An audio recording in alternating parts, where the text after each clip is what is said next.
We welcome you to the Turf Complex on the campus of Central Maine Community College's Munson Media Sports. Kicks off our spring season down here at CM with baseball doubleheader action here as the Owls are in from UMaine Presque Isle to take on your Mustangs. You can see they're getting set down on the field here, and we're ready to bring you all the games here this year from this spring again here from the complex, both for baseball today, softball next week, baseball next week. It'll be a busy week, and I've never had to set cameras up and walk through snow like I had to today to go in behind the backstop, but we've got that camera action ready to go as well, so hold on to your hats. We're set for another season here of baseball as we pick up where we left off in the spring.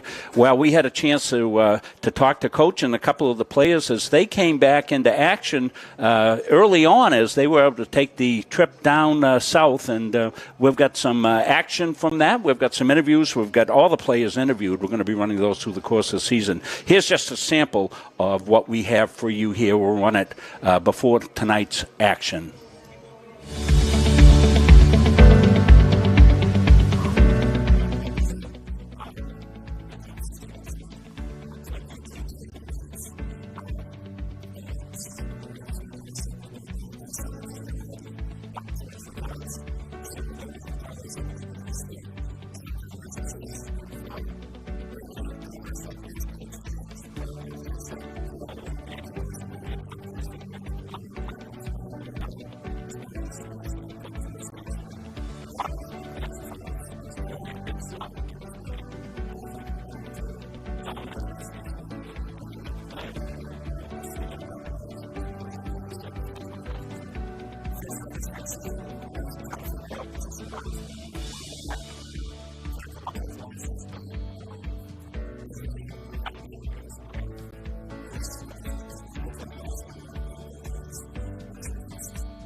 So glad we got a chance to come down midweek last week, and as we said, we've got words of wisdom from all the players on both softball and baseball. We'll be running that throughout the course of our game coverage here. That's just a little sample that we put together. We take a little time to edit all those out. We'll be working on that going forward. But we're glad you're with us. You've seen the home plate camera shot here as we see the umpires and coaches getting set to go. Coach Ryan Palmer, of course, for your Mustangs, and Roger Stinson is the head coach for the University of Maine at Presque Isle. I want to thank Patrick Dexler, all the work he does to get things set to go. He's got about 15 things he has to do. He'll be joining us very shortly, the voice of Mustang baseball and softball again for this spring season. Andrew Severson along with us on the camera here from the press box, the newly heated press box. Of course, we have the window open here, so we get a little bit of a breeze in, but not bad at all. Very happy to be here. What a setup this is at this beautiful turf complex site here, as we said today, down the baseball end of it. And we're set to get going here very shortly. We lost our first games last week and not quite ready, but we did get the field in ship-shape form, and we're set to go here, and we should be good throughout the course of the rest of the season. We're waiting for Patrick Dexter. We're going to introduce all of the Mustangs here today, so we'll bring you that when that occurs, and that will be a good way to start off our home season here. Doubleheader action today. Next week, as the weather heats up into really springtime weather, we're going to have a beautiful week of softball on Tuesday, baseball Wednesday, baseball Friday, softball Saturday. I think I have it right. So a busy week for us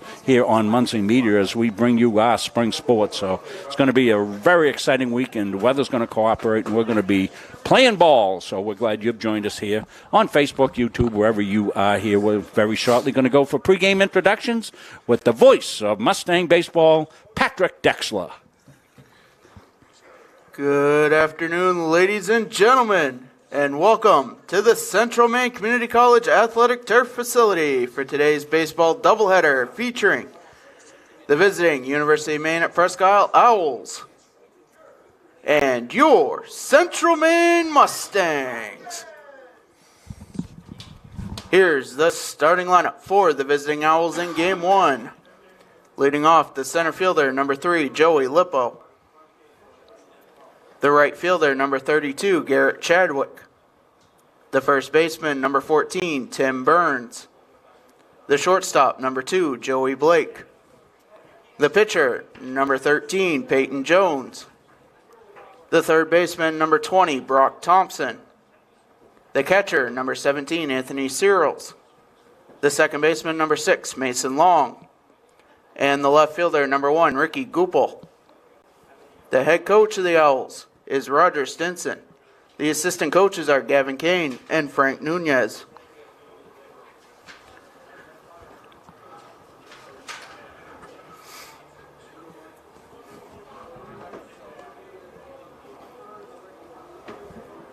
And now, let's meet your 2023 Mustangs. From Tewksbury, Massachusetts, number 5, Ren Trinidad. From Algonac, Michigan, number 7, Jack Cody. From Brunswick, Maine, number 8, Caleb Thompson. From Dover, Massachusetts, number 10, Derek Roman. From Kingfield, Maine, number 11, Trevor Phelps. From Turner, Maine, number 16, Brogan McCormick. From Lisbon, Maine, number 19, Mason Booker. From Natick, Massachusetts, number 23, Jeff Meisner. From Ellsworth, Maine, number 25, Craig Burnett. From Monticello, Maine, number 32, Garrett Harvey.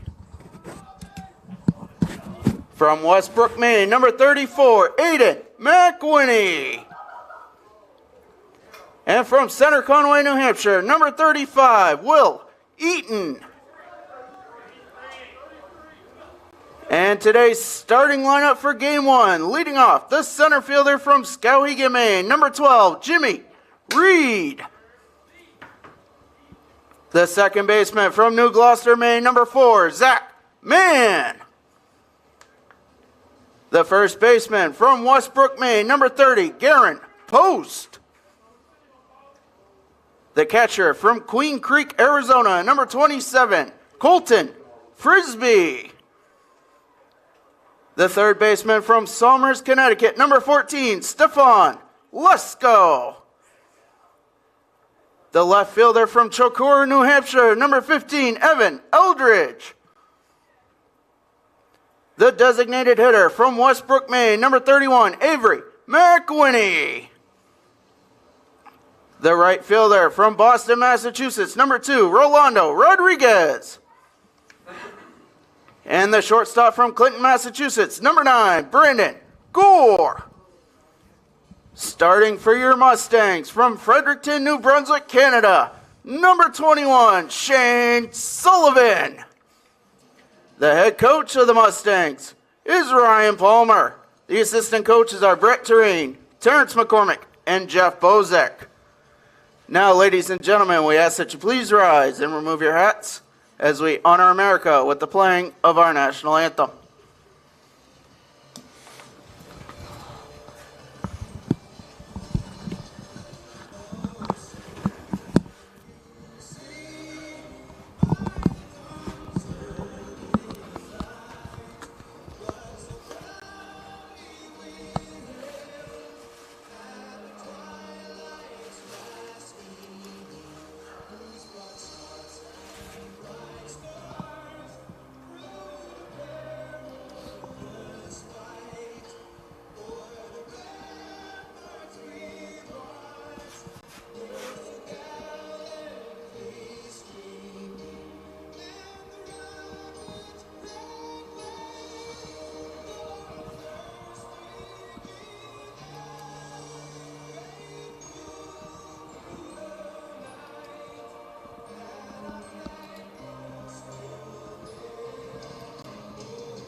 Two-man umpiring crew set to get at it today.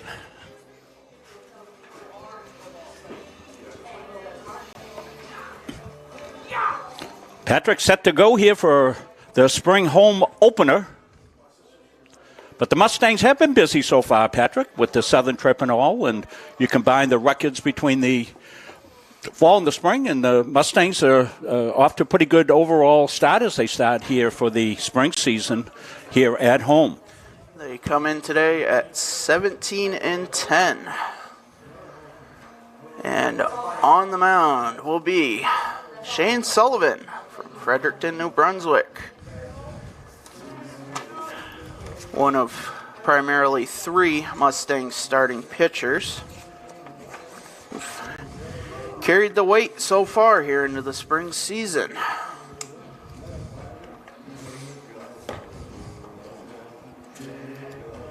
Shane coming into the day, 7 appearances, 5 starts. This will be his 6th start. 2-2 with a 5.60 ERA in 27 1/3 innings. Leading off for the Owls, the center fielder, Joey Lippo. As Joey Lippo steps in, Shane Sullivan is ready, Colton Frisbee is ready, and let's do it here in Auburn. And the first pitch is inside, and we are underway. Game time temperature 41 degrees. That pitch in there, count 1-1. The wind blowing in off the lake. So with our field dimensions, that pitch upstairs, things will be blowing left to right. I know Coach was going to tell the kids, make sure you run everything out because anything in the air might be an adventure today. You know, even a high infield pop-up, tell yourself, hey, that's a double today. Though not as windy as it was here for the high school kids playing yesterday. That was that was an adventure. Brunswick and Mount Blue yesterday, yeah. The 3-2 grounded to post at first. He'll flip to Sullivan covering the bag, and there's the first out of the day.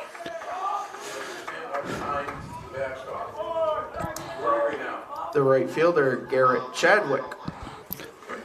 Had a little trouble getting the scoreboard going. It looks like it's operating now, so we should be back all right.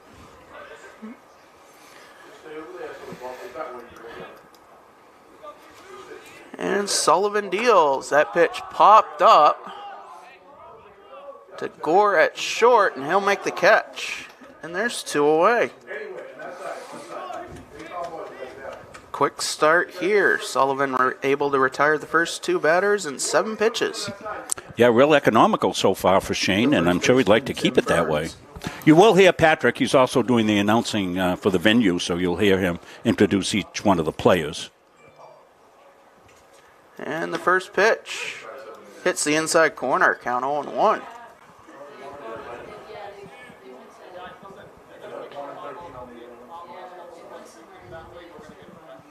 The 0-1, that's fouled off. The Owls making a spring trip to Florida. They come in with a record of 1-14.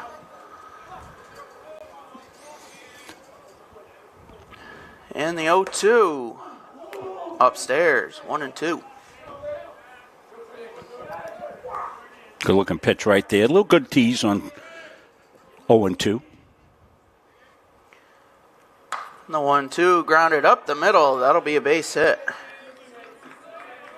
And the first base runner of the day reaches with 2 away in the top of the first.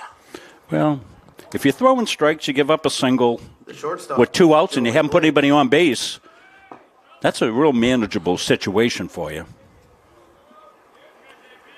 Burns, the Owls' leading hitter, coming into the day at a .382 average. And from the stretch, Sullivan fires upstairs.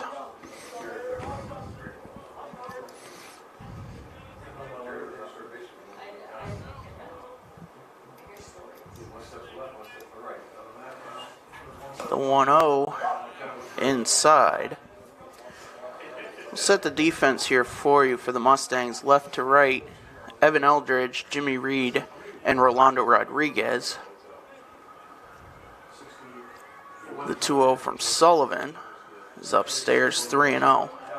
Infield left to right, Stefan Lesko, Brandon Gore, Zach Mann, and Garen Post. And Colton Frisbee behind the plate here in game 1. The 3-0 from Sullivan down Main Street and count 3-1.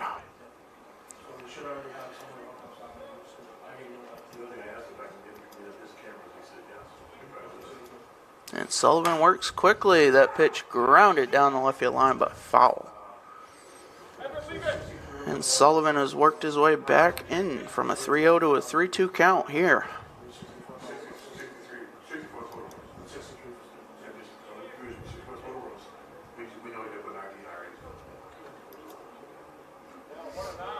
Three-two, 2 outs. Burns at first with a 2-out single. And Sullivan fires. Pitch tails outside. And Blake will walk with 2 away here. The pitcher, Peyton Jones. Jones will step in from the left side.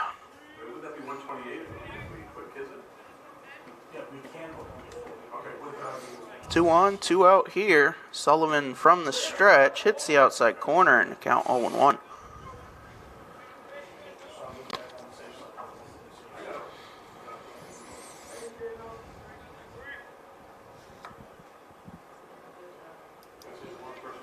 The 0-1 upstairs, fastball tails away, evens the count. Shane primarily a fastball slider pitcher. Yeah, works at good tempo. The 1-1 hits the outside corner at 1-2. That slider tailing out. Also uses the changeup sparingly. And the 1-2. That one's popped up over behind us. And we'll do it again at 1-2.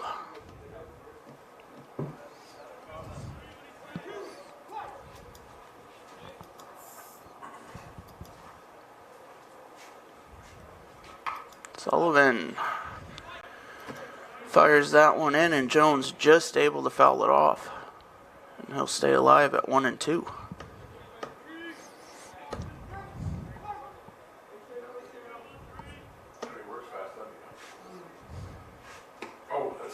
Pitch just outside, evens the count at 2-2.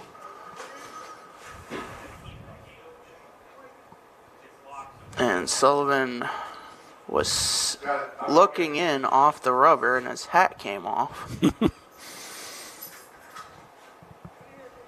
Base umpire calling time, give him a chance to get his hat. Of course, the pitch clock in Major League Baseball, these kids don't need a pitch clock. They all work quickly. And the 2-2 outside, 3-2. Throw it to him. Oh, that's ball 4, sorry. Well, the runner at first didn't go, and it was a little bit funny looking because he just kind of went down later. But it was ball 4, so. After a really quick start here in this inning. Pitch in there, count 0-1. Howell's got something brewing here with the bases loaded, 2 outs. I was even confused. I was a pitch behind Rob. And Sullivan pouring 2 quick strikes in, and he's up 0-2 on the third baseman, Brock Thompson. Well, this is where you want Shane, just take charge. And he gets them on 3 straight. That will do it. No runs, 1 hit, 3 left on. We head to the bottom of the first. Mustangs coming to bat. Have you heard about free college? It's free. It's free. It's free. Recent high school graduates from the classes of 2020, 21, 22, and 23 can attend CMCC for free. The free college scholarship pays 2 years of tuition and mandatory fees. No income or age limits. What are you waiting for? It's free. Leaving CM with no debt is going to set me up for my future. Visit cmcc.edu/free for details. There's 3 sets in there.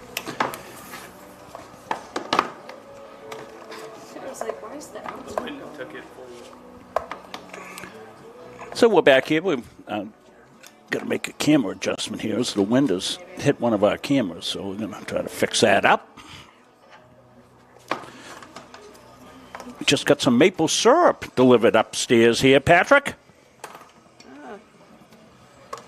All the way from New Brunswick. From New Brunswick.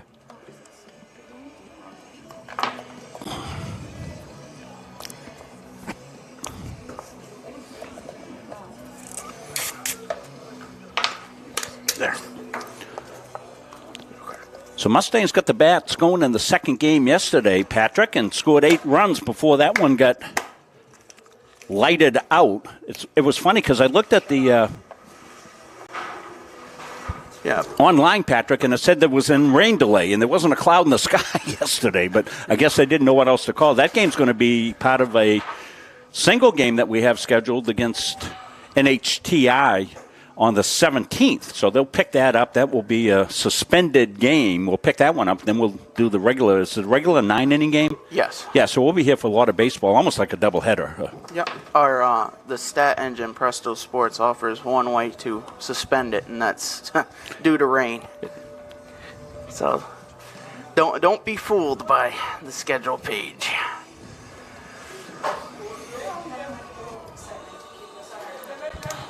Leading off for the Mustangs, the center fielder, Jimmy Reed.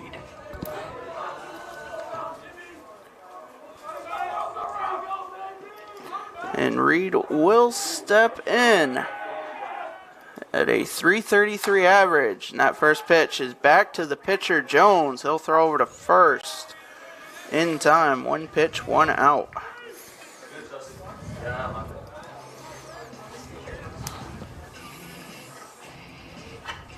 The second baseman, Zach Mann.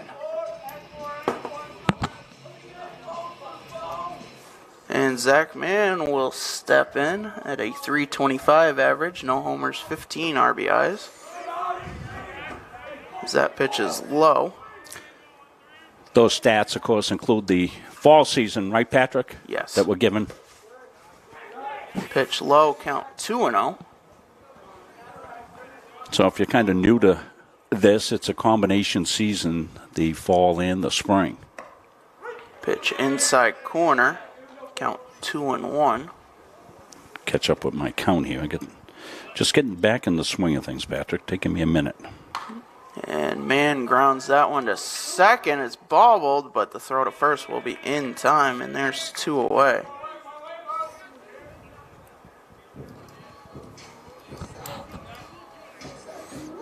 The first baseman, Garen Post.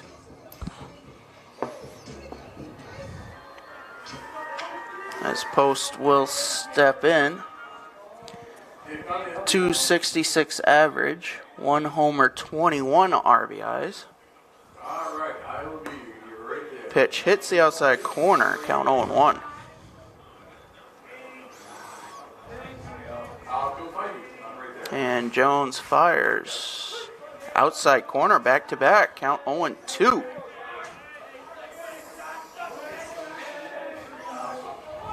And Jones working quickly. That pitch driven to right center, and that's going to be a track meet. As the center fielder, Lippo, gets it in quick, and that's a 2-out double for Garen Post. And that one carried, Rob. That was a shot.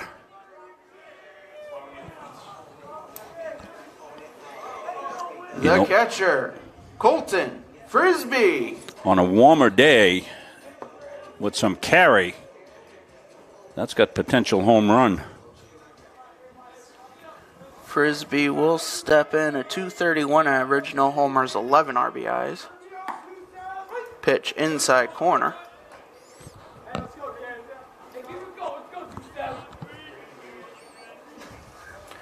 Post off of second. The 0-1 to Frisbee is inside.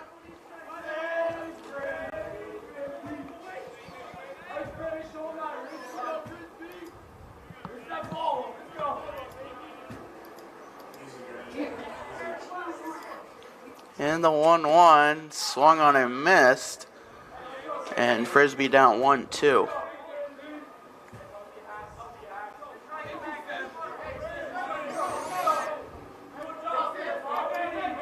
Jones getting the sign from the stretch. He'll fire the 1-2, and that's grounded to short. And Blake misplays it, and that will be an E6 as Post will advance to third.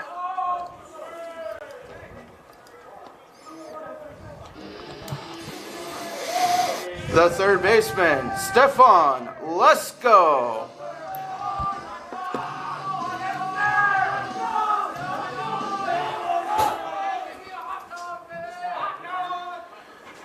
Lesko in limited action here this spring, a 273 average, no homers, 1 RBI. And runners on the corners here as that pitch in there, count 0-1.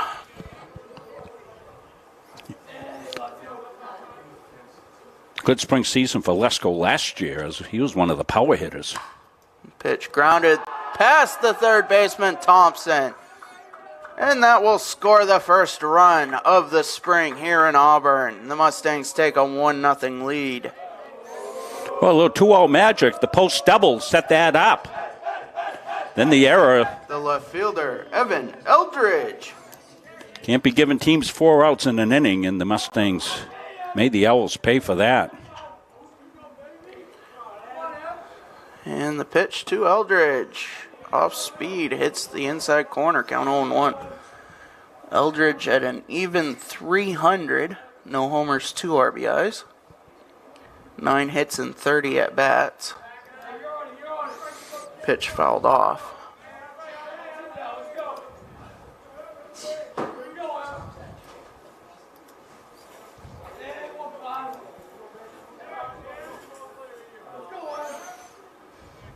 And Jones from the stretch, the 0-2, swung on and missed. And that will do it for the Mustangs. They get 1 run on 2 hits, 1 error, and 2 left. We head to the second. Mustangs up 1-0.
As we head to the top of the second, Shane Sullivan with a 28-pitch first inning. He'll face the 7, 8, 9 hitters of the Owls lineup.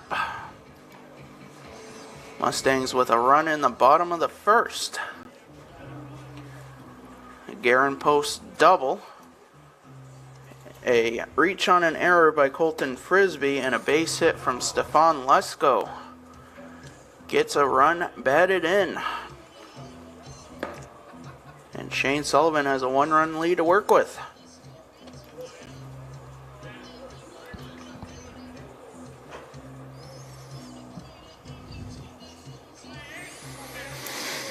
Leading off for the Owls, the catcher, Anthony Searles. Searles will step in from the right side, and the first pitch of the second inning is upstairs.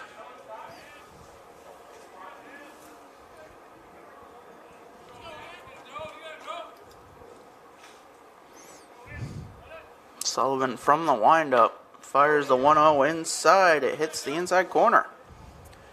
That'll even the count at 1-1.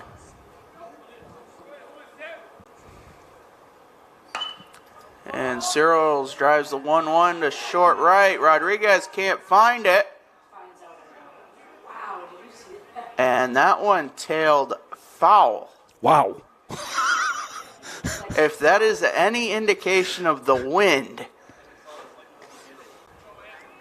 any other day, that is a fly ball to right. Yeah, Rodriguez had us fooled because he was camped under vapor, I guess, out there in right field because he couldn't find the ball. It blew foul. Wow. Count 1-2 to Searles. And the pitch, line to center. That'll be a base hit. Leadoff hitter for the Owls reaches. That is going to be the name of the game for both teams today. Just line drives. The second baseman, Mason Long.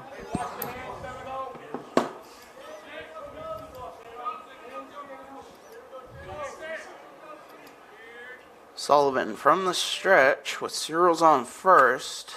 And that pitch bunted back to Sullivan. He'll fire over to first. And that'll be a successful sacrifice, as Searles will go to second. Yeah, I was playing a little small ball here, down by 1 early in this game. These are 7-inning games. Doubleheader action today.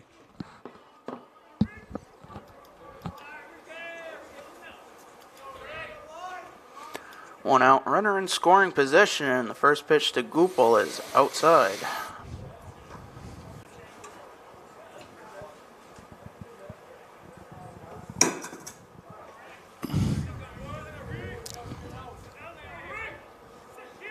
Searles off second. The 1-0 is lined to post at first. He'll gather it up and step on the bag himself. And there's 2 away, as Searles will head to third.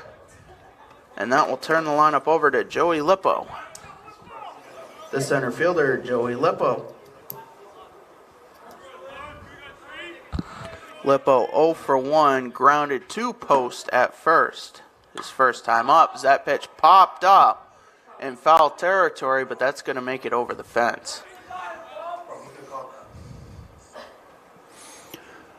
Yeah, that went pushing again into foul territory. Gavin went over. He looked like he had a shot at it initially, but post ran out of room. The 0-1 inside corner, 0-2.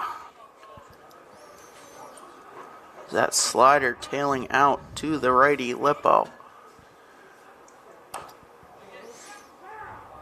And that 0-2 grounded back to Frisbee, but in foul territory. So we'll do it again at 0-2. Forgot to put the Mustangs run up. I'm a little rusty here, Patrick. 0-2, that one's fouled off. Lippo stays alive.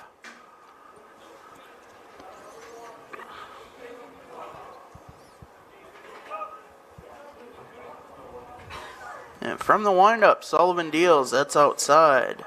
1-2. Well, we welcome fans of both teams in here.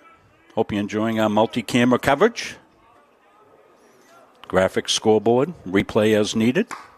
The 1-2 popped up to Lesko at third. He'll come in and make the catch. And that will do it. So the leadoff single stranded at third. We head to the bottom of the second. Mustangs up 1-0. Same thing as always. That's the front of the net. All those little things to make you what you are. 0, 3, 1, 2, 3, 0. Okay, let's go. 1, 2, 3. That's it right here.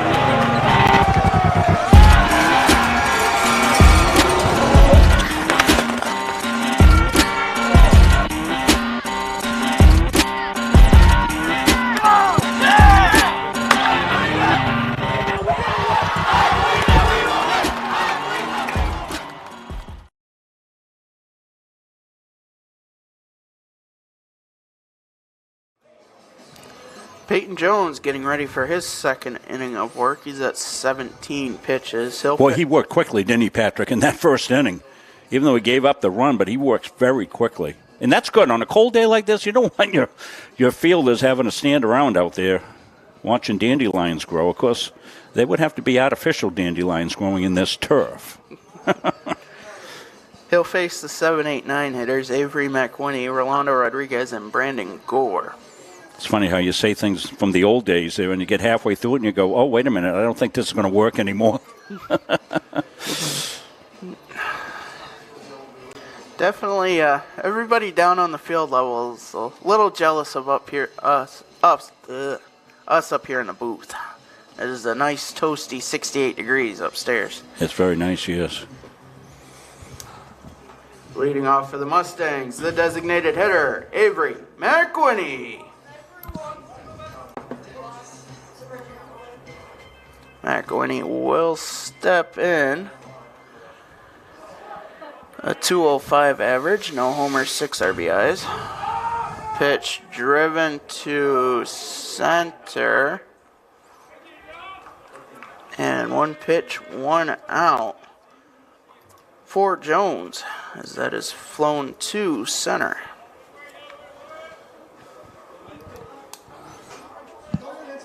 The right fielder, Rolando Rodriguez.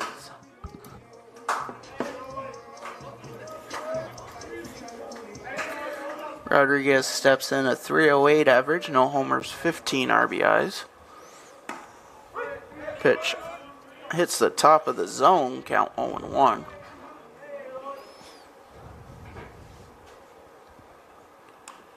And that 0-1 hits him on the ankle. Rodriguez will trot to first here with 1 away.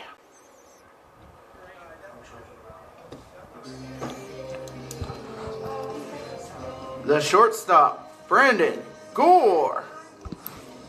So 1 on, 1 out. Gore, the 9 hitter, will step in. A 323 average, no homers, 10 RBIs. Pitch low. Owls will play double play depth, but with the speedy runner Rodriguez, that might be hard to turn. A quick check from Jones as Rodriguez was just stepping off the bag. Yeah, Rodriguez, good wheels. Good hit and run situation here, possibly.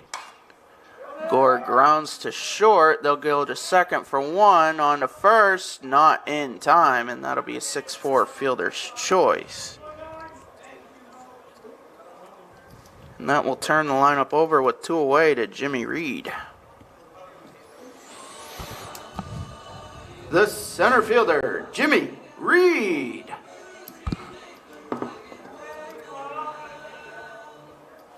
Jimmy with a good day yesterday in the doubleheader that didn't quite get all the way to doubleheader status. Went 3 for 5 in game 1. Drove in 3 runs. Jimmy Reed at 333, no homers, 18 RBIs. That pitch grounded foul.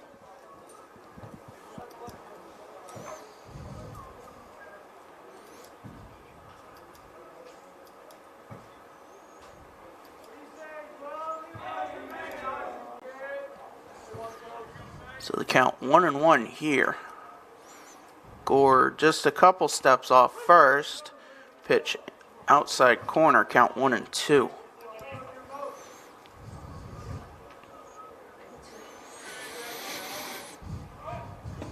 Runner goes. That 1-2 is low, and Gore will steal second.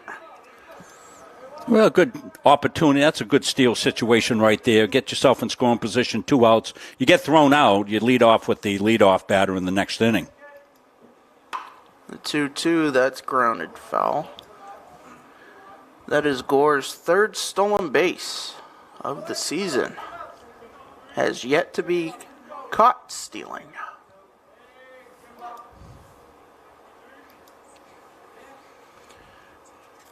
Two outs, runner on second. Pitch to Reed is outside. And the count is full.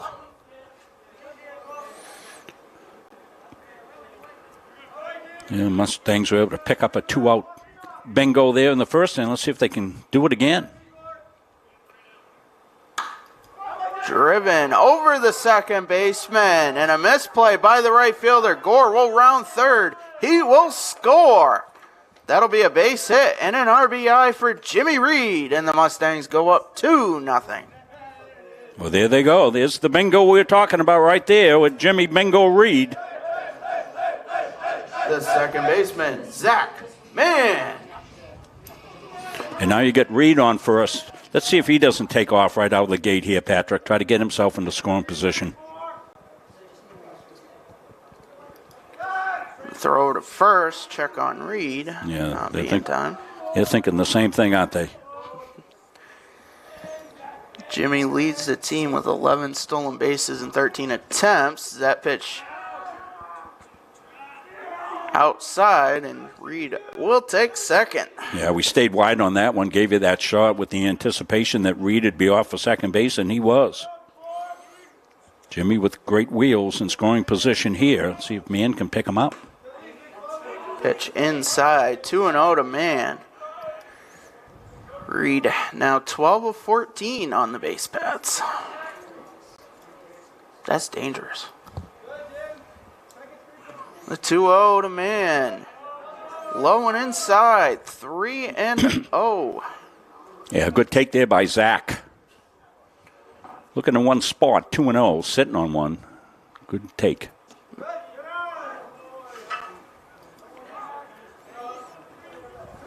And the pitch is low, and that'll be a 4-pitch walk to Mann.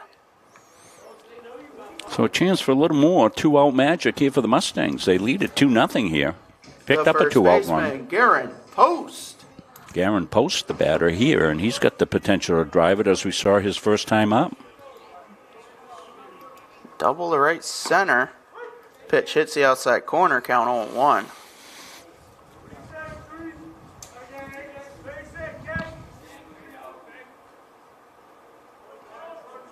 Two on, 2 out here. That pitch low and outside will even the count.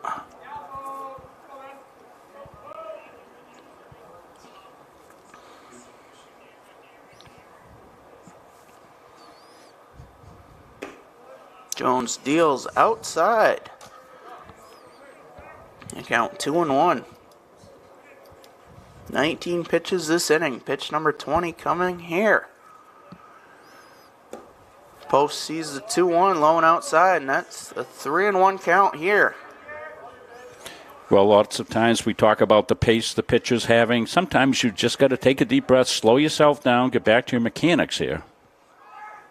3-1 swung on a miss. The throw to third is not in time.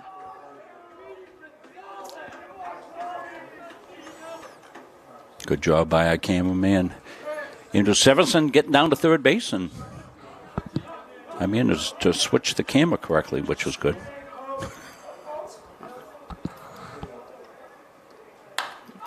And the 3-2 driven to center, but Lippo under it, and he'll make the catch.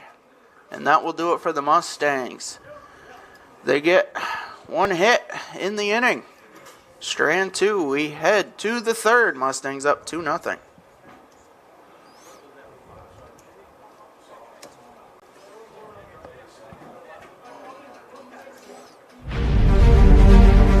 The USCAA provides our program exactly what they say, a chance for small colleges to compete. It's leveling the playing field for everybody.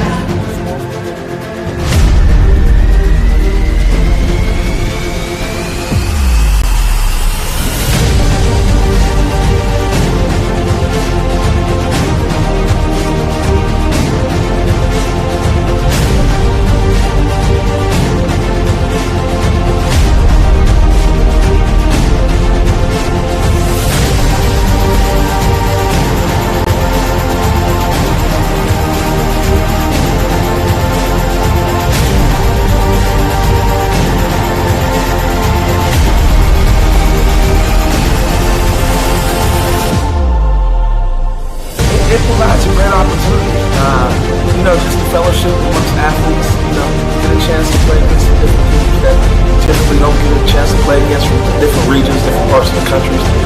This kind of gives you an opportunity to kind of see where you're really at against everybody.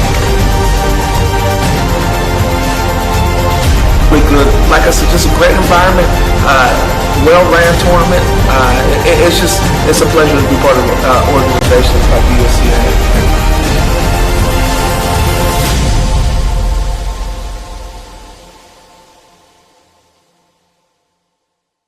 For the Owls, the right fielder, Garrett Chadwick. As Chadwick steps in, first pitch is outside. Shane Sullivan starting his third inning of work at 42 pitches. Excuse me, 41. That was his 42nd. And back-to-back outside pitches as the count 2-0.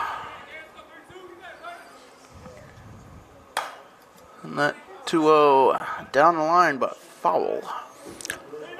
Got a plan for that, Patrick. I'm going to put a camera that gets the bullpen in left field. But where we're doing a total setup here to get off for the first game, want to make sure we had the basics down, so we can add a camera out back there.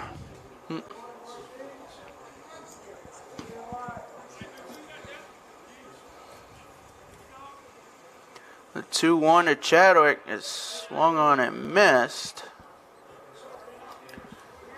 Pitch was wild. Went right to the backstop. So the count 2-2 to Chadwick. And Sullivan working quickly as Chadwick will drive that one to left. Eldridge will make the catch. Yeah, Reed on the good backup because, as we said, every ball in the air is an adventure. The first baseman, Tim Burns. Burns with a 2-out single in the first. I think everybody's just glad to be playing baseball. Nobody's complaining. We're certainly not complaining. We're happy as heck to be here. Pitch grounded to third. Lesko will clutch and throw over to post at first. There's 2 away. Lesko rejoining the team here. Didn't make the the Carolina trip. The shortstop, Joey Blake. So he's picking his game back up, but he is a solid infielder. We saw him play shortstop last year. 2 away. Blake pops that up in the infield. Man doesn't see it. And Post makes the catch going down. That one kept tailing. You would have thought man would have had that, but the wind carried it right to Post. And he came up with it. No runs, no hits, nobody left on. We head to the bottom of the third. Mustangs up 2-0. When I'm on the road speaking, I'm able to have sidebar conversations with everybody that wants to come talk to me. And I hear about their family and loved ones that are going through maybe cancer, maybe a critical illness, maybe something, being disabled from a job and not having the coverage that they need because their health care just didn't cover it. I ask that you would allow one of our experienced representatives to come into your business so that we are able to educate you on the value of these very, very important products. So we're back. Let's see if we can pick up that last play on a replay, as that was adventure. Remember I just got done saying how everything was going to be an adventure up in the air? Well, watch as this one unfolds here. Here's the pop-up. Andrew's going in on the second baseman man because the ball looks like it's going to him. Zach pulls the parachute, the panic parachute, and the ball goes all the way over to Garen Post at first base. Oh, boy. That ball goes in the air. You all better be ready for it. Every fly ball should probably be sponsored by Rennie's today. Oh, my gosh. Because it's definitely a main adventure. It's a main adventure. Boy, that was something. I'm glad we caught that on replay. I think we'll show that to you again. It's kind of funny looking. Peyton Jones at 39 pitches through 2. He'll face Colton Prisby, Stephon Lesko, and Evan Eldridge here in the bottom of the third as the Mustangs will look to build on their 2-run lead. Well, the sure fooled us because it looked like it was going to Zach. Shane puts his arms out and says, great play, guys. The catcher, Colton Frisbee. We could send that one to ESPN or something, huh? Gee, all right, let's update the inning. First pitch from Frisbee, grounded through the hole. That'll be a base hit to left. First pitch, first hit. As Lesko will step in. Where are we, Patrick? What inning? Bottom third. I jumped ahead too much. Stephon Lesko. There it is. Now we'll put the scoreboard back up for you. As we'll have a courtesy runner for the catcher. And it'll be Caleb Thompson. Your attention, please. Courtesy running at first. Number 8, Caleb Thompson. So Lesko will step in. He drove in the first run in the bottom of the first. He takes a pitch inside.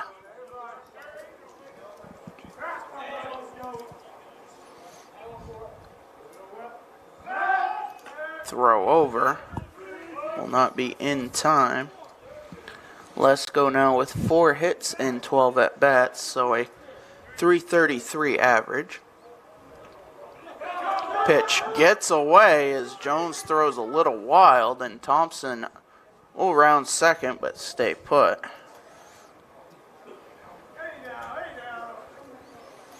The catcher Searles caught the bounce, and then it bounced off his chest protector and went towards the Owls' dugout. Count 2-0 to Lesko, with Thompson now in scoring position. And the pitch grounded to first, and it misplays. It bounced around Burns. Thompson will round third, and he will score.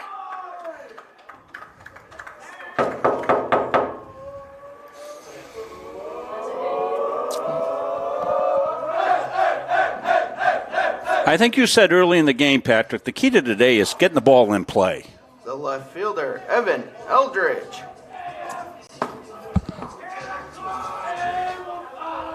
So that base hit scores Thompson from second. And the Mustangs up 3-0 with Eldridge in. That pitch count 0-1.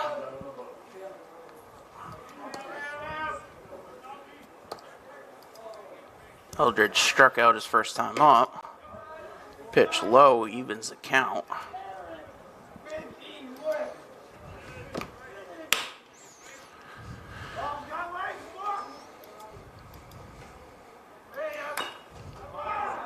That pitch fouled off in the box. And Jones up 1-2 to Eldridge.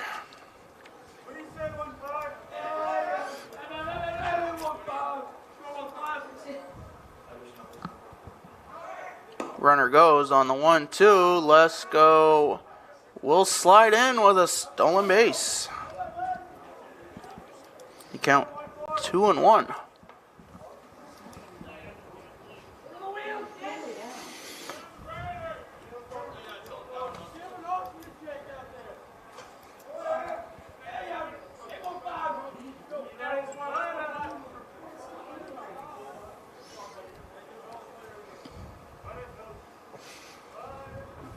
And the pitch. Now the count 2-2.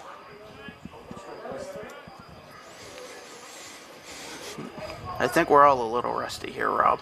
That's okay. And now Avery McWhinney will step in. The designated hitter, Avery McWhinney. There's a quick throw over to second to check on Lesko. So one away.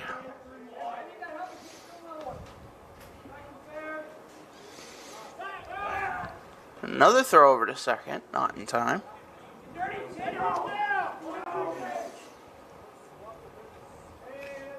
It was a rather unorthodox pickoff move by Jones. One out, runner on second. Pitch in there for a called strike.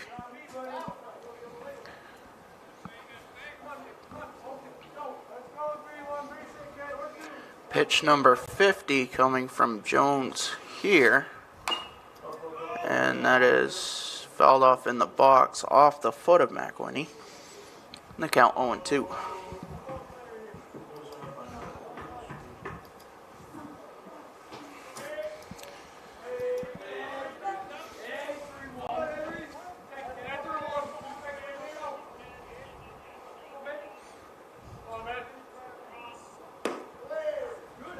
Pitch outside to McWhinney. Count 1-2. Look at the out-of-town scoreboard.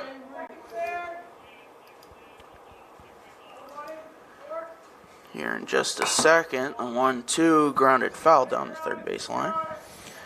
Southern Maine Community College baseball up 5-0 on Bryant and Stratton Syracuse, as they've made the trip from Syracuse, New York, up to South Portland.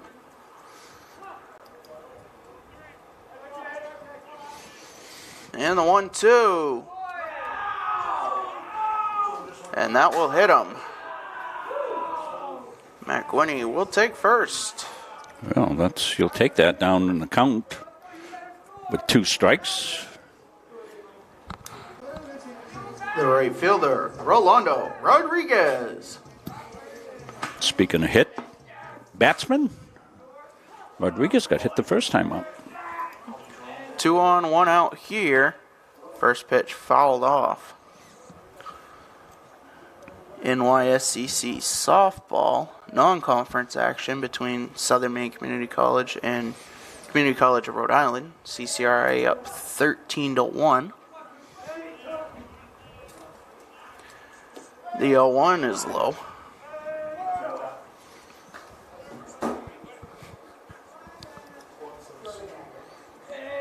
Mustangs softball off till Tuesday. We'll bring you that game, of course. All the baseball, softball this spring. The 1-1 is low, a good stop by Cyril's. Cyril's a nice slow ball technique there. Got the shoulders around, squared up to it. Nicely done. 2-1 to Rodriguez. 2 on, 1 out. 1 in so far this inning. Mustangs up 3. Pitch inside, 3-1.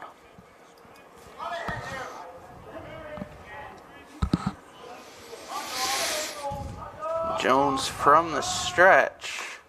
The 3-1 is fouled off.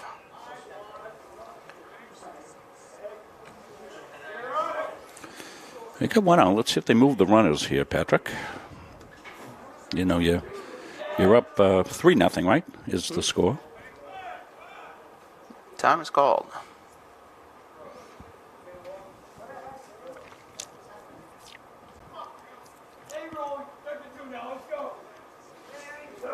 Something going on behind the backstop. Now the 3-2 from Jones. Inside, and that loads the bases.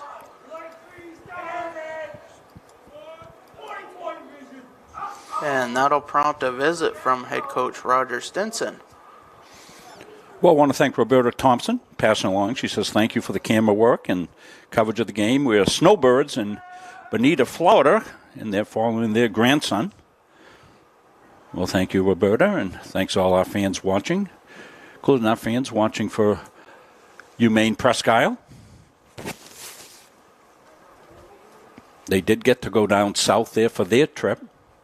And typically what happens when the northern teams, particularly the Maine teams, head south, they're facing teams that have already been out, been playing, they're starting their season probably in January, Patrick. So you go down there to get some play.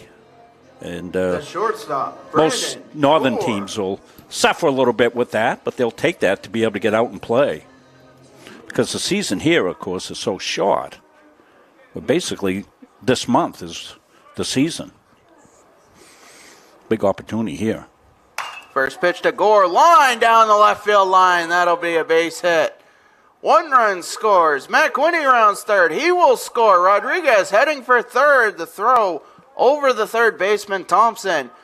That'll be a base hit and 2 RBIs for Brandon Gore, and the Mustangs go up 5-0. Wow, great job by Brandon. Hitting in the 9th hole, but, he's kind of, hidden down there. He's a hidden gem down the bottom of that order. He's a contact guy, Patrick. Puts the ball in play a lot, and you saw it right there. I thought Brandon had an outstanding fall season. And he solidified that infield, that shortstop, and stays there with Lesko coming back. Lesko played third shortstop last year, has moved over to third this year. So 2 in scoring position here with 1 away for Jimmy Reed, who's 1 for 2. That pitch hits the outside corner. Yeah, chance to really put some distance right here, Patrick.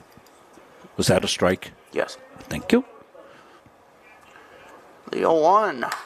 Driven up the middle to center field. That will score one. Gore rounds third. The throw comes into Burns. It'll be cut off. And that's a 2-run single for Jimmy Reed. And the Mustangs have put a touchdown up here in the third. Well, Jimmy continues his hot hitting, as you said, 3 for 5. The second baseman, Zach Mann. Feels like football weather out there. Patrick giving you football play-by-play as well. Gotta love it. Chelsea Watson likes football weather here in the spring. And the first pitch to Mann. Grounded to second, and that'll move Reed over to second base. There's 2 away. Get our scoreboard updated here, I think. 7-0. Jimmy Reed now at second base. The first baseman, Garen Post. See, the Mustangs have just put the ball in play, haven't they, Patrick? You know, they have the long one by Post, but other than that, just, putting the ball in play. Pitch outside corner. Activity in the Owls bullpen. Can't get a number. They're wearing a sweatshirt, but it is a lefty. That pitch driven just to the inside part of the outfield as Reed will round third and score. It's a base hit and RBI for Garen Post. And the Mustangs go up 8-0. Just a little bloop into short left. It hit just the green part of the outfield. Put it in play. Good things happen. The catcher, Colton Frisbee.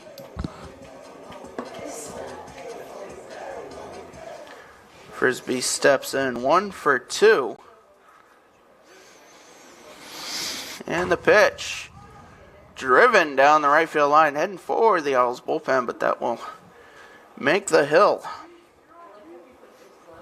Got a replay set on the post hit there that popped up when I went to switch the camera. Sorry about that, folks. Big thing with the Mustangs here in Game 1 is it's not just 1 or 2 guys. Everybody's contributing here in the lineup. That pitch driven down the left field line, but foul. And the count 0-2.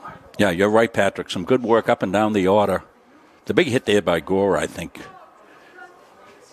Roll that lineup over for them with that big hit. And the 0-2 to Frisbee. Grounded back to Jones. He'll run over to first and then toss it to Burns. And that will do it for the Mustangs. 6 runs on 5 hits. They strand 1. We head to the 4th. It's 8-0.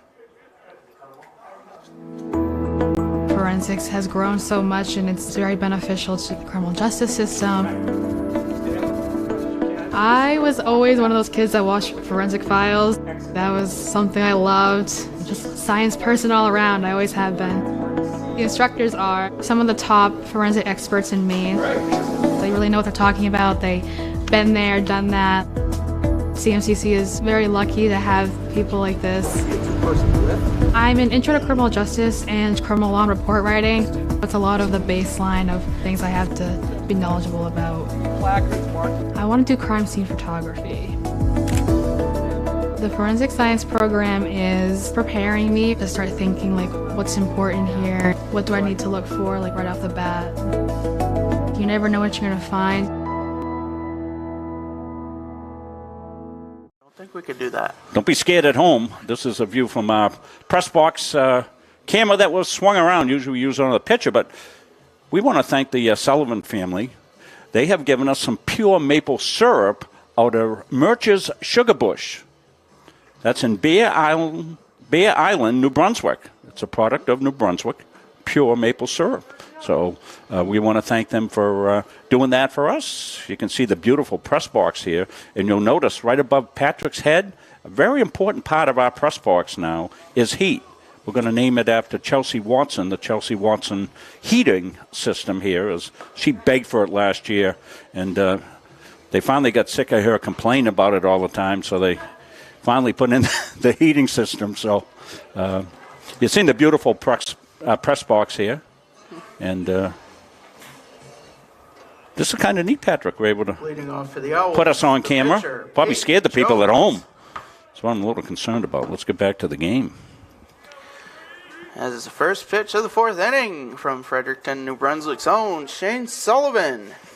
It's outside. Yeah, that's perfect how you work the endorsement. It's like that.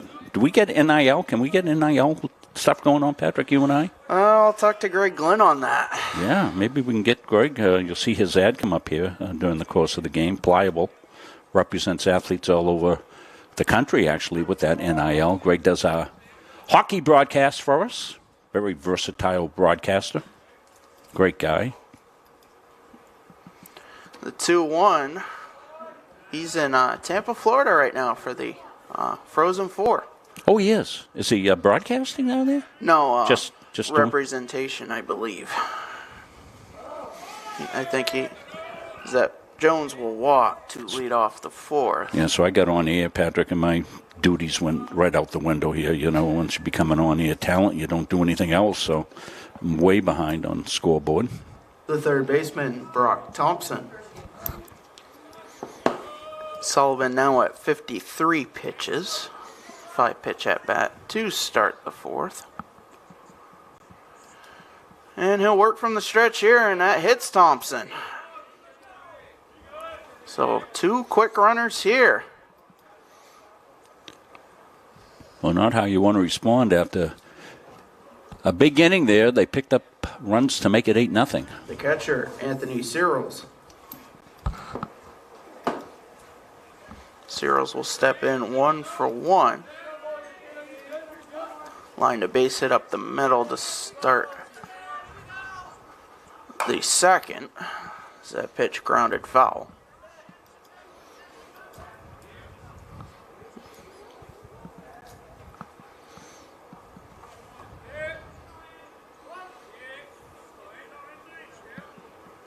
And Sullivan from the stretch will fire the 0-1, and that's driven to left center, and that's going to get over Jimmy Reed. He'll one-hop it and throw it in, and 1 run will score. It's a double and an RBI for Anthony Searles, and the lead for the Mustangs is down to 7.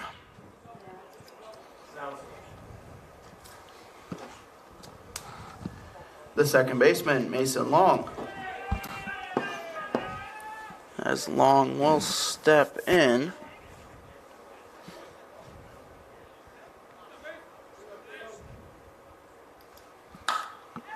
And drive the first pitch to center, and Reed will not make the catch. It'll one-hop into his glove, and he'll fire back in. That'll be a base hit and an RBI for Long. And the difference is now 6. So good answer here by the Owls. This top half of the fourth. The left fielder, Ricky Goupel. Goupel will step in, grounded to Garen Post. His first time up. And he'll bunt that pitch foul.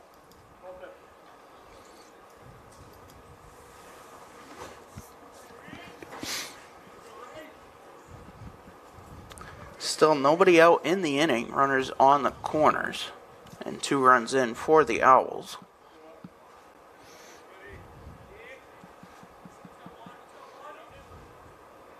And the 0-1. Driven to center. And Reed will let that drop. Eldridge will pick it up. As Searles will score from third. That'll be a base hit and RBI for Goupel. And then it's now 8-3. Owls got the rally hats on, and Coach Palmer wants to come out and have a talk. What would have been a seemingly simple line drive to Jimmy Reed tailed right off. Yeah, the wind caught that, knocked it down. I don't think Jimmy really had a play on it.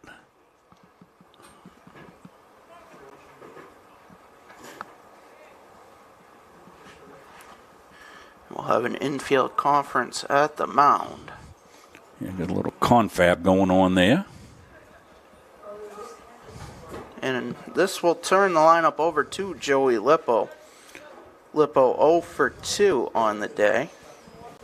Yeah, nice job at the bottom half of the order, getting the job done here for the Owls. The And center fielder, Joey Lippo.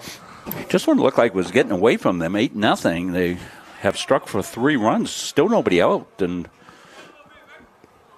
get the runners in the correct bases. First pitch from Sullivan hits the inside corner. Count 0-1 as that throw gets away.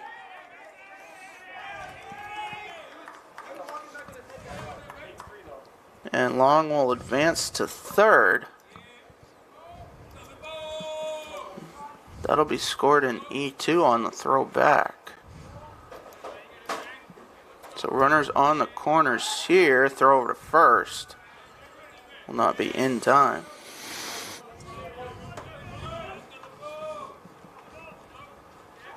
The 0-1 is bunted. Lesko will field it, throw to first. Won't be in time. And now the Owls have first and second with another run in. And that'll bring up Chadwick. The right fielder, Garrett Chadwick. Yeah, still nobody out.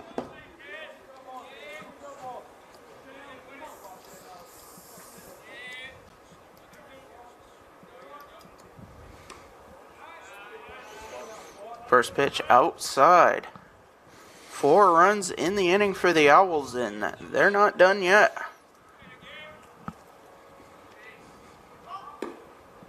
Chadwick shows bunt. Is able. Yeah, Coach Papa's saying, did he offer at that? Because I think that's a legitimate argument there. Count now 2-0 to Chadwick. Pitch. That one swung on and missed. Yeah, he offered at that one. Chadwick flew out to Eldridge to start the third. Count, Patrick? Last time up. Count is 2-1. Thank you. And the pitch. He shows bunt, but that one's fouled off. 2-2 now.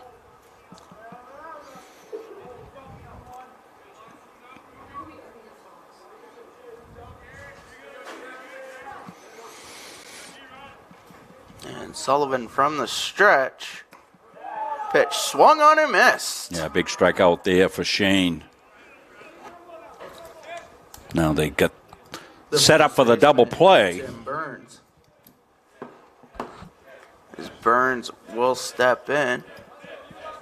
1 for 2. He is definitely the Owls' most dangerous hitter. Runners go. Pitch in there for a strike. Throw to third. Will not be in time, and it's a double steal. Bang, bang play there. Aggressive base running from the Owls, and they have 2 in scoring position, down by 4. Yeah, a little unusual to And do the that. 0-1 is wide, gets away from Frisbee, and Goupel will score. On the wild pitch, Lippo advances to third, and it's now 8-5. Yeah, I'm sorry, folks. The replay's not working correctly there. When I make a replay, it takes it automatically. I'll have to fix that. And the 1-1, Burns grounds to third. Lesko will play it, throw wide. And that'll be an E5 as Burns will reach. Yeah, wasn't an easy play for Lesko as he had to make the slow roller play. Post tried to make the tag on the backside, not able to do it.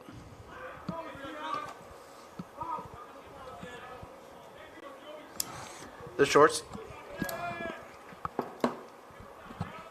As Blake will step in. Lippo did not advance from third.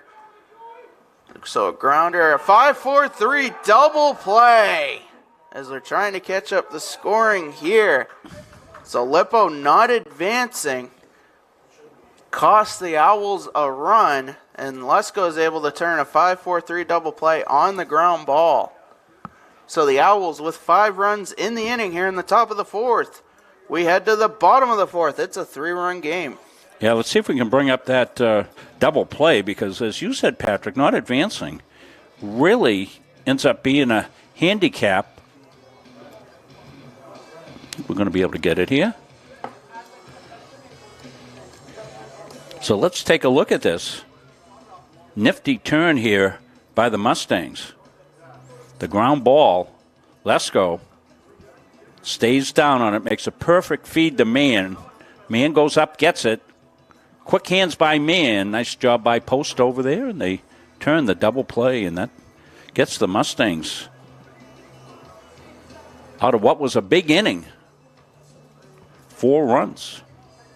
So they've halved it, Patrick. Just when it looked like the Mustangs were coasting at 8-0, the Owls come back, pick up 4 in the top 5. They picked up 5. That's right.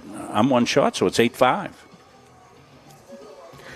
Due up for the Mustangs will be Stefan Lesko, Evan Eldridge, and Avery McWhinney. 5, 6, and 7 hitters.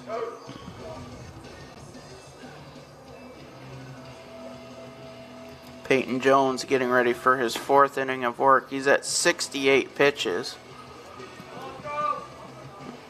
Momentum going back and forth between the Mustangs and the Owls here. Leading off for the Mustangs, the third baseman, Stefan Lesko. And the first pitch to Lesko is outside. So that one rolled right towards our camera. We get some questions about how we provide this coverage. And when I get a second, I'll take you on that trip. Pitch inside corner, count 1-1. So we have a camera in the backstop that's giving you this shot right here. And we don't shoot through the backstop. We actually put the camera through one of the holes and attach it using a device called a fence clip. So I was watching the game from NHTI yesterday, and they had the camera on the other side of the fence. It's really, really very distracting, I think, and doesn't give you this good view like we have here. And then, of course, we have the multi-cameras that we use here to bring you the action as well. So the 2-2 to Lesko is grounded to third. Thompson throws over, and there's one away. So we're actually using 3 cameras here today. You see 2 of them most of the time. We have Andrew on the cover camera up here in the press box. We have the camera that I just spoke about in the backstop. And the left fielder, Evan Eldridge. We have another camera that we use for the inside shot that we showed you with the maple syrup that the Sullivan family gave us. And right now we have that trained on the pitcher. Maybe we'll give you that view after this pitch. Eldridge steps in 0 for 2.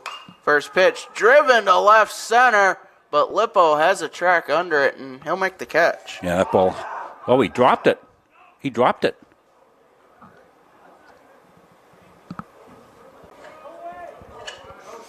So we're going to get they're going to call him out. They're going to say it was on the transfer, Patrick. Catch and then dropped it on the transfer.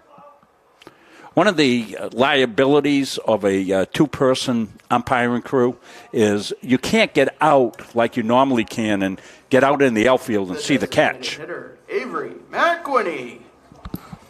Here's that picture view we talked about. McWhinney steps in 0 for 1. Pitch in there, count 0-1.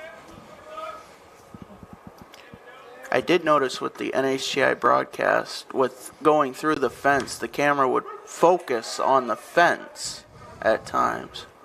Yes, yeah. Well, you know, it's certainly to their credit that they're even streaming. Not everybody's streaming right now, so they do get the stream out, and at least you get kind of a play-by-play. The play-by-play guy was very good yesterday. I don't know who did it for them, but he was really good. Not in the league of Patrick Dexler, of course, but... The 1-2, McWhinney has to get out of the way. Count 2-2. So 2 quick outs here. McWhinney battling a 2-2 count. And the pitch from Jones. Outside, 3-2.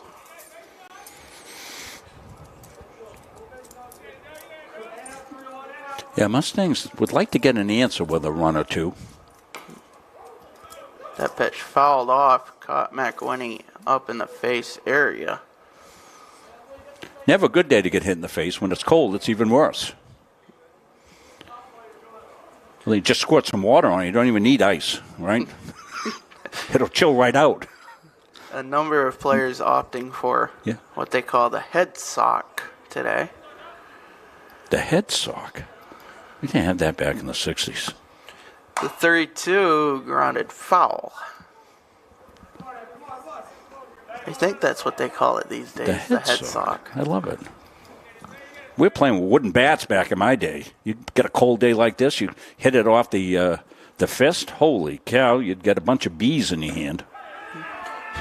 Pitch swung on and missed, and that will do it. 1-2-3 inning for the Owls. We head to the fifth. It's 8-5.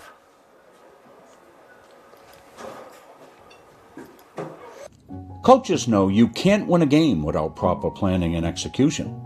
Let Gosline Retirement Planning coach you into a confident retirement. Here at Gosline Retirement, we provide that proper planning and help you utilize a step-by-step approach on all facets of your retirement planning. We provide guidance on income planning, wealth management, understanding taxation, Medicare and long-term care, and legacy and estate planning. We pride ourselves on working hard for those who have worked hard their entire lives. So, schedule your appointment today and let the team at Gosline Retirement Planning put together a retirement game plan for you.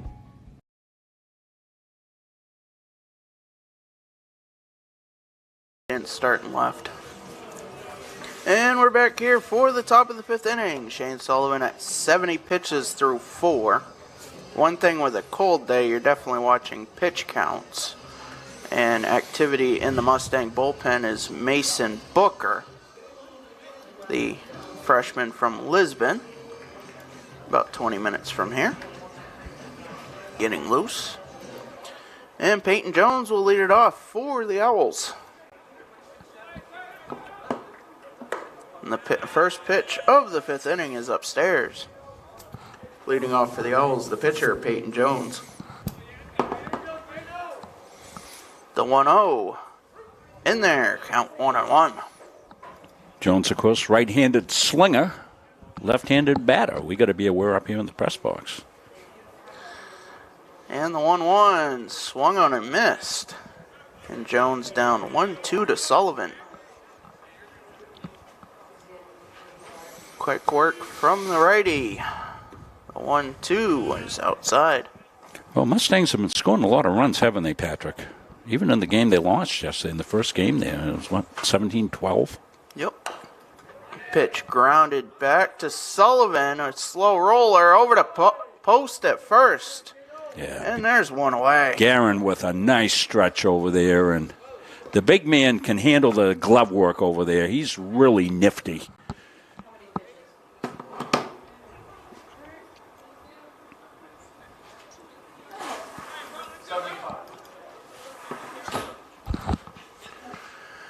One away for Thompson, the third baseman. That's line to right, but Rodriguez will make the catch. And there's 2 away.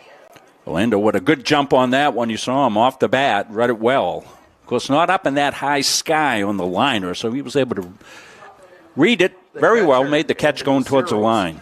So this looks like it could be a potential quick inning here for Sullivan. Searles will step in 2 for 2. And he looks at the first pitch strike.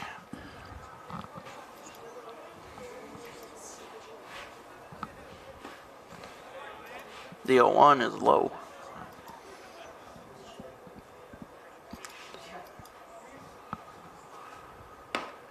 One paints the outside corner. 1-2 to Searles. Yeah, this is the inning that Sullivan's looking for economical on the pitches. Let's see if we can get out of it.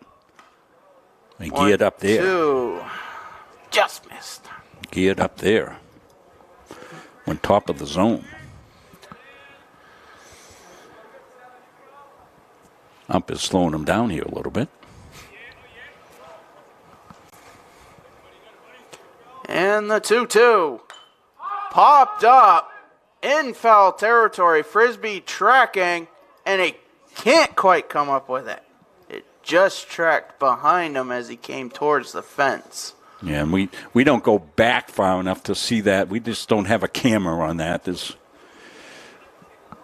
not much we can do there. We can't get Andrew's press box camera, can't swing that far, and the camera we have stuck in the backstop is kind of zoomed in, so and we have no control over that. So we'll do it again. A 2-2 count here, 2 outs. Base is empty, and the pitch. Pop foul over the Owls dugout.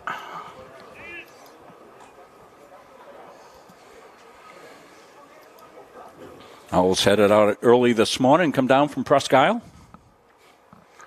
That is a long trip. 2-2, swung on and missed. Pitch upstairs. A 1-2-3 inning for Shane Sullivan. We head to the bottom of the 5th. It's 8-5. Yeah, in case you missed the opening here and came on later, I'm going to replay the opening a little bit that we have put together here for the Mustangs. A little bit of an intro to the season here. And so why don't we go ahead and play that? It's about 2 minutes long, so we'll get right to it.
As Rolando Rodriguez lined the first pitch of the bottom of the 5th, foul down the left field line, and that one will go to left center.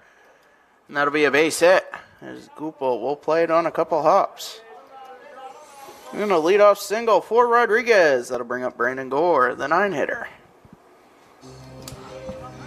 The shortstop, Brandon Gore. Oh, Brandon had the big pickup. He's got 2 RBIs on the game on that single that he had. Throw over to first. Rodriguez gets back. Yeah, they know Rodriguez is a threat to take off. We'll keep it wide in case he does. Hit and run on is grounder to short. A little bit of a bobble, but Gore will slide in safely. Yeah, Brandon with the good hustle play. Remember the last time he was up, I was talking about hit and run. I think it was his first time up, Patrick, a hit and run possibility. Because Gore makes good contact, and Rodriguez runs well. The center fielder, Jimmy Reed. And once again, Gore's turning the order over with guys on base. Good job. That first pitch is driven to right, and that'll drop. Rodriguez rounding third. He will score. That's a base hit and an RBI for Jimmy Reed. And the Mustangs take a 9-5 lead.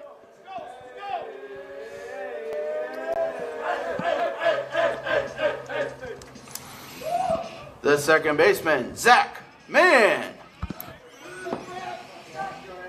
Well, still the runners on first and second, nobody out. And the pitch. In there, count 0-1.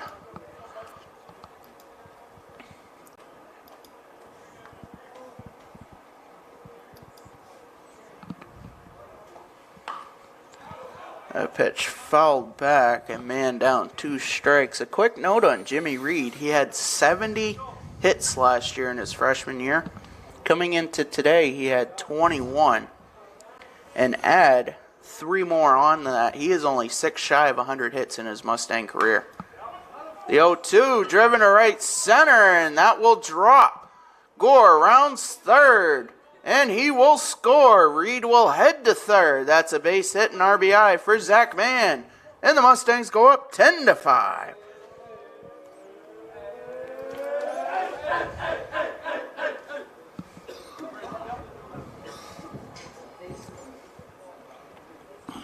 And that'll prompt a visit from Coach Roger Stinson. And we will have a pitching change.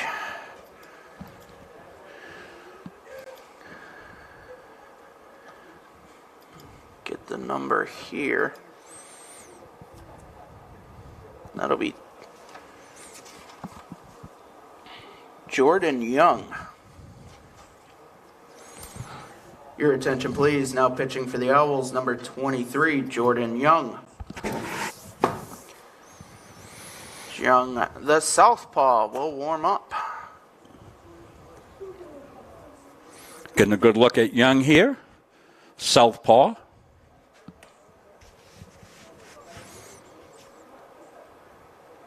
Not sure if Prescott played yesterday, where their pitching staff is for this doubleheader. Back-to-back doubleheaders can stretch your pitching staff, as the Mustangs have found out. But Shane Sullivan's given him a good bid here. What you say he was in the 70s on the pitches, Patrick? I believe 72 or something. 83 through 5. 83 through 5. So that's decent. But you're going to think about maybe getting him out here early in the season. Prescott's last game in Bangor against Husson, a 9-inning affair, was a 6-4 loss. And Husson's usually a pretty solid program. Perennial NAC powerhouse. We'll see an NAC teams in here this week in both softball and baseball. As Thomas College will take the trip down from Waterville. Tuesday, doubleheader on softball. The Wednesday, first baseman, baseball.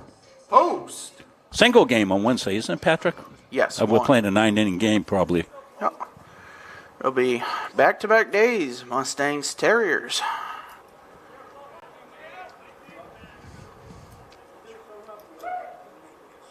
So runners on the corner, still nobody out here. First pitch from Young. Bounces in, a good stop by Searles. Count 1-0. So Jones responsible for the 2 runners on. And the 1-0 driven down the right field line, but that's going to tail over the fence. Not too many foul balls over there today. I'm going to knock on wood for that.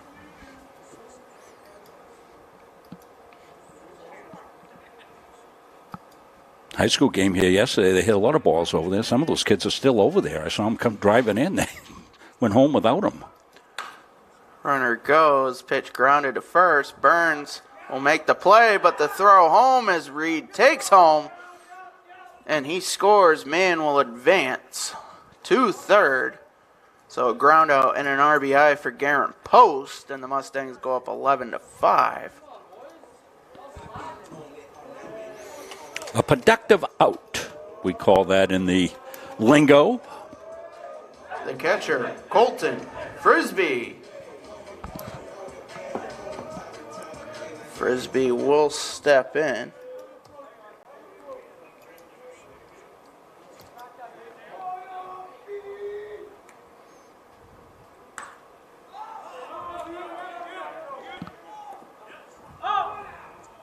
So that first pitch popped up foul, but Searles cannot make the play. Count 0-1. Yeah, I had a good look at it.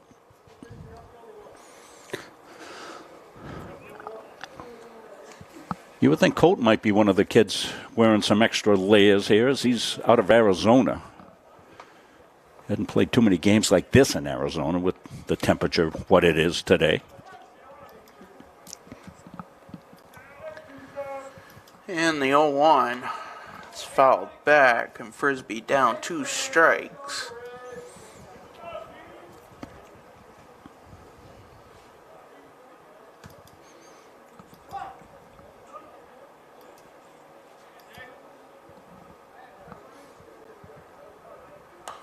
The 0-2, that one's fouled back. Mustangs with 3 in the inning here. Another run 90 feet away. We have 11 or 12, Patrick. 11. Okay, I have it right. And the 0-2 is popped into short right center, and that will drop. Man went back to third to make sure that was going to drop. And he scores. That's a base hit and RBI for Colton Frisbee, and it's now 12-5. Put it in play. Good things happen. Colton with the flare to right field.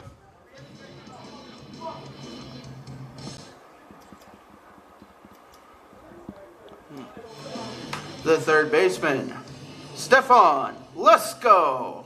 Got the courtesy runner coming out. Frizz the catcher. So he'll come in. Put the catcher's gear. Don't mind the catcher's gear in a day like this, Patrick. Adds an extra layer.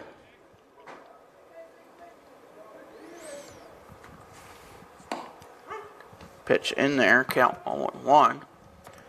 Lesko 2 for 3.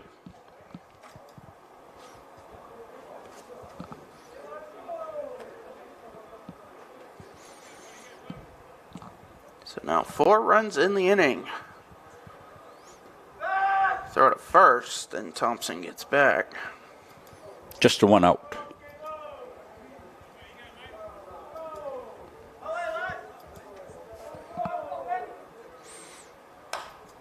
And that pitch lined down the right field line, foul. Kind of cue ball down there to right field. First base coach Terrence McCormick getting out of the way.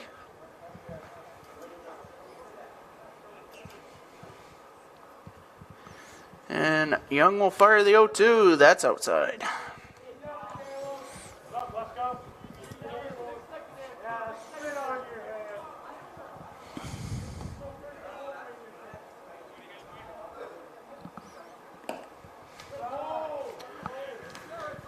Pitch outside evens the count at 2-2. Mustangs and Owls have a common denominator coming up here in the next week. Next game for the Owls is a doubleheader against Thomas. Pitch is low, gets away from Searles, and Thompson will advance on the wild pitch. Yeah, Thompson was off anyway, so you can credit him with a stolen base there, Patrick. Count now 3-2 to Lesko here with 1 away and another runner in scoring position. And the pitch. That skips in, and Lesko will head to first. That will bring up Evan Eldridge.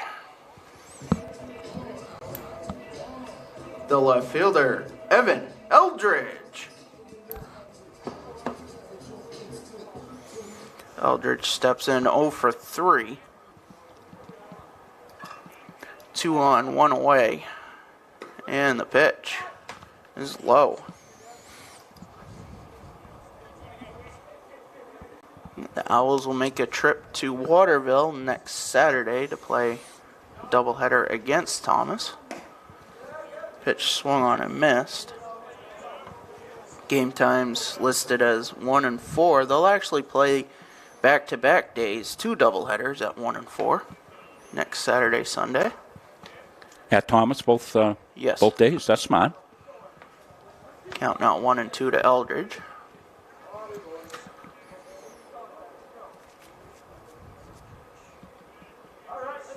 Activity now in the Owls bullpen. The 1-2 to Eldridge. Grounded to short. Blake over to second for 1. He won't throw over to first. That'll be a fielder's choice for Eldridge. And runners on the corners here for Avery McWhinney. Those, of course, will be league games for both those teams, and then NAC. The designated hitter, Avery McWhinney. So depending what happens with us against Thomas, we'll see who we're rooting for in those games next Saturday, Sunday. First pitch hits the top of the zone, count 0-1. As it all comes down to strength of schedule, doesn't it, Patrick? That's how you get postseason play. Coaches were talking about that before the game while we were up here. The 0-1, runner goes, pitch upstairs, and Eldridge will have second base. No contest. Mustangs' upcoming schedule, 1 inning on Wednesday against those Terriers from Thomas. Thursday, they'll head to Bridgeton Academy for a 7-inning affair. So that pitch popped up to short right. Chadwick doesn't see it, and that's going to drop. McWhinney heads for second, but the throw is misplayed by Blake, and 2 runs score. So that'll be a pop fly single to right, and then an E9 on the throw to Blake, and 2 runs score, and it's 14-5. With the winning run at second in McWhinney. The right fielder, Rolando Rodriguez.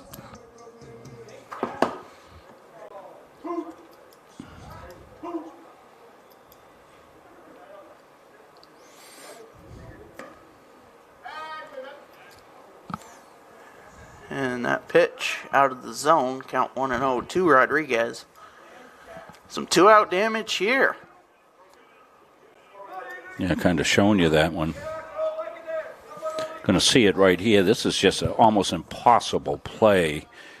See that ball back here live. Count, Patrick? 1-1. Thank you. And Young fires. That pitch swung on a miss. Gets away from Searles.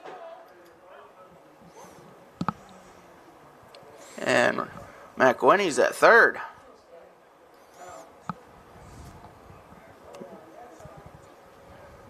Pitch was actually fouled off. So they're going to have to put him back, yeah. So 1-2 count here to Rodriguez. McWhinney still in scoring position.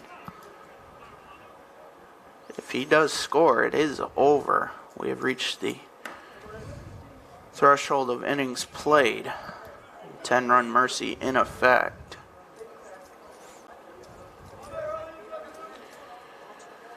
2-2 count, 2 outs, runner on second. Pitch to Rodriguez, swung on and missed. And McWhinney stranded at second. Mustangs with 6 in the inning.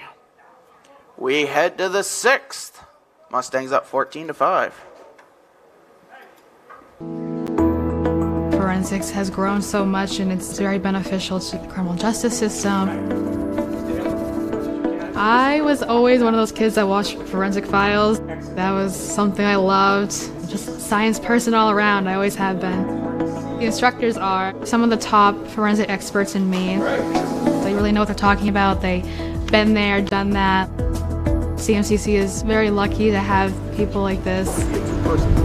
I'm in Intro to Criminal Justice and Criminal Law and Report Writing. It's a lot of the baseline of things I have to be knowledgeable about. I want to do crime scene photography.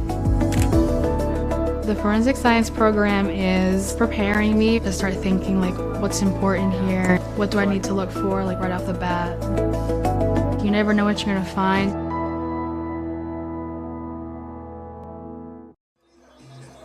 As Shane Sullivan warming up for his 6th inning of work. He's at 83 pitches through 5. Brogan McCormick comes in to play first. We'll see if there are any other defensive substitutions for the Mustangs. Your attention, please. Now at first base, number 16, Brogan McCormick. Rodriguez still in right. So that being the only defensive change here. Due up for the Owls will be Mason Long, Ricky Gupel, and Joey Lippo, 8, 9, and 1. Well, last time it looked like the second baseman, Mason Long. Mustangs had put the game out of reach and then went up 8-0. UMPI came back with a 5 spot, so we'll see what they got here. First pitch hits the outside corner to Long, and the count 0-1. Mason Long 1 for 1 here in game 1. And the pitch from Sullivan, that's fouled back. And Sullivan up 2 strikes here. Yeah, that's the way for Sully. Get right ahead.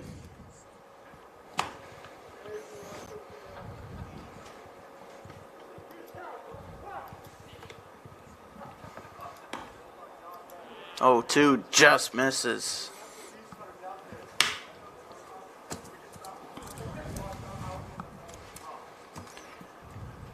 And Sullivan fires the 1-2. That's upstairs.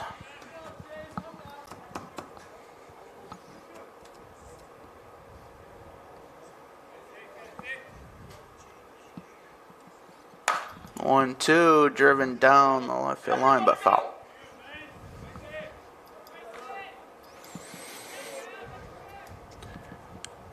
Coach Bruce Robertson out on the complex putting up the softball fence.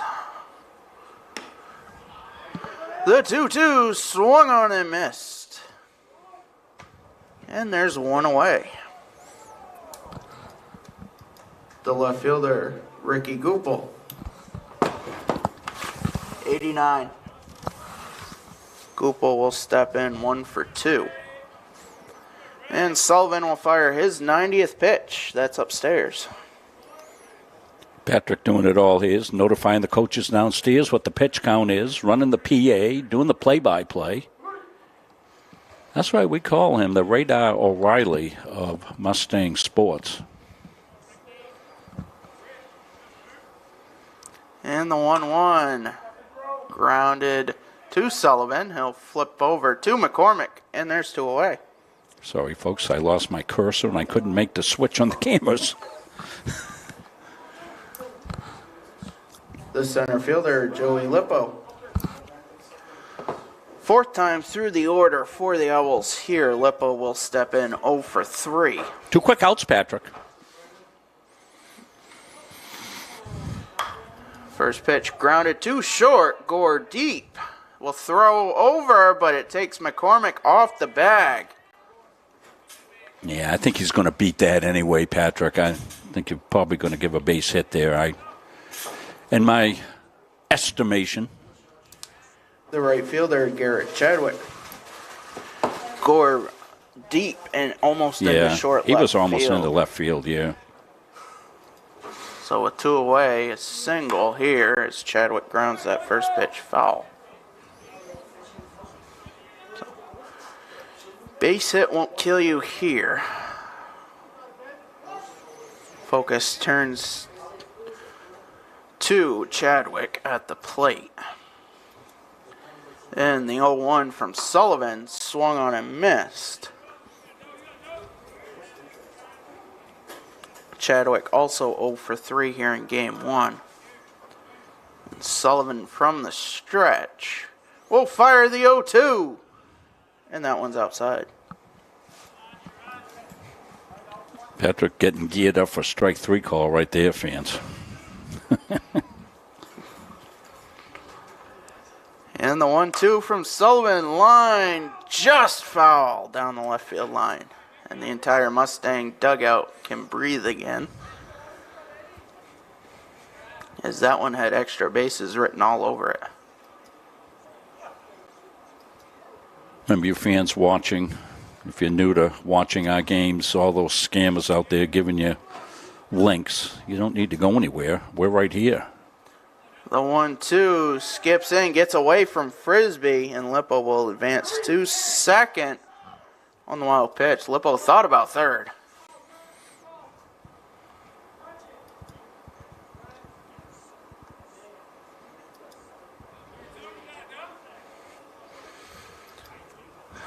So a 2-2 count here. Sullivan will turn the focus to Chadwick.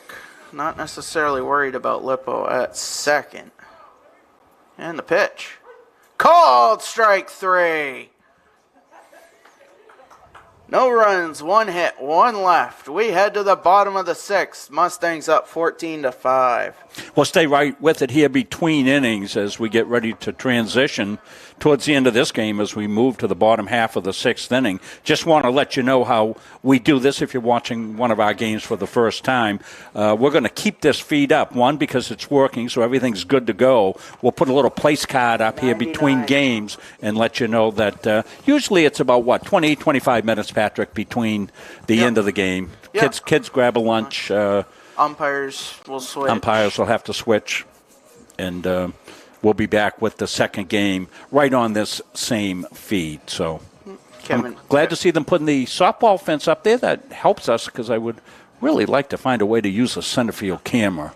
So that might be something. Prime opportunity on Tuesday. Yeah, might be able to do it because there's no back-to-back games, so there's no baseball. And if they're practicing, that's okay. Do they have a game Tuesday? I will have to double check. I don't think so. Email. So even if they're here practicing, a camera out there, as long as they know it's out there for practice. One of the reasons we can't utilize the center field camera is because there's no fence sometimes. If there is a fence and there's two games going on, you still can't do it. So it'll be the 9, 1, and 2 hitters here for the Mustangs: Brandon Gore, Jimmy Reed, Zach Mann. I think we got a game in last year. Leading off for the Mustangs, the shortstop, Brandon Gore. Boy, Brandon's had a nice day, hasn't he, Patrick? Got a couple of hits, I think. 2 for 3. 2 for 3, couple of ribs.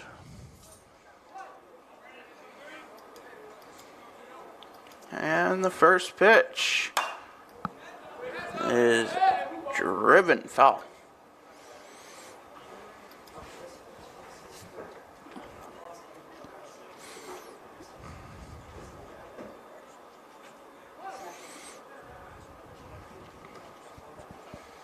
And the southpaw deals the 0-1. That one grounded to short.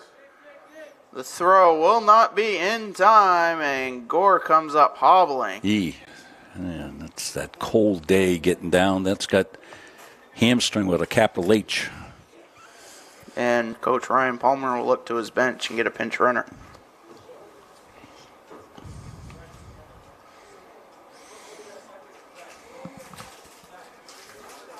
Yeah, Coach wants to get somebody in there. Makes perfect sense there. That way they can get a little treatment on that. Try to keep him loose, see if he can't go second game, and see Coach right down below us.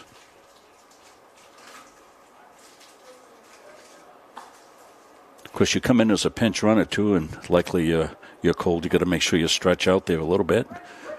But another hit for Brandon. 3 for 4 now, Patrick. Your attention, please. Pinch running at first base, number 5, Ren Trinidad. Now batting, the center fielder, Jimmy Reed.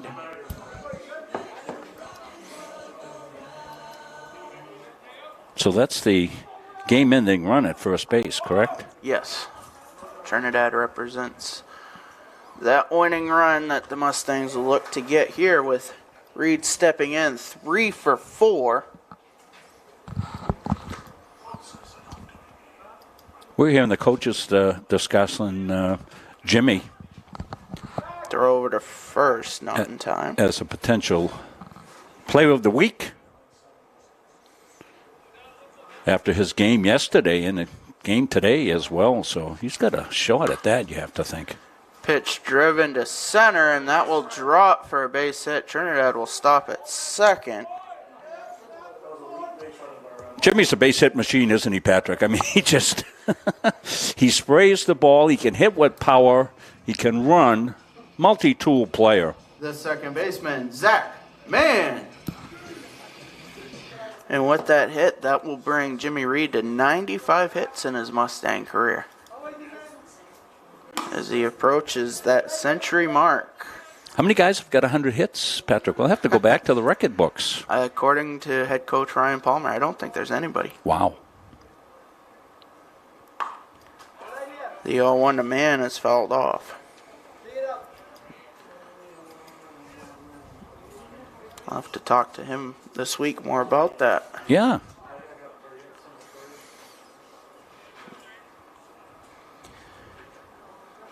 The 0-2. That's fouled off. Let's get that runner at second base because that's an important run there. Add that to the scoreboard. It looks like we just got word from downstairs. We may be playing all 7 or 6.5 innings.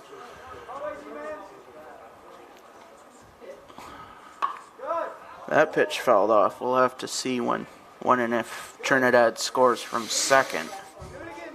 Yeah, Presque Isle's traveled all the way down. Give them their final at-bats. Nothing wrong with that. This game's not like it's really dragged out. Nope. We're just over 100 minutes of action here. That pitch grounded through. Trinidad will stop at third as the throw comes in from left. Trinidad diving back to third. And the base is loaded here, nobody out, and Brogan McCormick will step in. Yeah, Trent The first made that baseman, an adventure. Brogan McCormick.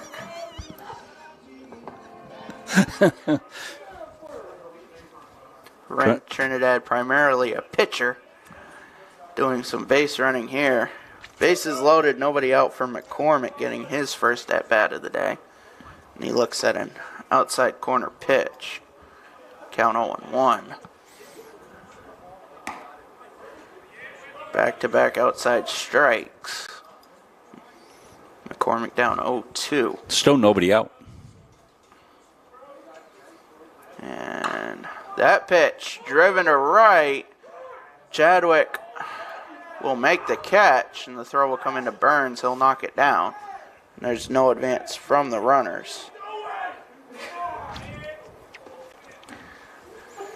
As Colton Frisbee will step in. The catcher, Colton Frisbee.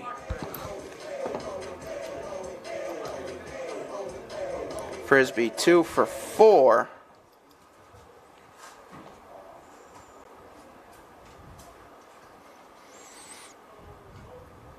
One out, bases loaded as Frisbee swings at the first pitch. Not sure if there's any bullpen action. The 0-1 is popped up. The short right, second baseman will not make the play in fair territory. He'll throw to second and get the force, but Trinidad will score.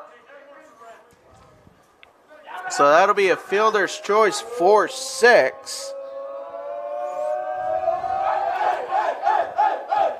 Man out at second, Trinidad scoring.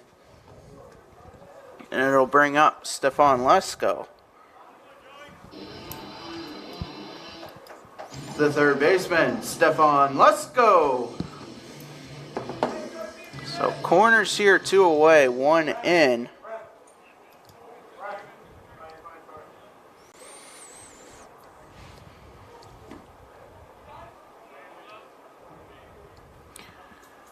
First pitch low.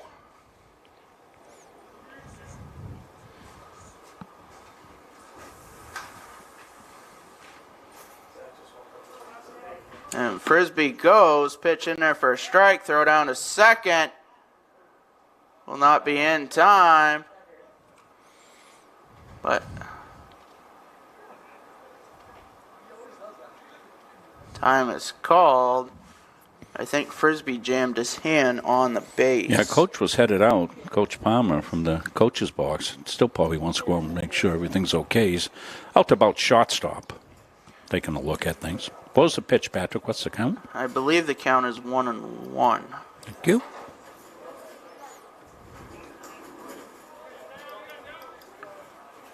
So 2 runners in scoring position here for Lesko. The 1-1, outside corner, 1-2. Well, you answered your question, Patrick. Mustangs got to 15, made the 10-run differential, and we're gonna play on to play more baseball for the kids, and I think that's the good call. 2-2 now, 2 Lesko. You know, it's one of the better days we've had. They said the high would be 43 today. Exactly 43 degrees right now. 2-2 grounded to Thompson. It lands at his feet. He couldn't find it. And that'll be an E5.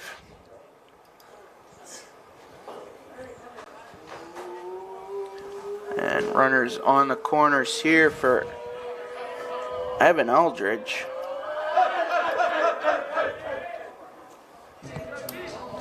The left fielder, Evan Eldridge. Eldridge will step in 0 for 4. Look to get his first hit of the day. Pitch inside. Count 1-0.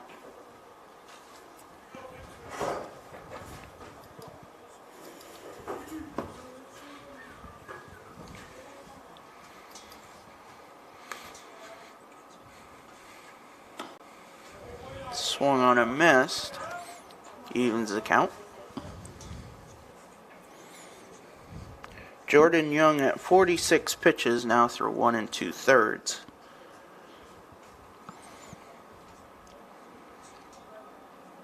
The 1-1 to Eldridge outside, 2-1. Lesko off of first. Frisbee 90 feet away at third. Mustangs with 2 in the inning so far. Pitch low. Avery McWhinney on deck.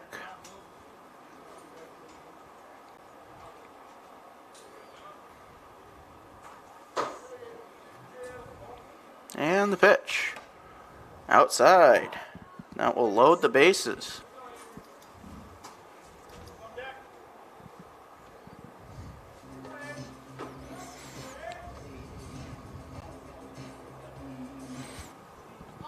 And that'll promote a visit from Coach Roger Stinson. As Young just off the 50 pitch mark.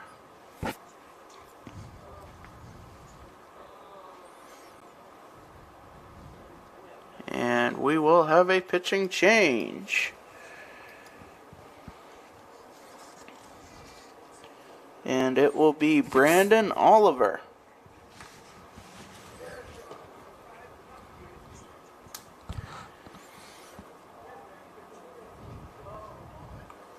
Your attention, please. Now pitching for the Owls, number 15, Brandon Oliver.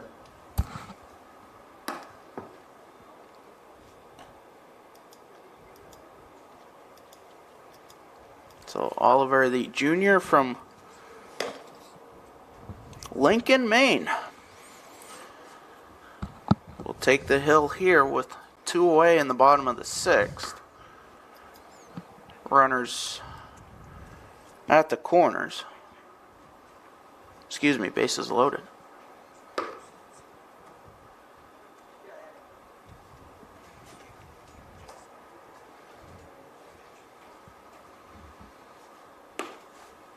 As we said, stay with us between games. Go get your lunch. Late lunch, I guess it would be. Come back for game 2. We'll be here for all the action, as we will be all year. This kicks off our spring coverage. Figured out, Patrick, by the time we get done in the spring, we'll have covered close to 100 games again this year for Central Maine Community College, plus the basketball playoffs we did for the league. We're in the, second year, first year? Second year. Second year of a contract, 5-year contract, so we'll be here for a few more years, and we keep innovating. As we said, we'll get some interviews we did with the kids you'll be seeing throughout the spring sports season. As McWhinney steps in 1 for 3. And the first pitch from Oliver. Grounded too short. A good stop by Blake, but he won't have a play anywhere. And that'll be a base hit.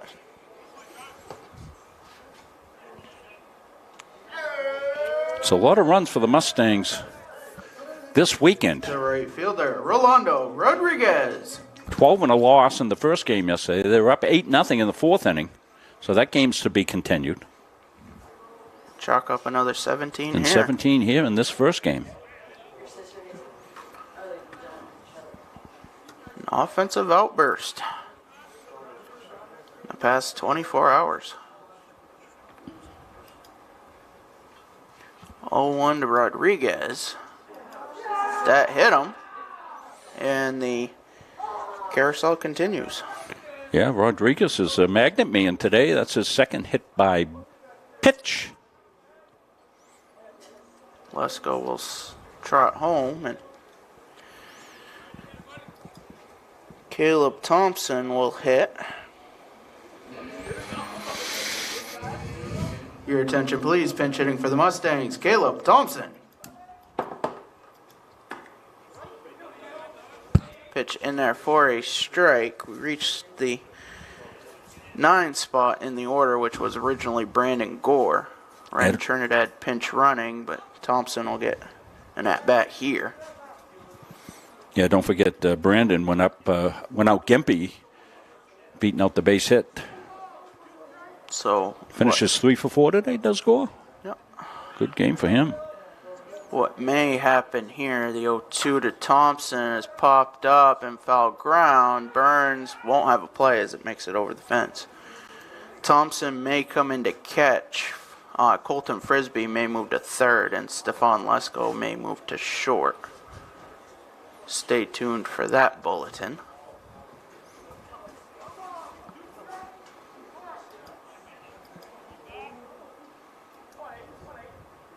Oliver from the stretch will fire the 0-2. That's fouled off.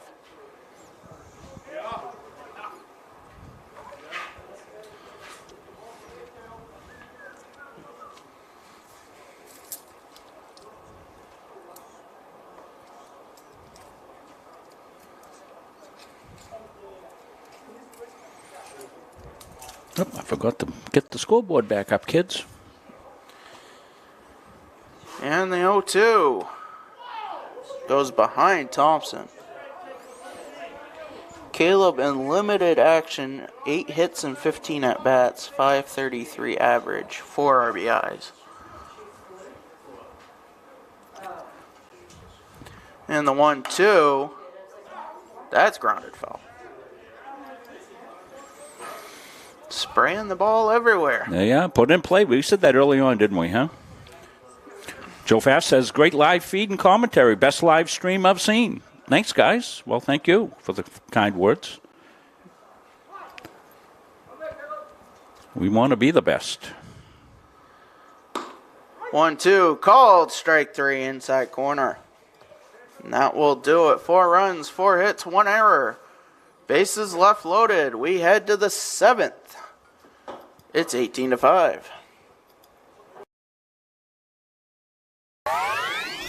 When I walked through these doors, I was just blown away. This is insane. It just caught my attention immediately. This is the first place that I've seen like this decked out. It's pretty sweet. This is a grand opening for our esports arena. We're talking 1,600 square feet of pure technology. Like, I'm shaking being here. It's so cool. There's nothing like it in Maine. We're ahead of the curve here. It's definitely a big market, something you can make a living on. I've always had an interest in esports. So we're treating it like an extension of our athletic program. And then in addition to that, we're starting an esports management degree program. It's just a different community for me to be a part of. It really just helps me just be myself. It's just really fun. This will bring students together. That's what's happening, and that's what esports is. To me, it's beautiful, and I want to live here.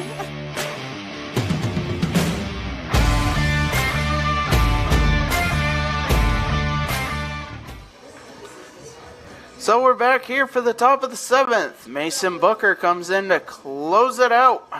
Mustangs up by 13, and the bulletin I talked about in the bottom of the 6th. Caleb Thompson is now behind the plate. Colton Frisbee moves to third. Stefan Lesko is now at short.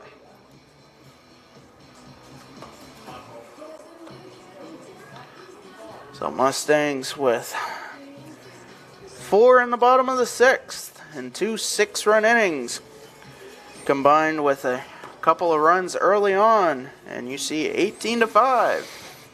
18 runs on 18 hits, 2 errors.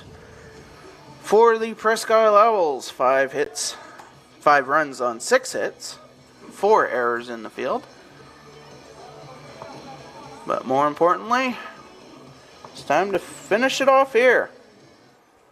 It'll be Tim Burns, Joey Blake, and Brandon Oliver due up. Leading off for the Owls, the first baseman, Tim Burns. Burns 1 for 3.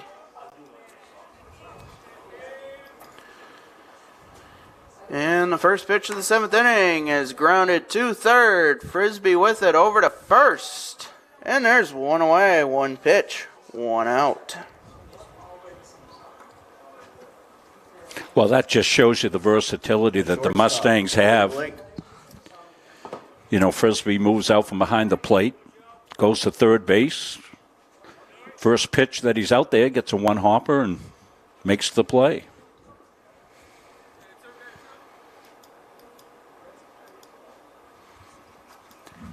And the first pitch to Blake is blooped into short right. That will drop. Blake looking. He's heading for second. The throw from Rodriguez is not in time. That'll be a bloop double for Blake. Well, that was good hustle on Blake's part, but I suppose with the score being what it is, what the heck, you got a chance to double go for it. The designated hitter, Peyton Jones. That was a good, strong throw by Rodriguez. That was a bang-bang play, Patrick.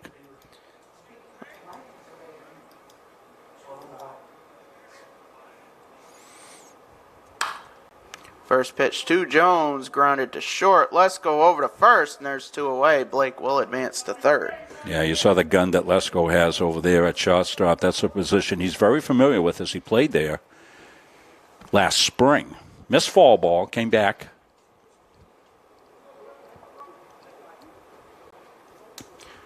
The third baseman, Brock Thompson. Thompson steps in 0 for 2. Blake 90 feet away, pitch outside corner, count 0-1.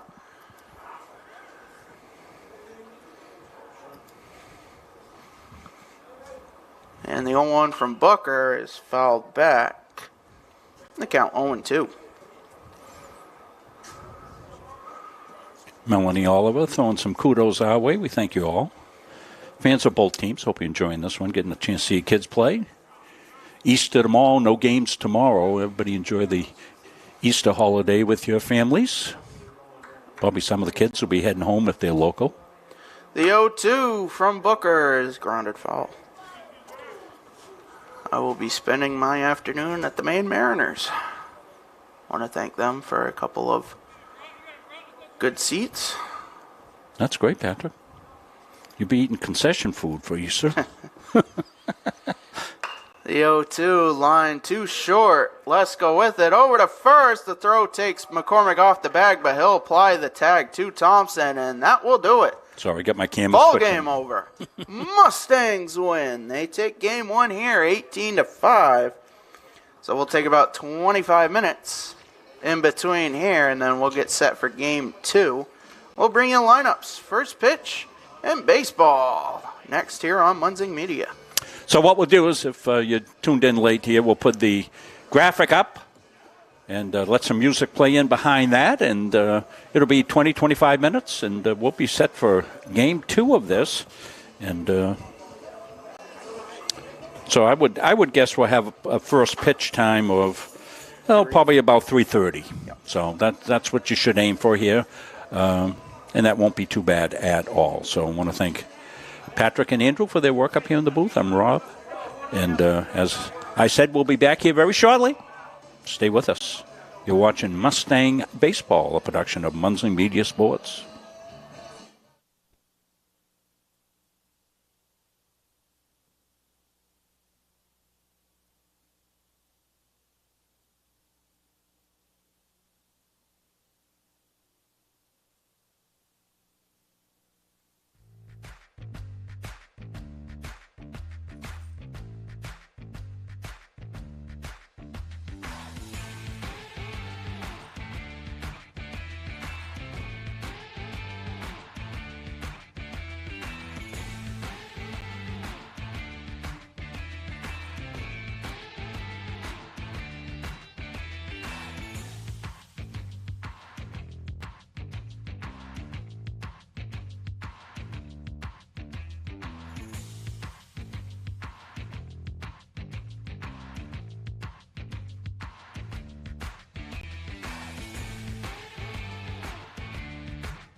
We join you back here at the Turf Complex on the campus of Central Maine Community College. Hello, everybody. I'm Rob Munsing. Patrick Dexel's getting the lineup set for Game 2. Andrew Sevenson along on our game cam. I've taken the presence of mind to zoom in the backstop camera between games just a little bit. I've come in a little bit tighter, folks. Let me know what you think at home. I want to thank you all for your nice, fine comments. So many nice folks online saying how awesome our coverage is. And like the athletic program here at Central Maine Community College, who want to always be doing things first class and doing the very best for all their sports and their athletes, we as well want to do the very best on our coverage of those student athletes. And speaking of student athletes, we want to send some kudos out. Boston Caldwell named student athlete for the male this year. And Emily Strawn. Emily Strawn for the women. Athlete. So congratulations, Patrick Dexler, joining me back here as Patrick's got the second game lineups all set. So those two student athletes, certainly great athletes, but top-notch students as well. So Emily and Boston, congratulations from us here at Munsing Medias. We've had the privilege of covering your athletic career, and we certainly knew that was top-notch, but athletics as a supplement of what is the most important thing in these student athletes' life, and that is the student part of the athlete. So we congratulate those two students. Want to thank Dave Gagne for taking care of us between games with sandwiches from Sam's Italian Pizza. We'll give them a shout-out. Excellent Italians here, and they fed both teams, I think, Patrick, right? They had a bucket full of sandwiches there, and Dave's headed down to the mall to sell what he didn't hand out, so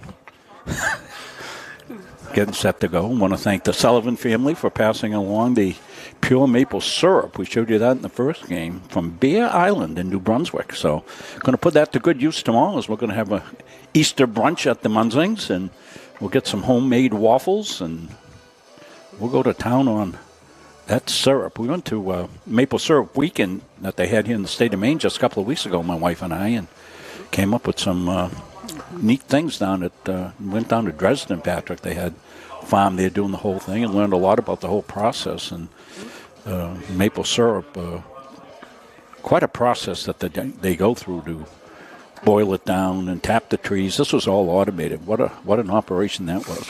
So we got a funny little tidbit of a story here. I'm not sure I've ever heard of this, Patrick, but Coach Palmer came up and he mentioned it to you as I on my way out to get a sandwich, and the home plate umpire all of a sudden went, uh-oh, what was that all about, Patrick?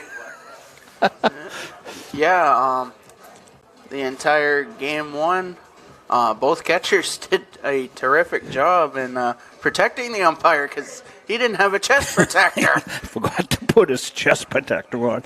Wow. I did a lot of umpiring. I had a coaching career in high school. I was the head varsity baseball coach at Garden High School from 1979 to 1989. So I did that stretch, and then I became an umpire and did a stretch of high school and American Legion baseball and all that. And boy, if you got hit in the chest, even with a chest protector on, it hurt like heck. I can't imagine if he ever took a foul tip back there. And he didn't know immediately that he didn't have a chest protector on. I like this look behind the plate a lot better. We're a little bit tighter, folks, as I told you. Went out and zoomed in there a little bit. That's the view I think we had more last year with that. So, Patrick, take it away here. And taking a look at the starting pitcher here for the Mustangs in Game 2. They've changed uniforms. Mustangs go to their reds here as they'll face a lineup of the Presque Isle Owls that looks like this. Leading off will be the center fielder, Joey Lippo. The shortstop batting second will be Garrett Chadwick. The first baseman, Tim Burns, bats third. The third baseman for Game 2 is Joey Blake. He'll bat cleanup. Peyton Jones starts in right for Game 2, batting fifth. Behind the plate for both games here, Anthony Searles bats sixth. The designated hitter for Game 2 is Preston Bass. He'll bat seventh. Mason Long will get the start again at second, batting eighth. And rounding out the lineup for the Owls is Ricky Goupel, the left fielder. And your Mustang lineup for Game 2 looks like this. The standard top. Jimmy Reed will lead it off in center. Zach Mann batting second at second. Colton Frisbee gets the start here at short for game 2. Stefan Lesko moves to short, batting cleanup. Shane Sullivan gets the start as the DH here in game 2, batting 5th. Mason Booker is in left, batting 6th. Craig Burnett gets the start at first, batting 7th. Rolando Rodriguez bats 8th in right, and behind the plate is Caleb Thompson, batting 9th. Leading off for the Owls, the center fielder, Joey Lippo. As Joey Lippo's ready, Garrett Harvey on the mound here for game 2 is ready. He'll fire the first pitch to Caleb Thompson, and that pitch is in there, and we are underway. You can be guaranteed the home plate umpire's got a chest protector on this game. I'm sure they talked about that. That's one of those things you'll have a chuckle about down the line. And Harvey from the windup fires the 0-1. That's outside. Behind the plate for game 2 is Mr. Kevin Joyce, the crew chief. Yeah, Kevin, veteran umpire. We see him here a lot. One of the great umpires here in the state of Maine. He's old school, no nonsense. That's for sure with Kevin. The 1-1 is driven to center. Jimmy Reed was playing in, and that's going to get over his head. As the wind has died down a little bit, he'll hit his cutoff, Lesko, and the throw will come into third. Frisbee will keep it in front of him, but that's a leadoff triple for Lippo. Yeah, Lippo out of the gate well there. He was running extra bases from the get-go, and that ball carried well. The shortstop, Garrett Chadwick. So Chadwick will step in with the first run for the Owls 90 feet away.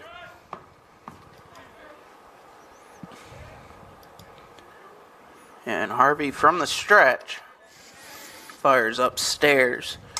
Garrett Harvey, the freshman from Monticello, Maine, went to Holton High School. This is his 5th appearance, his first start. He's 1-0 with a save, a 4.50 ERA in 8 innings. Pitch in there for a strike.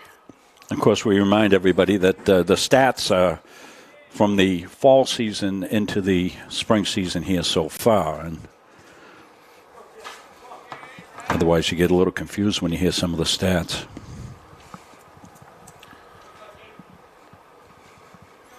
And the 1-1. Inside corner. Count 1-2. Yeah, that one came from the inside. Just caught the inside part of the plate on the breaking ball. I think I put a fresh can of paint out there for them. There you go. And Harvey's 1-2. That's fouled back.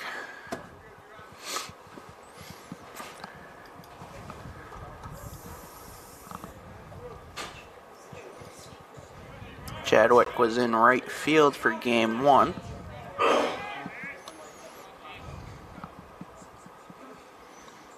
Harvey getting the sign from Thompson. Now we'll set at the belt. And the 1-2 skips in. Good stop by Thompson. Boy, nice stop. Great low ball. Block that 5-hole. Caleb, the freshman from Brunswick, Maine.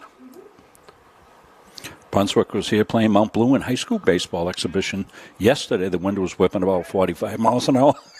The 2-2 swung on and missed. And there's one away. Yeah, nice breaking ball there. You saw from the backstop Cam and broke that off. Started that in the zone, bit outside the zone, but a hard one not to chase. So Burns will step in. His first at-bat in game 1 was a single.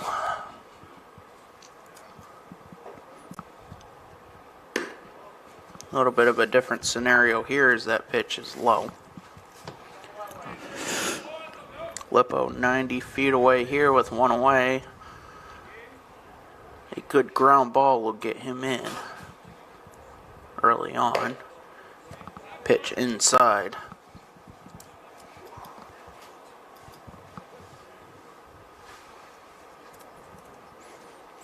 .43 degrees at game time here, game 2. Just what they said it would be. Pitch low. And a 3-0 count here.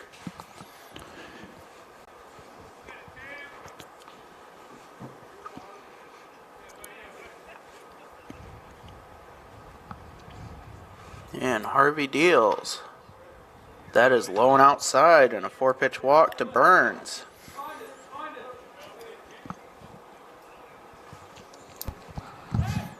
The third baseman, Joey Blake.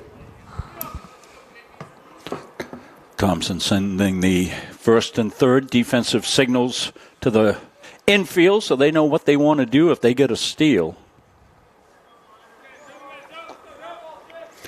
It's one of those things you spend a lot of time during preseason working on, all your defensive plays, bunt defense, first and third situations.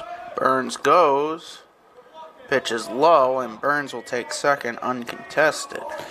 Yeah, Thompson really didn't have a good ball to throw there. I'm not sure that was the play, but he ended up having to put it in his pocket.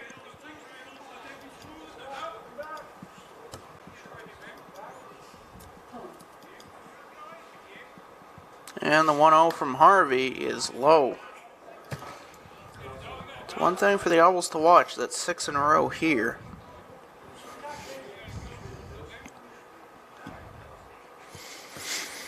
Harvey looking to find his rhythm. He'll set at the belt. The 2-0.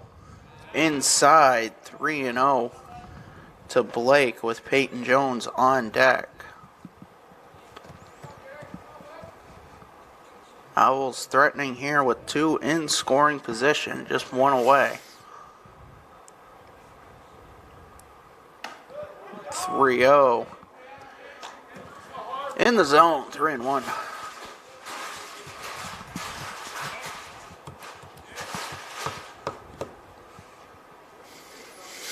And Harvey will fire the 3-1.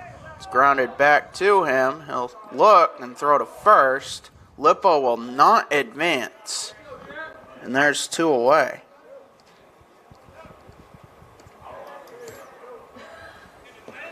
A lot of times you put the contact play on second and third no matter what. Peyton Jones.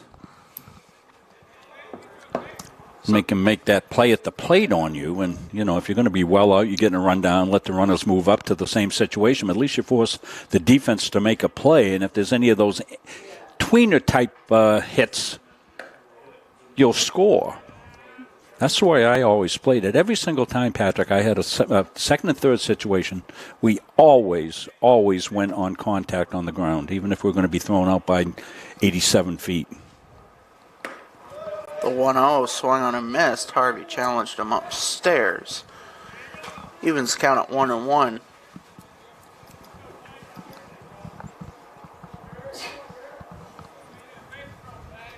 Harvey now working from the wind-up.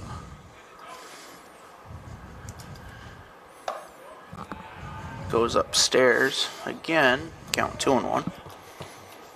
Getting a little stretched out pitch-wise here in the first inning is Harvey.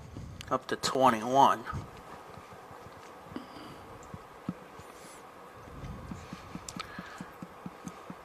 And he fires that 2-1. That's grounded foul.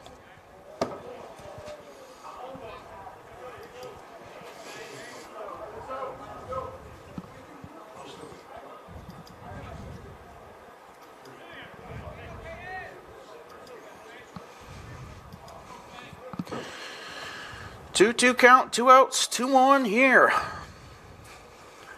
And Harvey will fire. Pitch called, strike 3. A leadoff triple and a walk. 2 left in scoring position, no runs, 1 hit, no errors, 2 left. We head to the bottom of the first. Mustangs coming to bat. Have you heard about free college? It's free. It's free. It's free.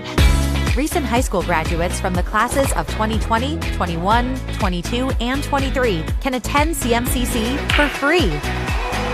The free college scholarship pays 2 years of tuition and mandatory fees. No income or age limits. What are you waiting for? It's free. Leaving CM with no debt is going to set me up for my future. Visit cmcc.edu/free for details.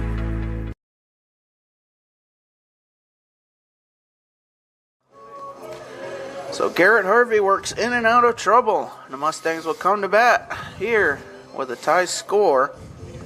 As you see, warming up for the Owls, the starting pitcher of Game 2 is Dakota Morrow.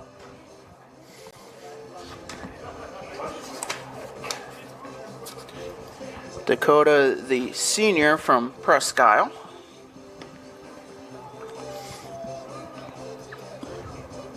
face Jimmy Reed, Zach Mann, and Colton Frisbee due up. Stephon Lesko, Shane Sullivan, Mason Booker, the next three in the Mustang lineup. And Craig Burnett, Rolando Rodriguez, and Caleb Thompson round out the order. Big win for the Mustangs, game one.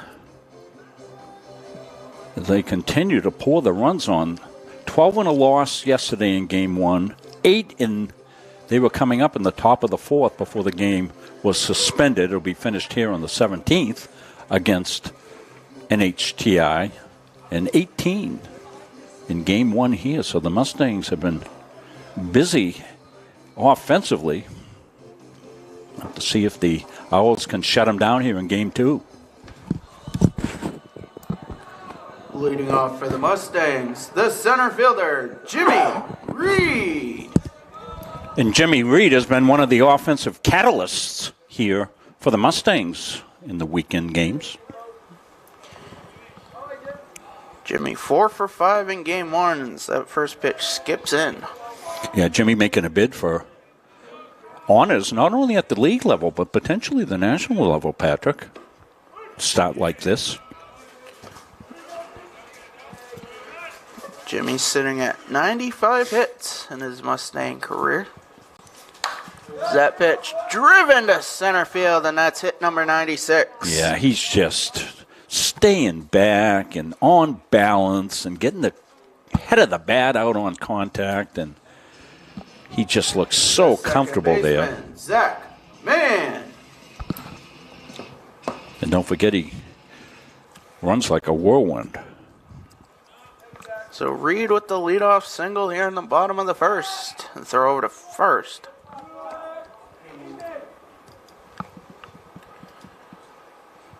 Reed also a threat to steal, 12 out of 14 on the season. Another throw over. Morrow from the stretch. And the pitch to Mann, grounded to third.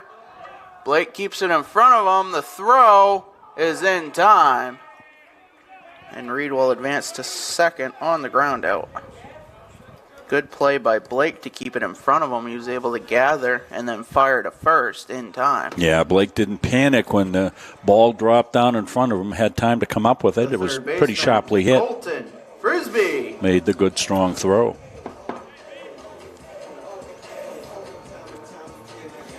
Mustangs a good job in the first game early on, Patrick, producing with runners in scoring position. First couple of innings they did that, built that 8-0 lead. And the first pitch to Frisbee is lined to center. That'll be a base hit. Lippo cuts it off. Reed rounds third. The throw comes all the way in, but it will not be in time. It's a base hit and an RBI for Colton Frisbee, and the Mustangs go up 1-0.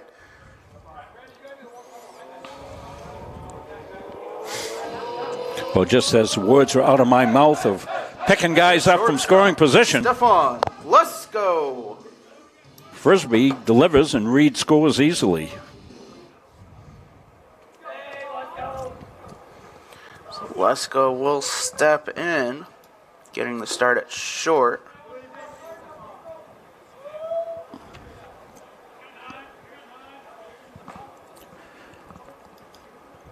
As we said in game one, not an unfamiliar spot for Lesko. Pitch in there. Count 1-1. So Frisbee on first here, 1 run in. Pitch outside corner, count 1-2.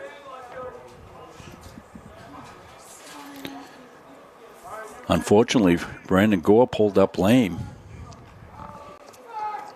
Throw to first. After collecting his, his third hit, he was 3 for 4 in the game, couple of ribs. Good game for Brandon. Legged out a single in the bottom of the 6th. Pitch outside, 2-2. And tough take on 2 strikes right there. Wow. Ren Trinidad had to come in and pinch run for Gore. And then the Mustangs were able to bat around, and Caleb Thompson got an at-bat late.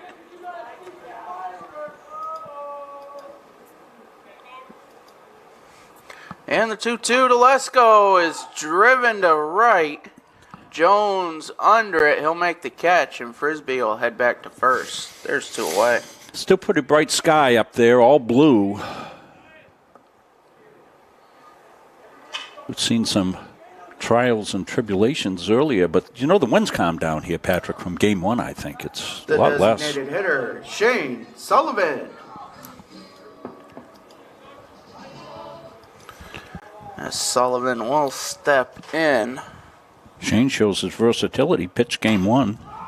That pitch driven to left. Goupel under it. He'll make the catch, and that will do it for the Mustangs. They get a run, and they'll take that early 1-0 lead as we head to the second here on Munzing Media.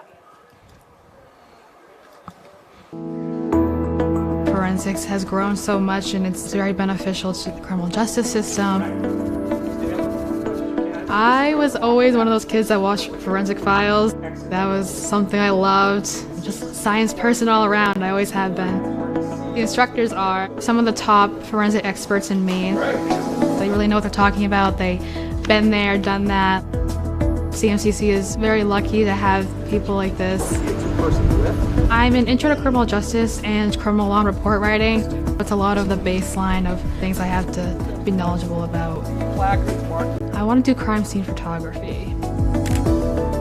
The forensic science program is preparing me to start thinking like what's important here, what do I need to look for like right off the bat. You never know what you're going to find.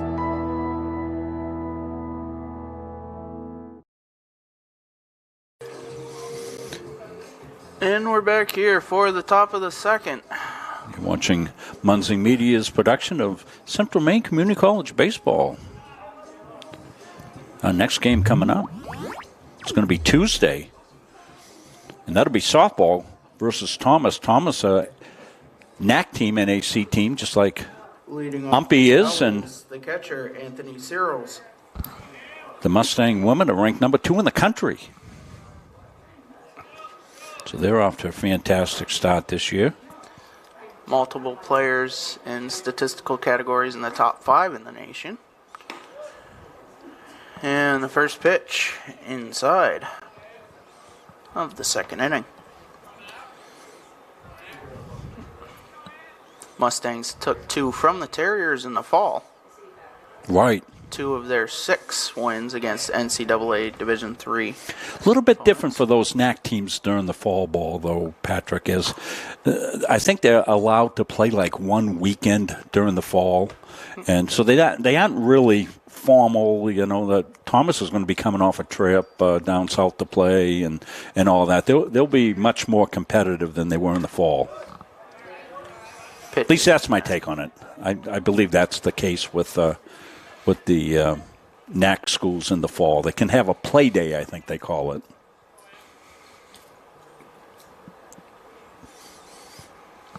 And the 2-1 from Harvey swung on and missed.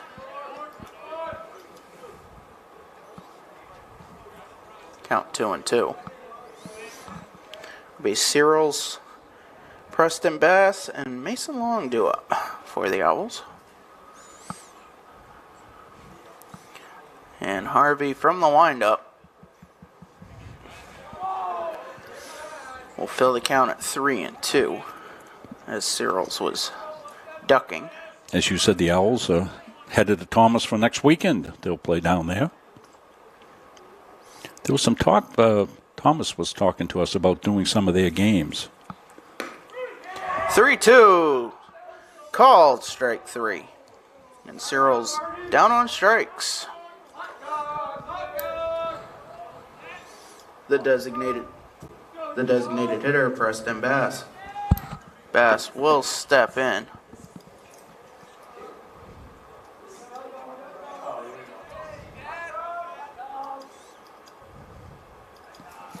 And Harvey from the windup.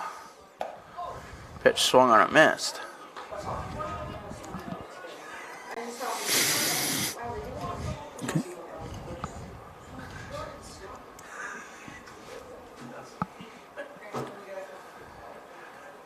And the 0-1 called. Strike two. Yeah, that's a paint job on the corner. I might have to go put another gallon of paint down there. Stretch it out there, big boy.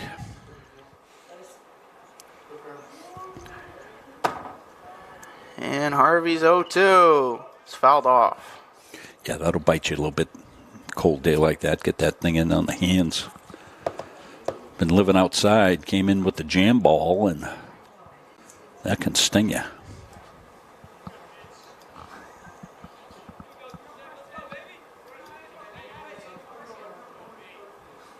And the 0-2. Check swing. He went. Nice two away. Took a little off that breaking ball, and sometimes what happens there, you get that front foot outside, out front there on the change of speed, and if you can't keep the hands back. Two away, that'll bring up Long, getting the start at second in both games today. And Harvey's first pitch is low.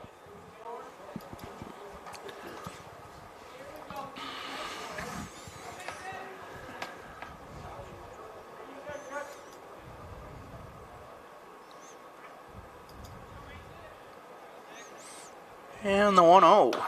It's popped up in a short right, but that'll go tail foul.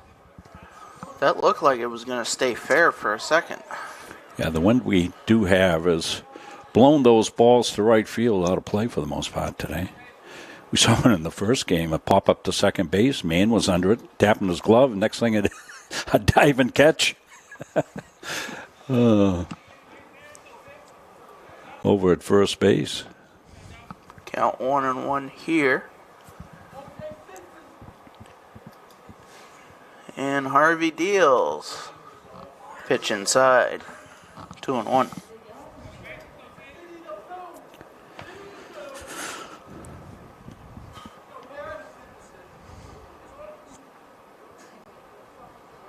And the 2-1. Too long. Pitch grounded foul.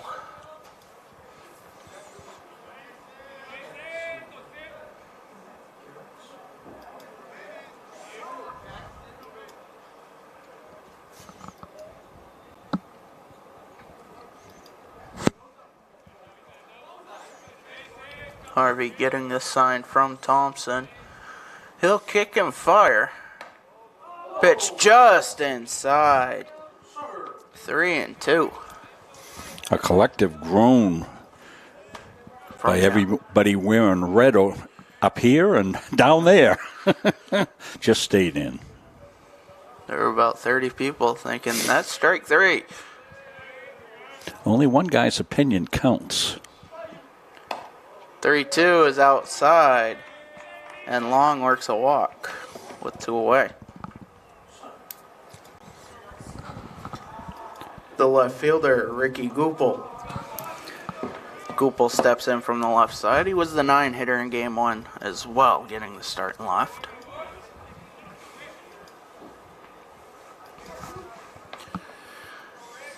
And pitch 40 coming from Garrett Harvey is driven to center. Jimmy Reed will catch the line drive, and that will do it for the Owls. They get a walk. They strand a runner at first. We head to the bottom of the second. Mustangs up 1-0. The New England Aviation Academy is Maine's only official service training center and service training partner.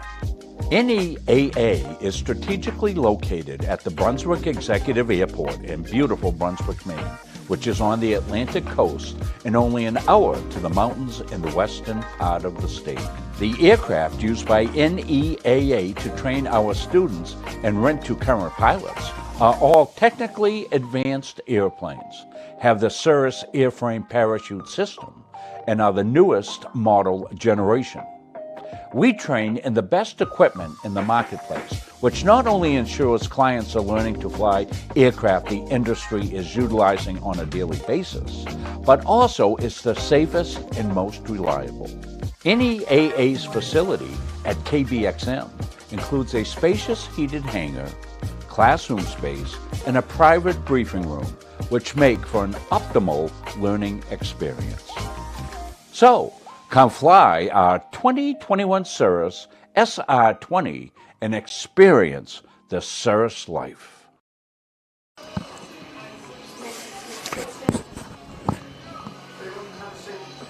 So things moving along here from the baseball end of the turf complex. As we told you, Tuesday we'll have softball action from the other end. They get looking like they're going to have the fence up, so that's good. The left fielder, Mason Booker.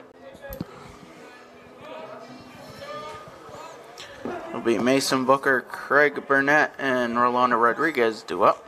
The first pitch is upstairs from Dakota Morrow. And that pitch grounded foul down the third baseline. Making some adjustment on the scoreboards. I didn't change the camera. I'm sorry about that. Now we're back.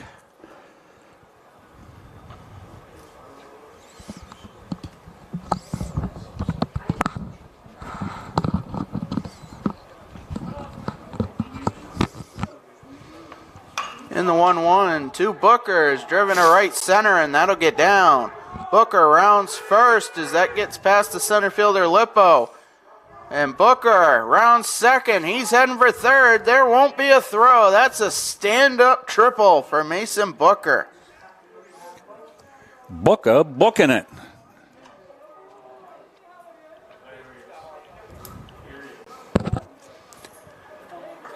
The first baseman, Craig Burnett.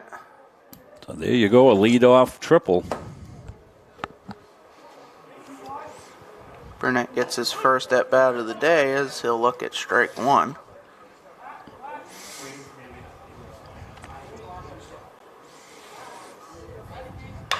And that pitch is driven to center. And Lippo makes the catch, but tagging up and scoring on the sacrifice fly is Mason Booker. And the Mustangs go up 2-0. Well, Booker could walk in. He really had a hustle for that triple, but he could have walked in backwards on that long fly ball. The right fielder, Rolando Rodriguez. And the first pitch to Rodriguez is low. Check swing appeal to first. Base umpire says no.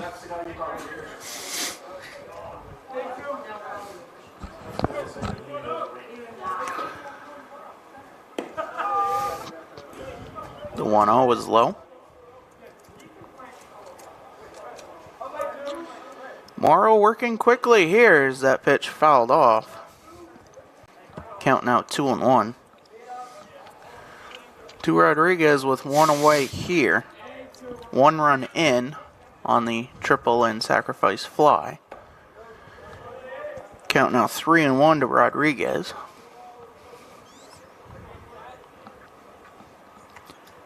And the pitch grounded to third. Blake keeps it in front of him, throws over to first, and there's 2 away.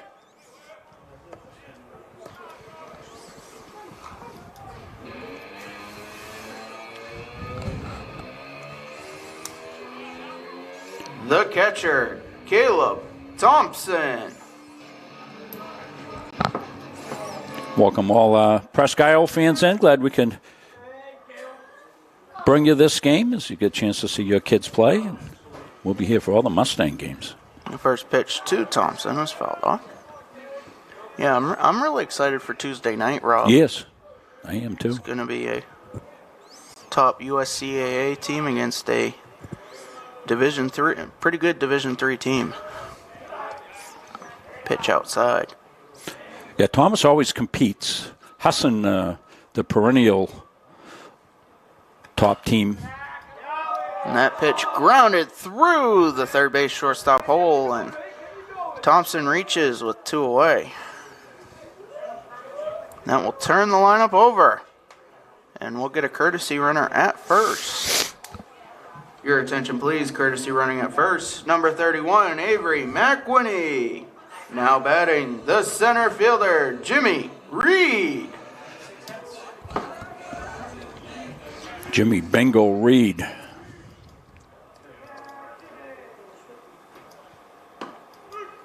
Pitch in there, count on 1.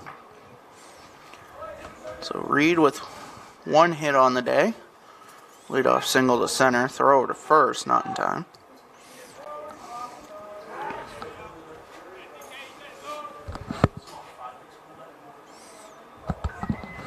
Went 4 for 5 in game 1. As that pitch over the second baseman, Long's head. And that's another hit for Jimmy Reed, as McWhinney will head to third. And the runners are on the corners here with 2 away. Well, as we say, Jimmy brings a fire hose to the plate. He can spray it everywhere. He's gone left side. That time he got top hand over, pulled a line drive to right field. He's just a terrific hitter. And he'll be off to the races here. We'll stay wide on this because I suspect he's off to the races. And Reed goes. That first pitch is fouled over the dugout across from us. Count on 1. Jimmy Reed now at 97 hits. Kind of on that 100 hit watch here. Throw over. Not in time. Yeah, Jimmy's got good enough wheels that really he doesn't need a great lead. He gets such a fast jump out of the box. Pitch outside. I mean, off the steal. That first step, couple of steps, explosive for him. Throw over. As Morrow keeping an eye on Reed, as he should.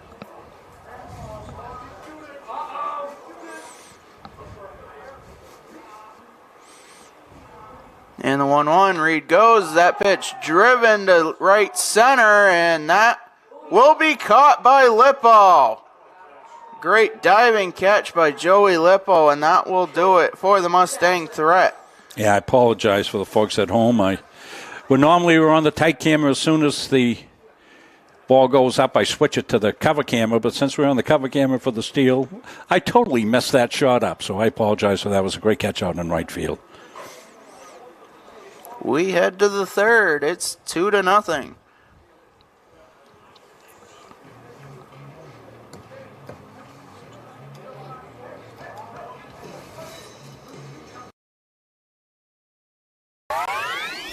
When I walked through these doors, I was just blown away. This is insane. It just caught my attention immediately. This is the first place that I've seen like this decked out. It's pretty sweet. This is a grand opening for our esports arena. We're talking 1,600 square feet of pure technology. Like, I'm shaking being here. It's so cool. There's nothing like it in Maine. We're ahead of the curve here. It's definitely a big market, something you can make a living on. I've always had an interest in esports. So we're treating it like an extension of our athletic program. And then in addition to that, we're starting an esports management degree program. It's just a different community for me to be a part of. It really just helps me just be myself. It's just really fun. This will bring students together. That's what's happening, and that's what esports is. To me, it's beautiful, and I want to live here.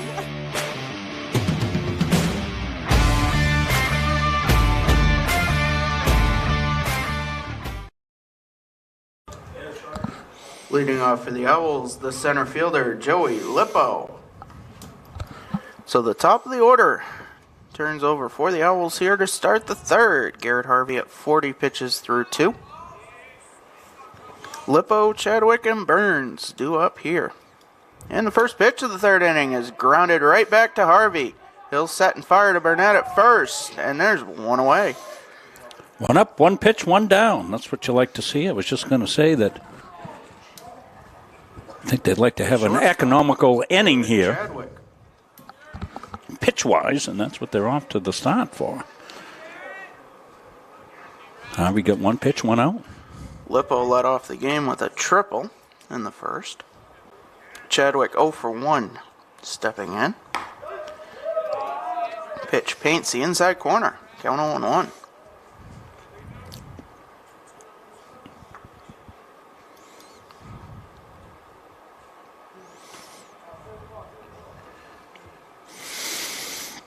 And Harvey deals. That pitch grounded to short. Lesko will fire over to first, and there's 2 away. Yeah, again, Lesko shows you that gun he's got over there. The first baseman, Tim Burns. Well, we are looking at a very low pitch potential inning here. You said he was 40-ish through 2. 3 pitch inning so far here. Burns definitely a dangerous hitter. You're going to have to be careful.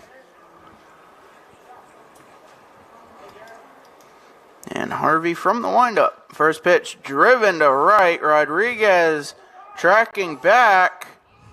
And it bounces off the fence. Rodriguez with a great throw in to Lesko, and that'll be a double for Burns. We said Burns was a dangerous hitter. You no sooner finish that declaration, and that thing was one hop in the right field fence. That's out of most ballparks in America. That was a shot out there. Baseman Joey Blake. How deep is it out there, Patrick? Dead right field. To the pole is 330, 335. The fence is 365. Yeah, I was going to say 365. What a shot that was. Wow. So Burns in scoring position with 2 away here. Blake will step in 0 for 1 as that pitch is upstairs.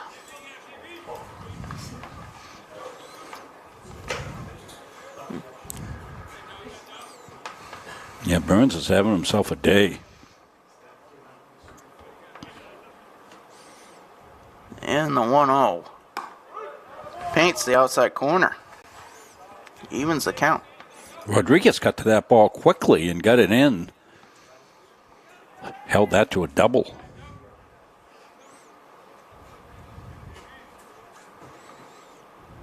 Harvey set at the belt. He'll fire the 1-1. Outside corner, 1-2. Yeah, a little breaking ball action there. Caught that corner.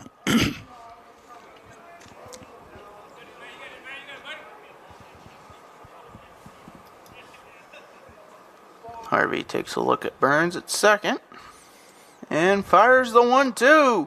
A foul tip right into Thompson's mitt. And that will do it. The 2-out double is stranded at second. Mustangs go to the bottom of the third, up 2-0.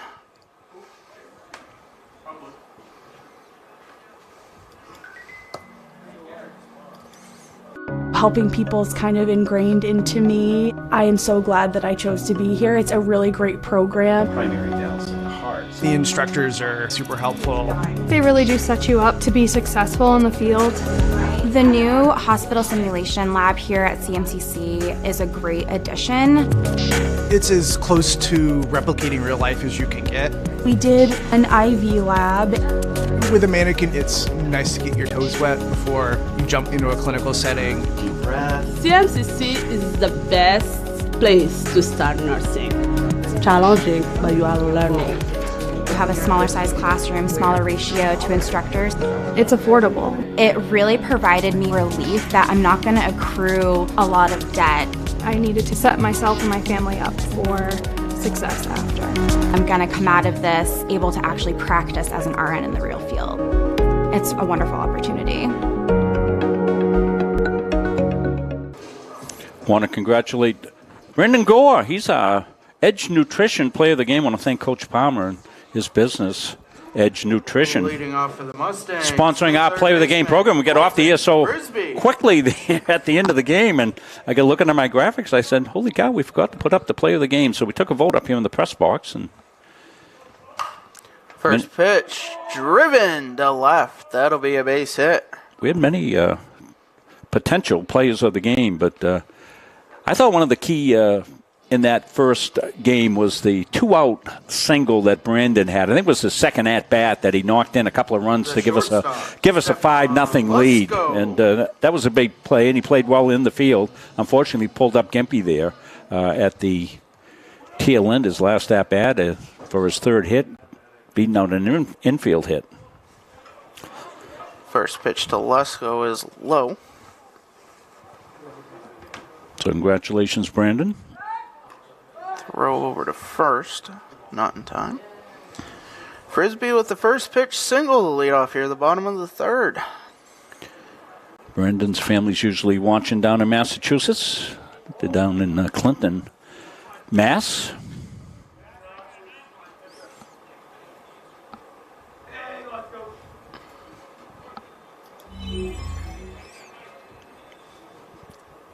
And And the 1-1.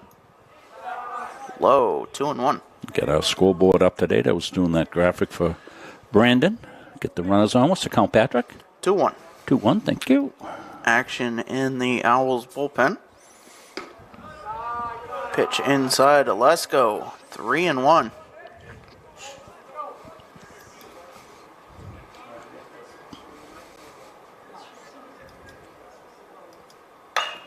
And that 3-1 grounded foul.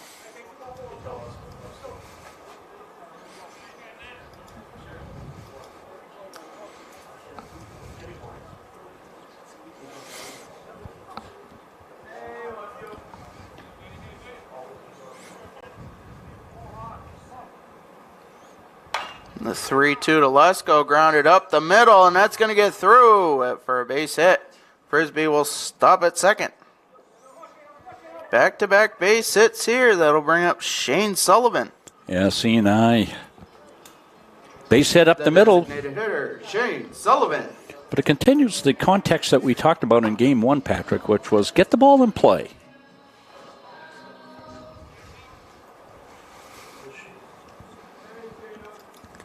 The activity Owls bullpen. As that pitch fouled off, it looks like Brock Thompson, the starting third baseman from Game 1, is warming up.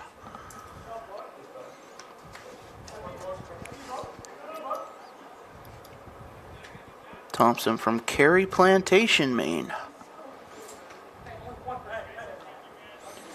Frisbee off second. Let's go off first. The 0-1 is upstairs to Sullivan. Yep. No outs, okay. Just making sure my scoreboard's right. Pitch grounded to third. Blake will throw to second. They'll get the force. And Shane will reach on the 5-4 fielder's choice.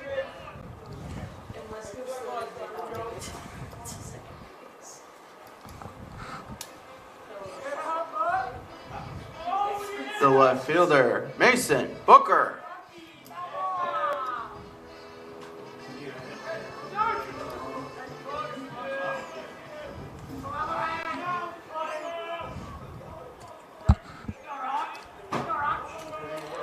The first pitch to Booker is inside. Throw to second is a little wide, and Frisbee will score on the throw.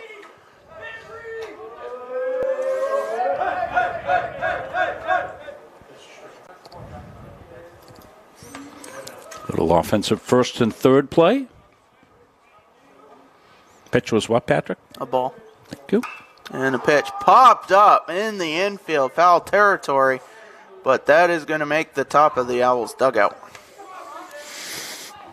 And that'll even the count at 1-1. Sullivan in scoring position at second with one in so far in this half inning. Dakota Morrow up to 41 pitches. Brock Thompson warming up in the Owls bullpen.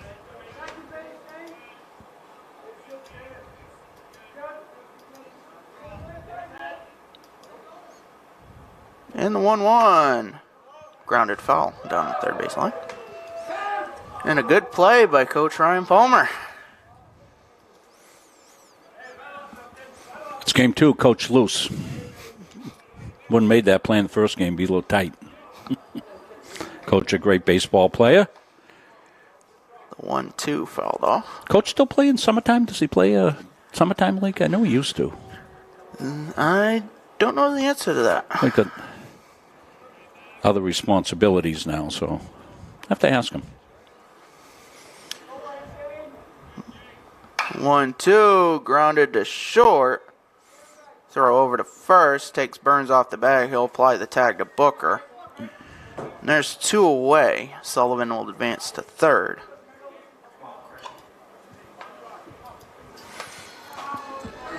Mustangs have done a pretty good job of picking up The first baseman, Craig 2 out runners Burnett. in scoring position today, and that's always the key to win ball games. Chadwick with a good play over at short as that first pitch is low to Burnett.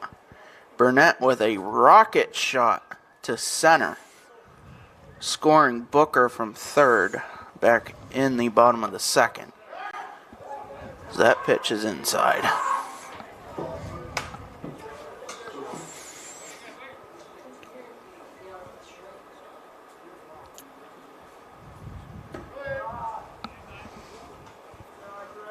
Count 3-0 now to Burnett. Let's see if Burnett gets turned loose here.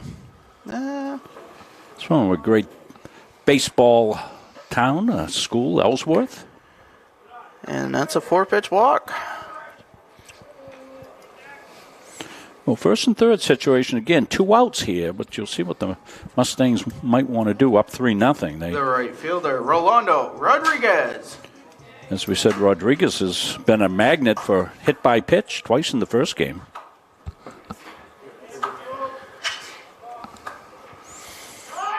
Throw over to first. Burnett dives back. Burnett with a tall, lanky 6'3" structure is able to dive back in a couple steps. Pitch paints the outside corner. Count 0-1. Yeah, a little quick pitch there. Quick to the plate. And pitch upstairs. That's the thing you're going to see a lot more with the pitch clock eventually going to be put into play. Throw to first is not in time. It gets away from Burns, and Sullivan will score.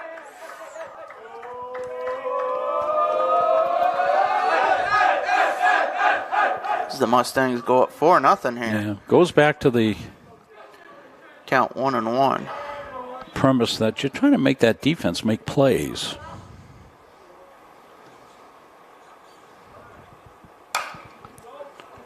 Pitch line foul. Count 1-2 here with 2 away.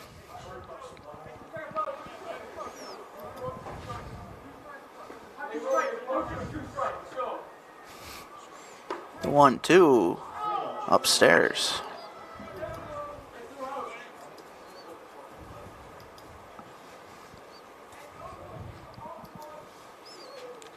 And Morrow set, he'll fire.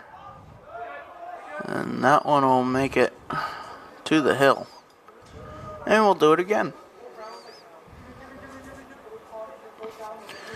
2-2, 2 outs. Burnett off of first. That pitch driven to left, Goupel under it, and he'll make the catch. So the Mustangs get 2 here in the bottom of the third. They strand 1. We'll head to the fourth. Mustangs up 4-0. The USCAA provides our program exactly what they say, a chance for small colleges to compete. It's leveling the playing field for everybody.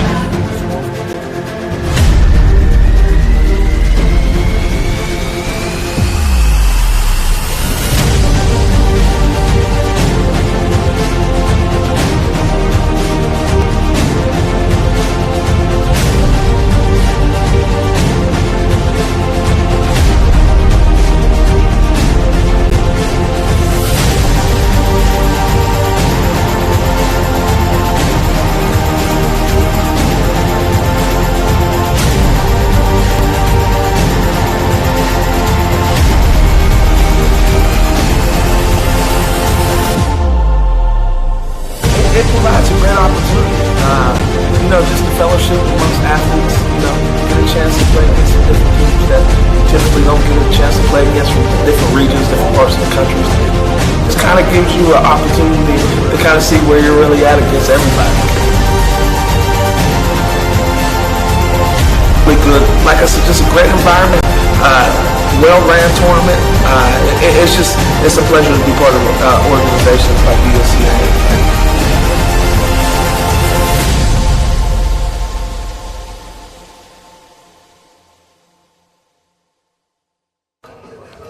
Garrett Harvey with an 8-pitch third inning is going to set him up for the fourth here, sitting at 48 total. He'll face the 5, 6, and 7 hitters. Jones, Searles, and Bass due up. Leading off for the Owls, the right fielder, Peyton Jones. Jones will step in. 0 for 1. He started game 1 on the mound. Went 4+ innings. And the first pitch of the 4th inning is fouled off, and a good catch by a Presque Isle Owl.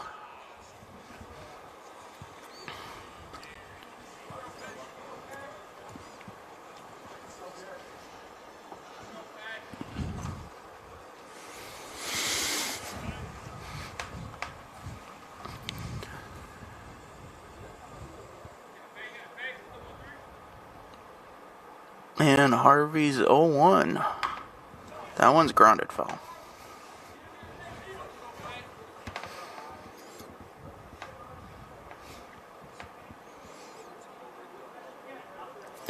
Harvey, a right-handed thrower, left-handed batter. See that fairly common. The other way around, not quite so much. Lefty-righty. The 0-2, a hard grounder to second. Zach Mann over. He'll throw to Burnett at first, and there's one away.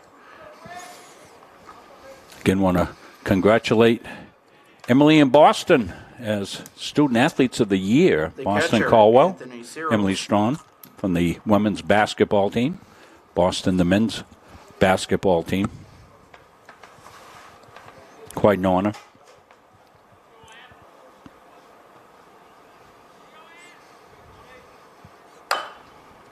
And the first pitch, grounded foul.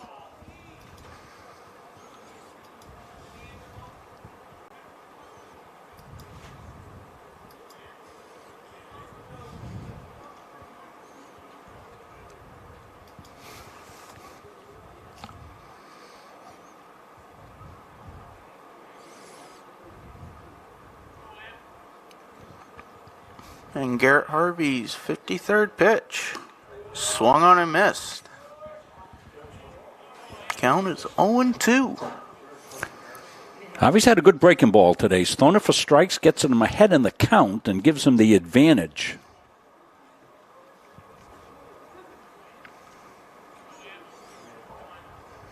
The 0-2 swung on and missed, and the tag will be applied. The home plate umpire called him out on the tag. He called him out on the tag. I think they're going to talk it over. I saw that clearly. Is that what you see it as, Patrick?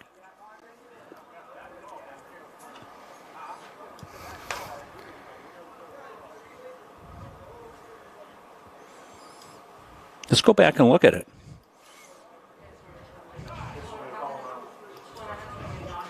Here's the replay on it. Comes the pitch in the dirt, the swing, and now watch. I'm not quite sure what that call was.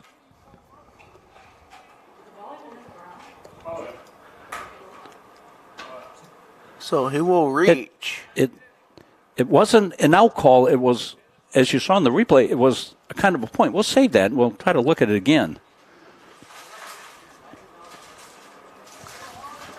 Cyril's on first.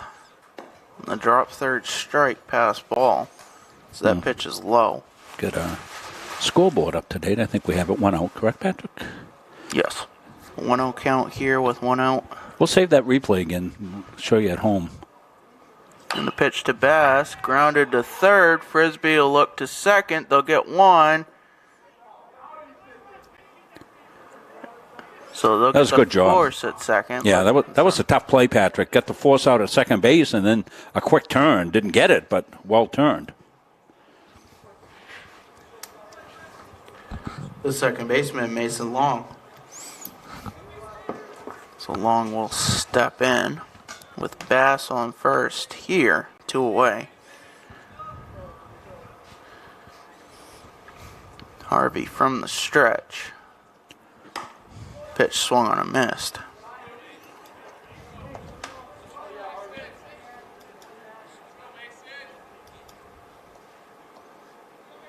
Long walked his first time up on 4 straight pitches. And the 0-1 is fouled back. And Harvey ahead 0-2 here with 2 away. Well, with that breaking ball Harvey's got, now he can take a breaking ball, even throw it off the plate, maybe in the dirt. Of course, no dirt here in Turp, but you get the idea. See if you can get a chase on it.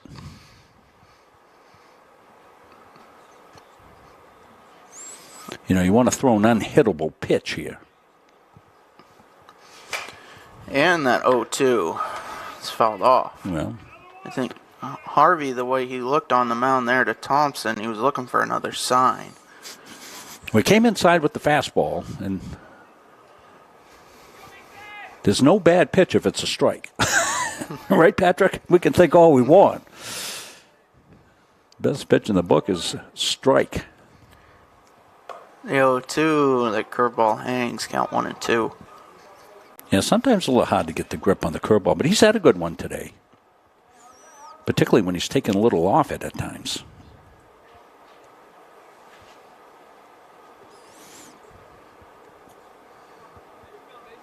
Now he's set for the 1-2. Inside, that almost got long. Playing a little hopscotch in the batter's box.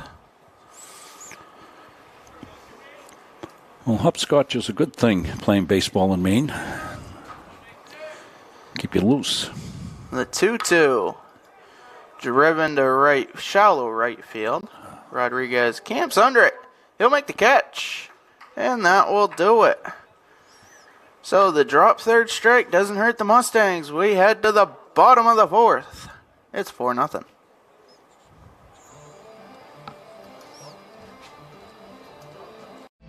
When I'm on the road speaking, I'm able to have sidebar conversations with everybody that wants to come talk to me. And I hear about their family and loved ones that are going through maybe cancer, maybe a critical illness, maybe something, being disabled from a job and not having the coverage that they need because their health care just didn't cover it.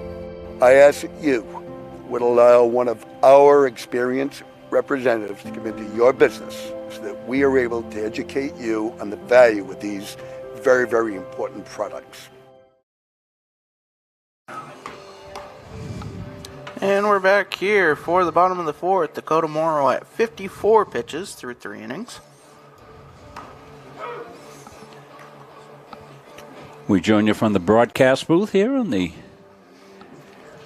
Turf Field Complex, the baseball end. Let you know we got a busy week coming up here, Patrick. We're going to be here Tuesday night. We'll have softball. Wednesday night, baseball against Thomas. So back-to-back games against another NAC opponent. And then Friday and Saturday games then. We have baseball Friday, softball Saturday. So plenty of action. And we have a very similar setup for you from the softball end of the complex. Beautiful facility here. Glad you could join us here for today's games, and want to thank a lot of them Presque Isle folks making a lot of nice comments about what we have going on here and how our setup is and what we're able to do, and we thank you for your fine comments. The Mustang folks have seen our broadcast for a lot of times and know we do multi-camera graphics, replay, all that. I want to take a look at that replay again, Patrick, when we get a chance. That 2-0 to Thompson is driven to right center. That's going to get past Lippo. And we get a track meet here. That one rolls. Thompson will stop at third as the double relay comes into Cyril's. So lead-off triple for Caleb Thompson. And that'll turn the lineup over to the hitman, Jimmy Reed. Now, Caleb having a game today, isn't he, Patrick? Couple of hits for him. The center fielder, Jimmy Reed.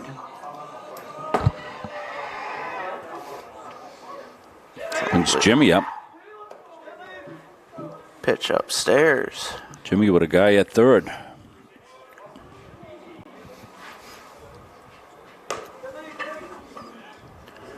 Two and 0 now. I think Jimmy Reed with a runner on third spells RBI. Yeah, they really don't want anything to do with him here. This is one of those unintentional, intentional passes that you sometimes see. Pitch hits the outside corner, 3-1. Well, we'll see if they give in. Come into Jimmy here.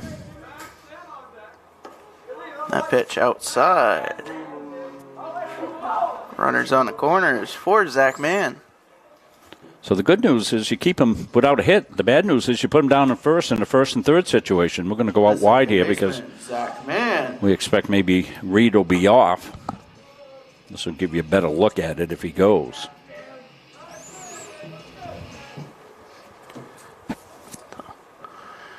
Two on, nobody out. Reed starts and stops as that pitch is low.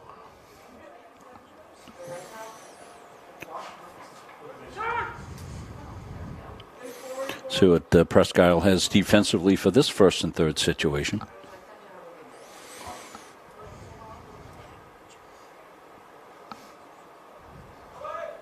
Reed does go as that pitch is low. Looks at McWinney. Throw back to third. Will not be in time. McWinney courtesy running for Thompson.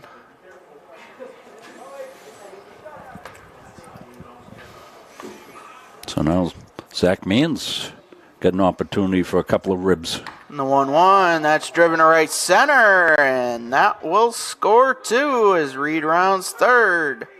That's a base hit and 2 RBIs for Zach Mann. And the Mustangs go up 6-0.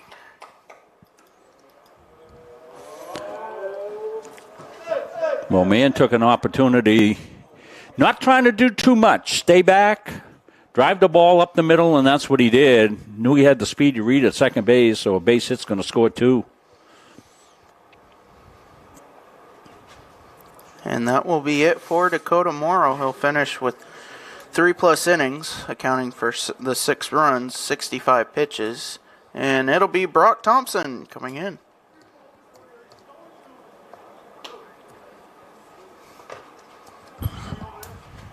Your attention, please. Now pitching for the Owls, number 20, Brock Thompson.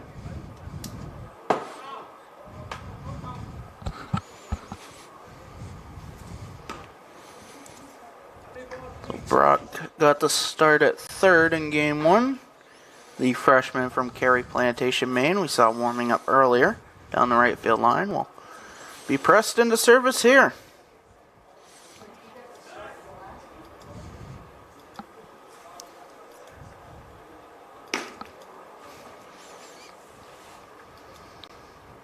Colton Frisbee will be the first batter to step in. So we get a quick little break in the action here.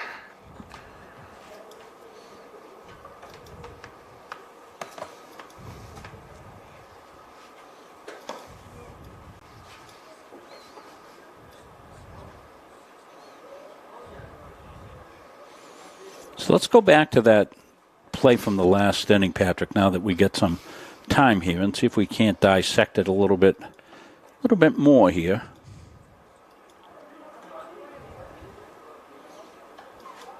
So here it is. It's a swing and strike 3. Umpire says not out. And now he gives what kind of looks like a... He's looking for the base umpire to make the call at first. I think he's trying to signal for the base umpire. And, of course, it looked like an out call. So everybody was kind of frozen on it. But now batting the third baseman, Colton Frisbee. Didn't turn into anything that was of any consequence, by the way. So Frisbee steps in, 1 on, still nobody out. That pitch low.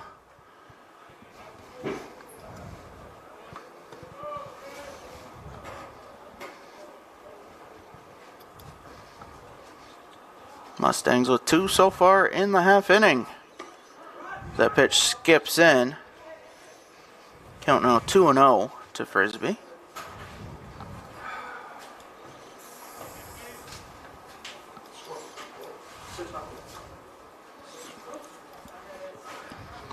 And Thompson from the stretch will fire the 2-0. It's fouled off in the box. Is that right? Well, I think I'm losing on the game. The announcer's supposed to 100 hits. get our runners updated here.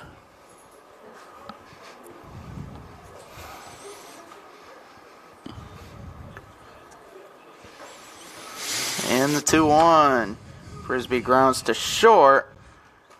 Chadwick will get the out at second. They'll turn the double play. A 6-4-3.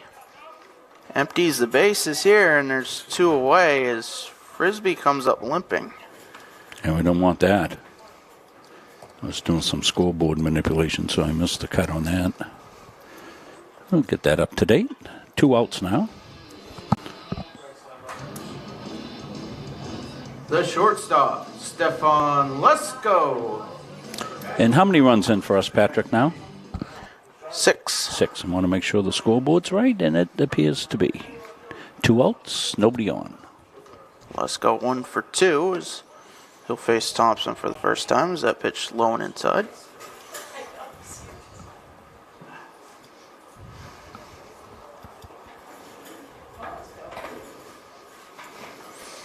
Thompson from the windup.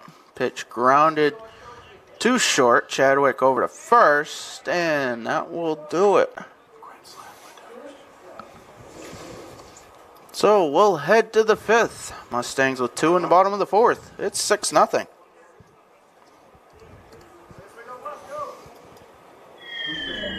Can we recognize Game 1 Edge Nutrition Player of the Game? Brandon Gore, 3 for 4 in the game.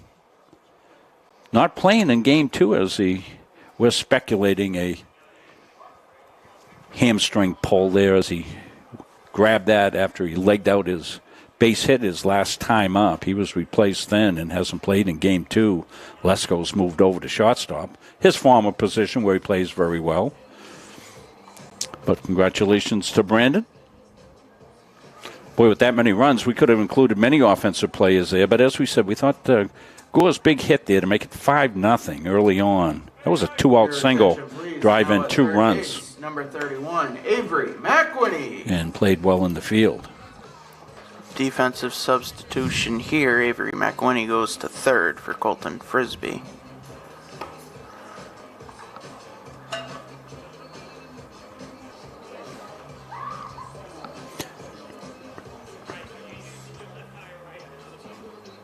Got to make sure you stretch well if you're coming in the game, because if you've been sitting for a bit. Though McWhinney did some running, I think, didn't he, Patrick? He was do courtesy running, Thompson. so that helps for sure.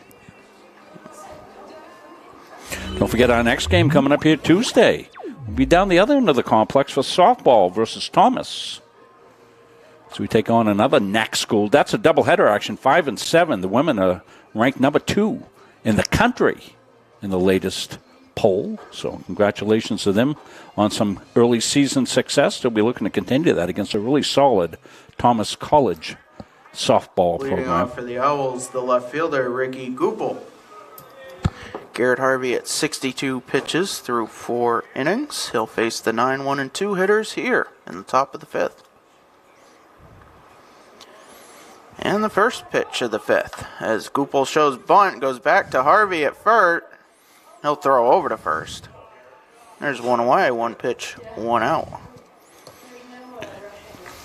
Harvey, good athlete, really feels his position well there. You could see him come off the mound well, get his feet under him, deliver a good, strong overhand throw. It's important to throw that ball overhand the first baseman. Drop down the side sometimes, that ball will sink and do all kinds of weird things there on your first baseman. But he got up over the top of that and made a good play.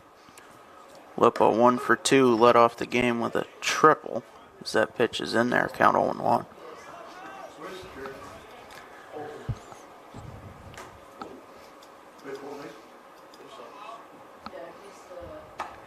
Pitch inside corner, count 0-2. Yeah, that ball starts right at your hip bone. You say, I don't want to get hit there. So you bend out of the way, and that thing comes in, nips the inside corner. And Harvey fires the 0-2. That's popped up. Challenged him with the fastball upstairs, but that one will make the hill. A lot of pitchers will start that breaking ball right at that hip. That's your launch point right there. And if you get a good break to it, you can even get it to sweep all the way to the outside corner. The 0-2. Just inside. Going back to that same idea again. Trying to nip the inside. Batter gives up on it, nips the inside corner.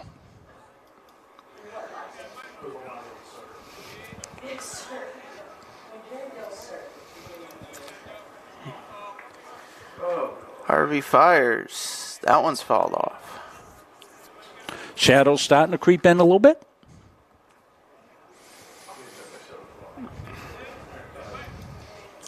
Quarter to 5. Didn't seem that long ago, Rob, that the sun would be almost set by now. Yeah, well, we'd be inside broadcasting basketball. That 1-2 grounded to third. McWinney over to first, and there's 2 away. Yeah, Mac right in the game comes up firing. That's what you like to see. And when you go in the game after sitting a bit, you go, hit me a ball early. Chadwick.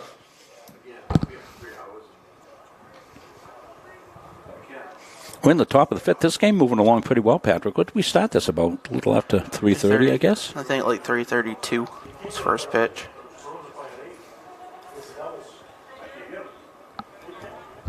ABC.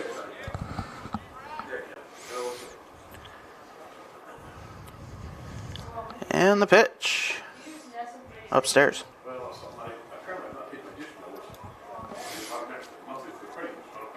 So I have a question for you, Patrick, because I'm noticing something here. When the visitors are up, the camera's moving a little bit. Are we sending guys out with radar gun or something out behind the fence? I wonder if they're leaning on the fence. Potentially, yeah. Okay. Go see pitch inside corner. Evens the count at 1-1. Okay. Well, that explains. I couldn't figure it out. That sometime I thought it was a wind earlier, but I bet it's just the kids wrestling up against the fence.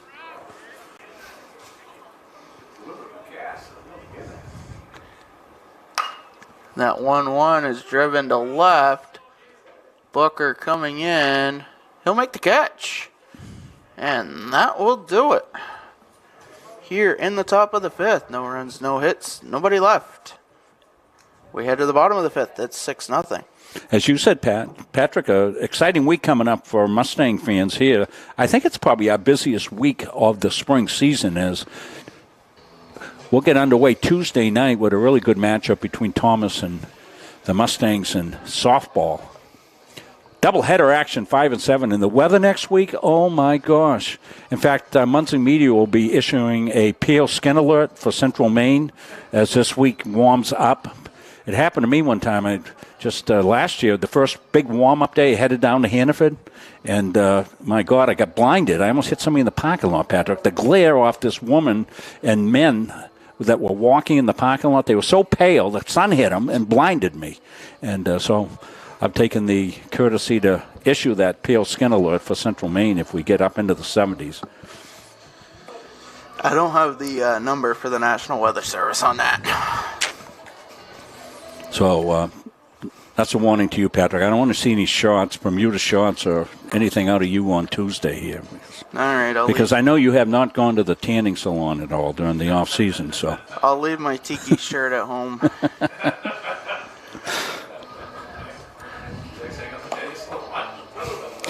When I was teaching, I taught for like 100 years. So the first warm day, oh my God, as a teacher, the kids would roll in with these outfits on. Oh my gosh.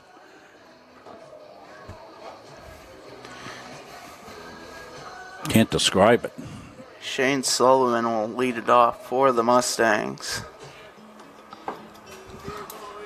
Leading off for the Mustangs, the designated hitter, Shane Sullivan. It'll be Sullivan, Booker, and Burnett due up.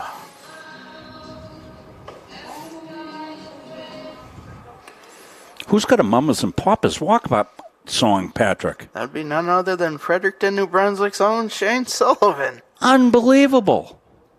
That's the best warm-up song I've ever heard here. The Mamas and the Papas. California Dreamin'. You bet. Speaking of warm weather, 1-0 grounded foul. Some of us in this booth, not named, may have had a crush on Mackenzie Phillips back in the 60s, Patrick. I think it was Coach Gagne.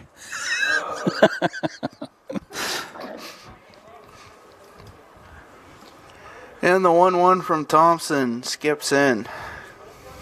Well, fans, this is what you get at the tail end of a doubleheader. Hope you enjoyed it. Still costing extra, is it? No, we don't charge extra for the stories. 3-1 now to Sullivan.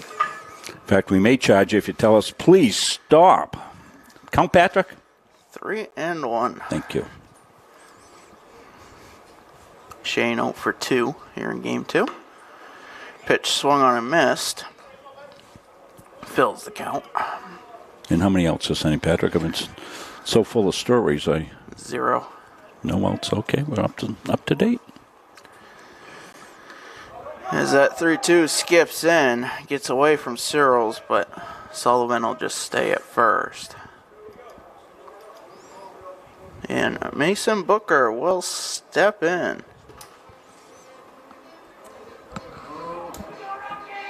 The left fielder, Mason Booker. Well, the runs just keep coming for the Mustangs. As we said yesterday and today, I have to get my abacus out to count them all. 12 and a loss. They were up 8-0 into the top of the fourth inning. 18 in the first game. 6 in this game, so boy. Count 0-1 here to Booker. Sullivan dancing off a first. Throw over.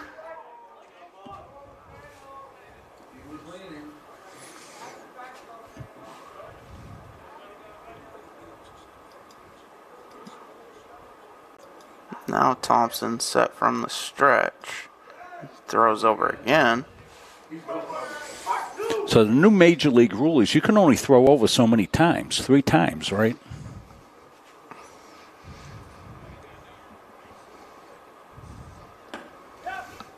That pitch low gets away from Searles. And Sullivan will take second. So my question is, I got thinking about this the other day, Patrick. So let's say the pitch is thrown over 3 times. He can't throw over again. Why wouldn't you take a gigantic lead? I mean, he could step off, sure, but he can't. Can he step off and throw over? I don't know. That's something to look at, isn't it? I mean, you could maybe not take an exaggerated lead, but take a good, healthy lead and after 3 throws. So pitches are basically limited to 2 throws for the most part. The 1-2 swung on and missed. First base open will be a drop third strike, but the throw is errant. Took Burns off the bag, and Sullivan will advance to third.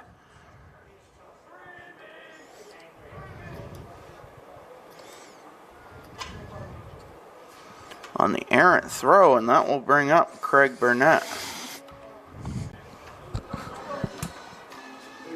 The first baseman, Craig Burnett. Well, Mustangs have forced a lot of those errors by the Owls. Runner goes, pitch is low, and Booker will take for second, uncontested. You know, and I think, the Owls, they just got to get out and play some more ball. I mean, it's, I'm sure they're not on their fields up north yet. It was snowing up in Madawaska the other day. So there you go. The 1-0 paints the outside corner.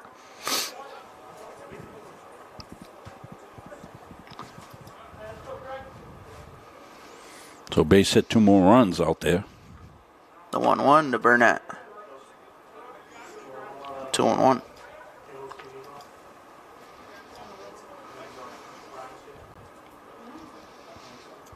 Thompson from the windup fires the 2-1. That's driven down the right field line, but it's going to tail foul.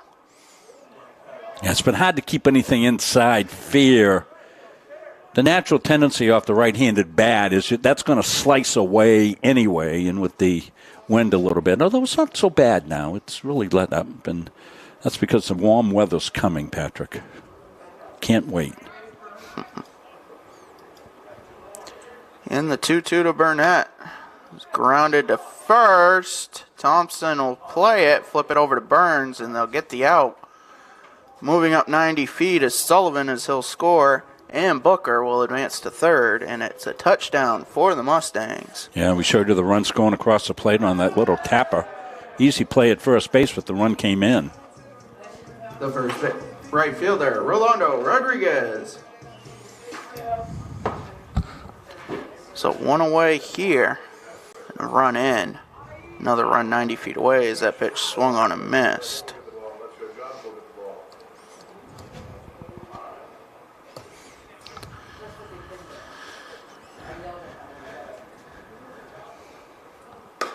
And the 0-1 outside fastball.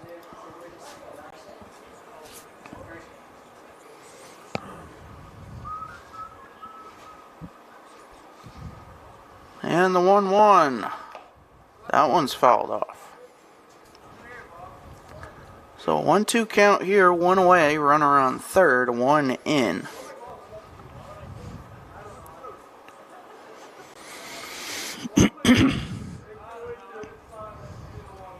And the 1-2-2, Rolando Rodriguez skips in. That'll even the count at 2-2.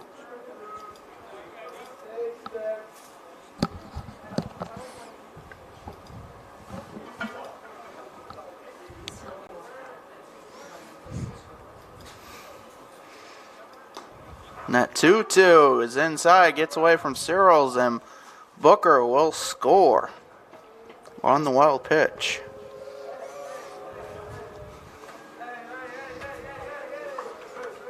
So 3-2 here to Rodriguez. Base is now empty. How many we have now, Patrick? 8. 8. Okay, change that. And the 3-2 to Rodriguez is grounded past Chadwick as he came in charging.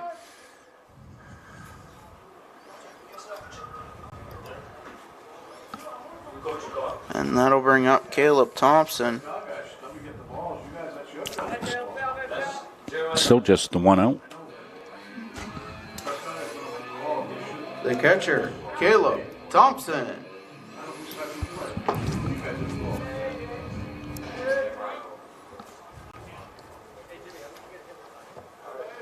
He'll be credited with a base hit for Rodriguez. Pitch upstairs. Chadwick charging the ball there, and it just went to the other side of the glove.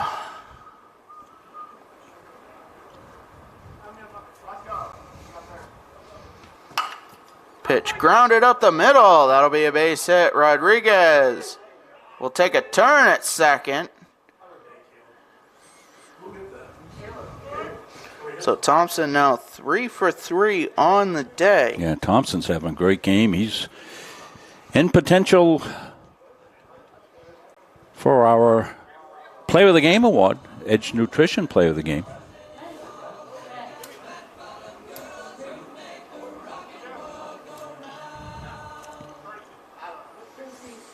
Of course, Jimmy Reed is 3 for 3, 4 for 4. Your attention, please. Courtesy running at first, number 5, Ren Trinidad. Now batting, the center fielder, Jimmy Reed. What's Jimmy on the day, Patrick? He is 2 for 2. 2 for 2.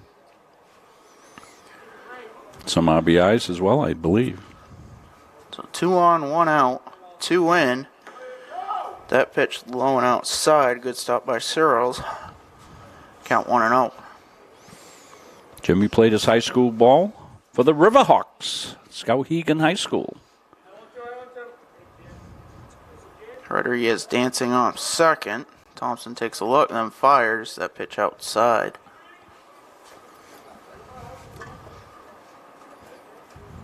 Activity in the Owls bullpen. And Coach Roger Stinson will take a walk out to talk to Thompson.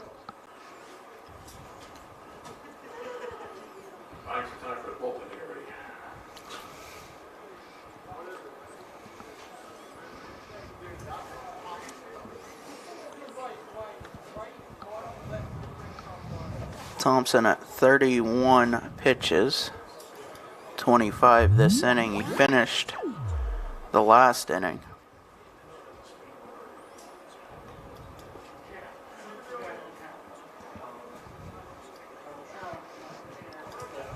So a 2-0 count here to Jimmy Reed. And the pitch. That's outside.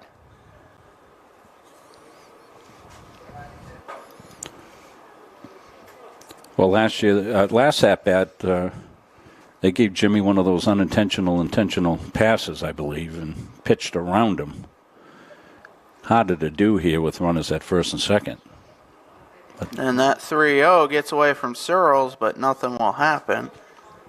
And the bases are loaded here for Zach Mann. Well, they certainly pitched him very carefully, didn't they? Last time they put Reed on, Zach Mann came up. The second baseman, Zach Mann. Got a base hit for 2 RBI. Bases loaded, 1 away. As Mann fouls the first pitch off. Zach 1 for 3 here in game 2. And as we said, that was his last time up. Got the bingo. Couple of ribs.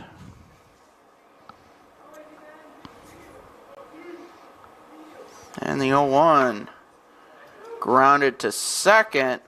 A little misplay.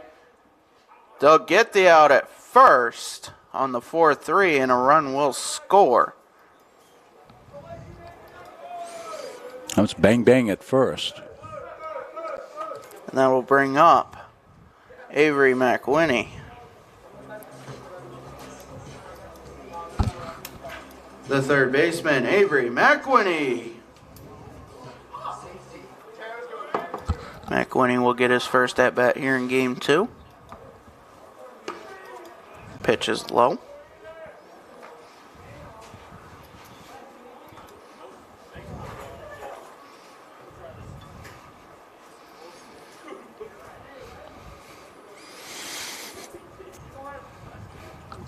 And the 1-0. That's low. Just missed there. That backstop cam giving a good view of balls and strikes.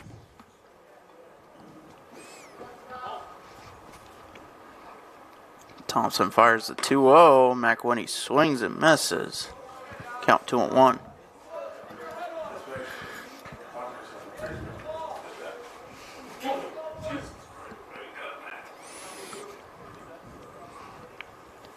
Thompson from the windup. Low, 3-1. Stephon Lesko on deck.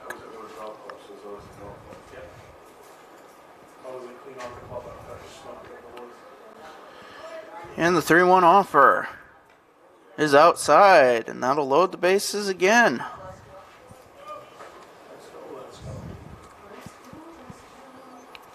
No movement from the Owls dugout. The shortstop, Stephon Lesko.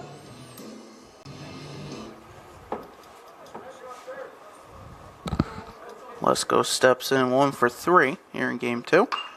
That first pitch driven out of play.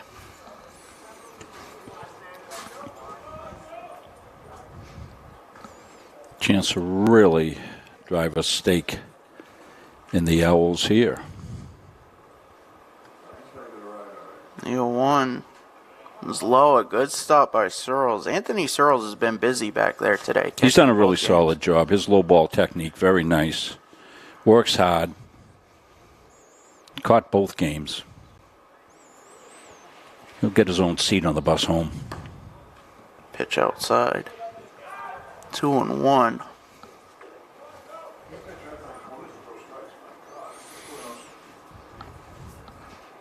Well, Lesko can really sit on one here.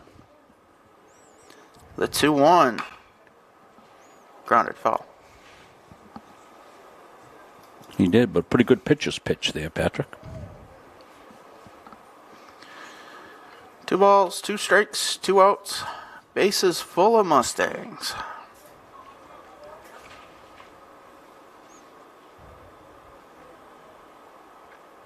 And Thompson will deal. Inside. Full count here. No place to put Lesko. Runners will be off here, Patrick. 3-2. A gapper will clear them. And the pitch. Swung on and missed. And that will do it. 3 runs on 2 hits. 3 left on. We head to the 6th. It's 9-0.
So Evans. Been a beautiful day for baseball here from the baseball end of the turf complex. Game's been pretty good pace. 43 degrees when we started, 42 degrees right now. It begins to warm up next week. We're going to love it. Big week for us here. 2 softball on Tuesday. Baseball 9-inning game on Wednesday.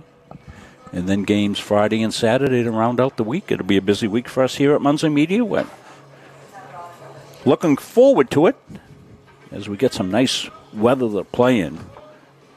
Looking forward to our first softball doubleheader. So Garrett Harvey will start his 6th inning of work. He's at 72 pitches. We'll talk about the defensive changes here as the first pitch to Timothy Burns is swung on a missed. So Brogan McCormick replaces Craig Burnett at first. That's a straight substitution. Evan Eldridge will go into the leadoff batting spot for Jimmy Reed. This is that pitch outside. Eldridge will move to left. Mason Booker is now in center. The rest being positional here. Avery McWinney moves to second. Zach Mann to short. And Stefan Lesko is now at third. The 1-1 to Burns, grounded to third, but that'll get by and down the left field line as Burns will head for second. And he'll have a leadoff double here to start the 6th. Well, every time you've said Burns today, you followed it up with base hit. How many hits does he have in the game, both games today? The third baseman, Joey He's Blake. been on base all the time. Patrick will probably have that for us in a minute.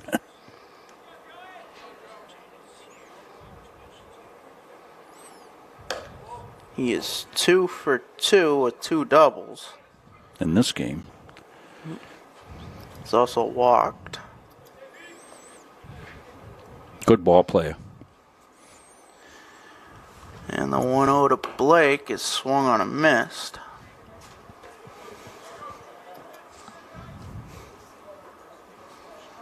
I think I remember Burns. We played these guys in the fall, didn't we, Patrick?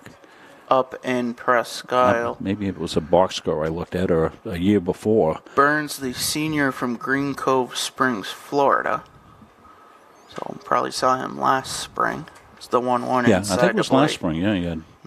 I was across the complex covering softball, one of our crossover days. Yeah, I think I spoke to that young man, actually, and he said his family was watching down in Florida, and they liked it very much. I remember between games. So that's how I remember him. Harvey from the stretch, 2-1. Is in there, 2-2, but the pitch gets away from Thompson. 79. Pitch number 80 coming from Garrett Harvey here. 2-2 count, nobody out. Burns 90 feet away.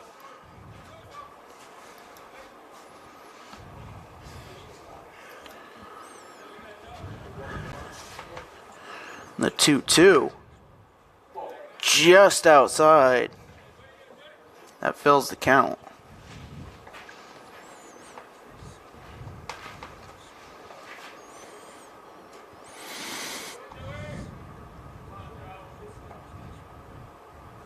And Harvey's full count offer. Called strike 3. Good breaking pitch right there on the black. Snapped off by Harvey for strike 3. The right fielder, Peyton Jones. Mustangs pitchers using a lot of paint today.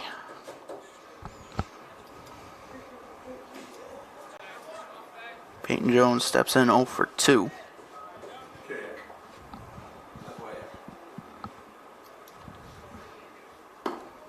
Pitch outside.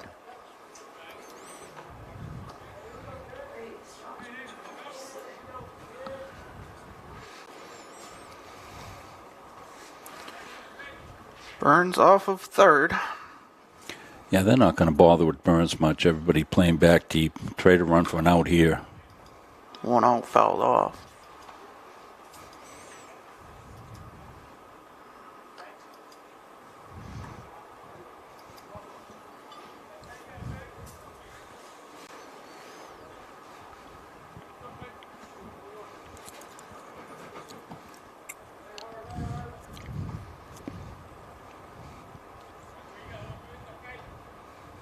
And Harvey's 1-1.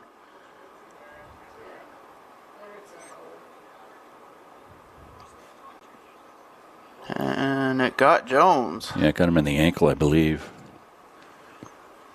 So he'll trot down to first. And that'll bring up the catcher, Searles.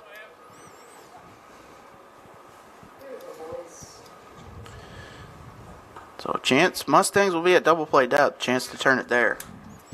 The catcher, Anthony Searles. Searles 0 for 2. Good, nice thank you from Mike Harmon. He's watching the Owls.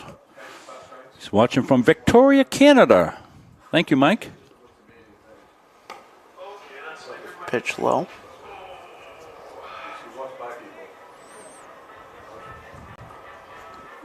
That's all. Victoria, I believe that's British Columbia. That's Western Canada. Yeah, it's way over.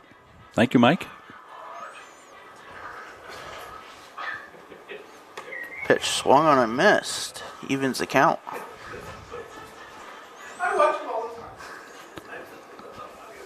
time. How people react, you know? Some people laugh, some people are appalled. It's just...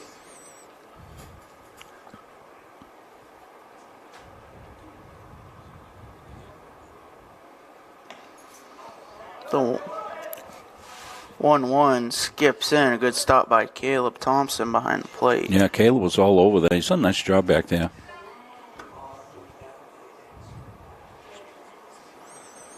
Yeah, Mike, kudos out to you, Patrick. Says, thanks for streaming the games. The live play-by-play is the best so far this year. He's watching from Victoria, Canada. So we thank all our fans watching around the world. So runners on the corners here. 2-1 count, 1 away. And the pitch from Harvey. Swung on and missed. Oh, got a little extra on that one. Reached back, didn't he? Count, Patrick? 2-2. Thank you. As you can probably tell here, there's only a couple of us here. Andrew's on the camera. I'm doing the production and color. Patrick does the play-by-play, runs the warm-up music. Throw over to first. Gets the changes from the umpires. All in a day's work. Does it all. It's part of the Central Maine Community College Gifted and Talented program. Patrick Dexler. Chelsea does the scoreboard. Chelsea does the scoreboard. We need that. Throw down to second. Won't be in time as Jones takes second. Not our scoreboard. Our scoreboard's never up to date, but the one at the venue is. I'm always scrambling to do that and do the production and all that. And we'll get back in the swing of it. I usually use a little iPad there that I can just punch in on. but it wasn't working today, so I've had to use the mouse, and I have to go back and forth on a couple of screens to get it. So, 3-2 count here. Pitch grounded to third. Lesko will fire over, and they'll trade a run for an out. Absolutely, every time. Get an out. So the 5-3 scores a run for the Owls. Jones stays at second, and Preston Bass will step in 0 for 2. Yeah, so you get to this stage of the game, what you're doing is you're just counting outs. You're saying, okay, we lead 9-1, and we have to get 5 more outs. What are the chances they can score 8 runs to tie it up with that many outs? Well, they shouldn't be. They shouldn't be able to. So you always will play that game. Harvey now at 91 pitches, so simple objective for Garrett would be get out of the inning.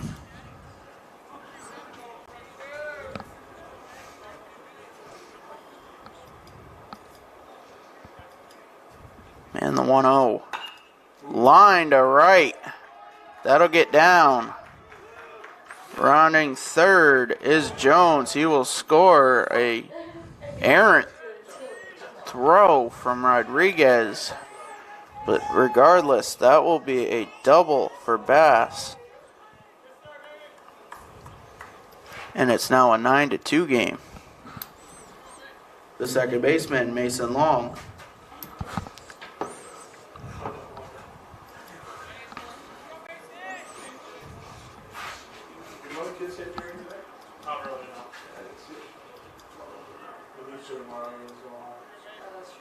And the pitch.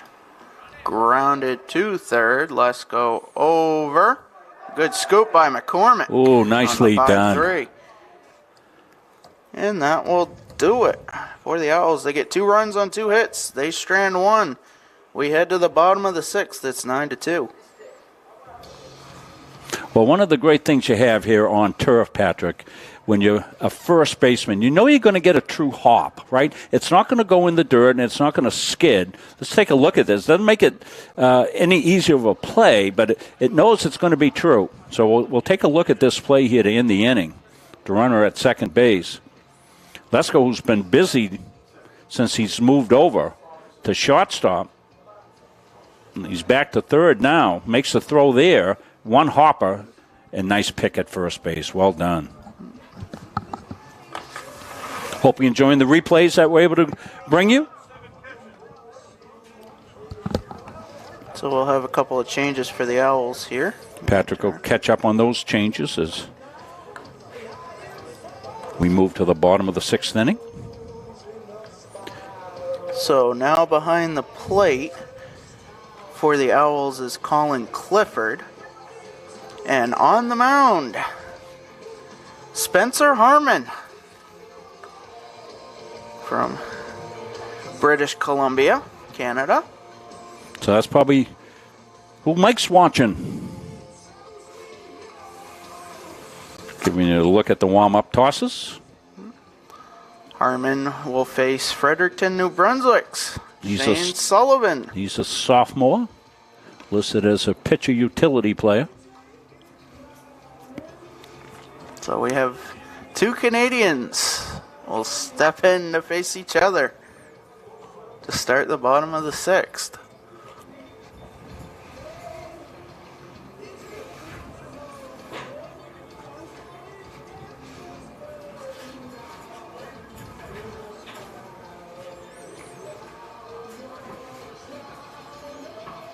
Shadow's about to creep out into the home plate area.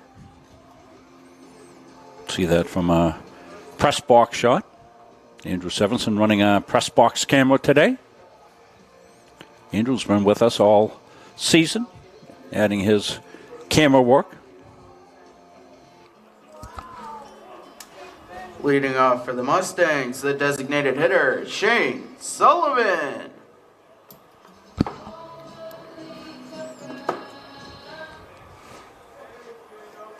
Be Sullivan, Booker, and McCormick due up.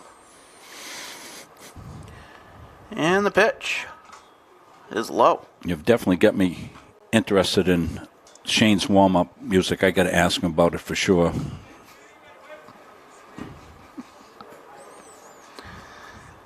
And Harmon's 1-0. It's fouled off. Maybe he just wants to go to California. California dreaming. Well, the Mamas and Papas had a slew of hits in the mid to late 60s. 1-1, inside corner, 1-2. And Mama Cass Elliott went off, had her own solo career, died tragically, unfortunately. What a voice she had. Count now 2-2.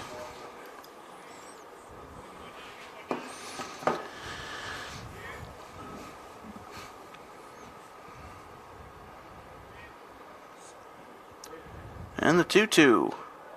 Outside. 3-2 count now to Sullivan. Shane 0 for 2 here in game 2.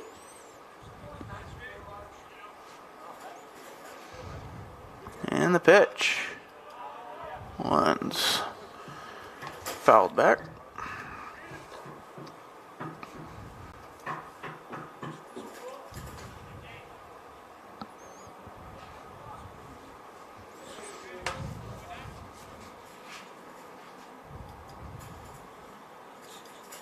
And the full count offer skips in. Shane works a walk here to start the inning.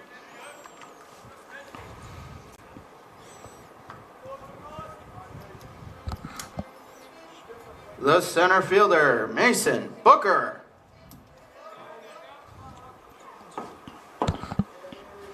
It's a 1-on, nobody out here. And the pitch gets away from Clifford. And Sullivan will advance.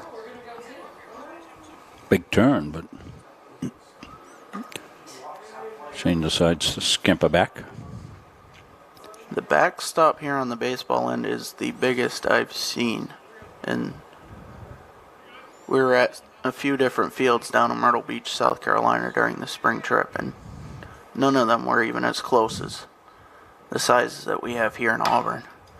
So that pitch grounded to second. Long will throw over to first. And there's one away as Sullivan advances to third. Yeah, there's the advantage of getting to second base. The ball hit to the right side, over to third. Put yourself in scoring position, scoring an out, scoring a sacrifice fly. The first baseman, Brogan McCormick. McCormick with a nice pick last inning. We showed you that on replay. And he'll get his first at bat here of game 2. Pitch outside.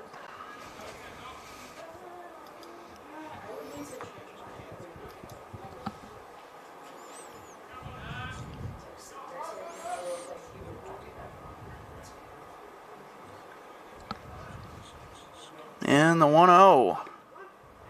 Outside corner, 1-1. Nice breaking ball dropped in for a strike.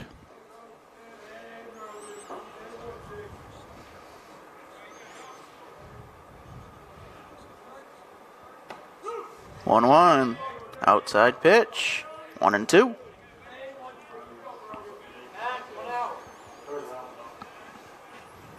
Infield playing back. They'll, what a 9-2 game. They'll stay back, get the out if they can. And the 1-2. Outside, 2-2.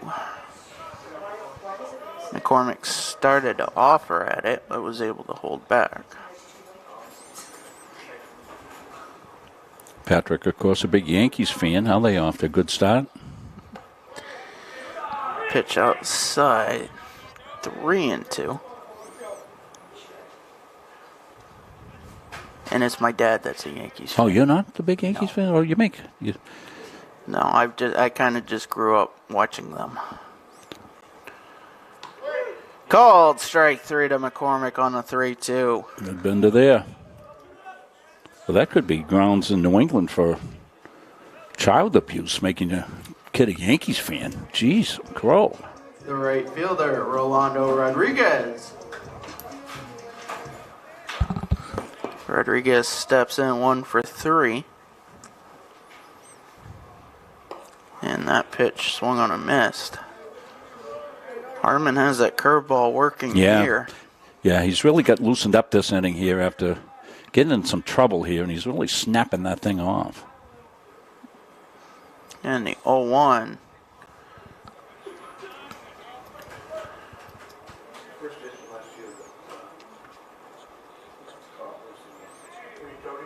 So who is your baseball team, Patrick? The Pittsburgh Pirates, as that 1-1 gets away. Sullivan will score on the wild pitch. I did follow my mom's favorite team, and that is the Pirates. Pirates. In Pittsburgh. And they're off to a hot start. Yes, they are. They swept the Red Sox. Yeah. Do I dare say that? My gosh, I know. I watch those games, Patrick. Bases empty here, 2-1 count to Rodriguez, and that pitch grounded foul. It's nice to see Andrew McCutcheon in a Pirates uniform again. Yeah. He got a big ovation there the other day when he came back. I saw that on a replay, and he's been a good player in his career. Classy. And the 2-2. That's popped. Burns makes a diving stab, but can't get to it in time. And Burns down. Burns a big boy over there. He hit the ground and.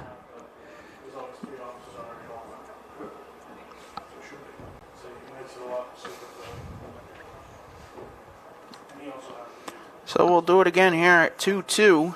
2 outs. Base is now empty with 1 in.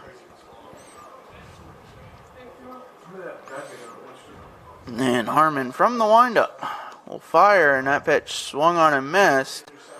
But Clifford will apply the tag on the drop third strike. And that will do it. 1 run, no hits, nobody left. We head to the 7th. It's 10-2.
And the first pitch from the new pitcher, Aiden McWhinney, was a strike, and he follows that up with a swing and miss, as he also has a new battery mate in Will Eaton.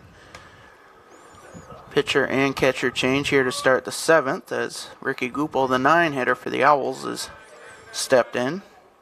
He'll be followed by Joey Lippo and Garrett Chadwick. 9-1-2 due up. Yeah, you just saw a snippet of something we put together. It just went down this week and got those interviews with the kids, so we'll be able to play some of those out between innings. We just put a couple of them together to kind of preview the start of the process, and I'll get the editing back going here and finish those. The 2-2 swung on and missed. And there's one away. We've also done the same process for softball, so you'll see that Tuesday night. Joey Lippo. Hopefully I can get that, probably not tomorrow, but Monday, get Monday off. No game, I'll be able to edit. And that upstairs fastball swung on and missed. And then we get snippets of all the players, so we'll be able to play those out between innings throughout the course of the rest of the spring. So, and I think it's probably something that we'll continue to do, talking over with Dave. He came up with the idea. I know I'm going to get busy when Dave sends me a message and say, hey, I got an idea. When Dave says, hey, I got an idea, that means more work for me. But we don't mind doing it. It's a really good idea. So I think we'll probably do this for all the sports going forward. 1-1 low, 2-1. So McWinney to finish it here. And the 2-1, that's upstairs.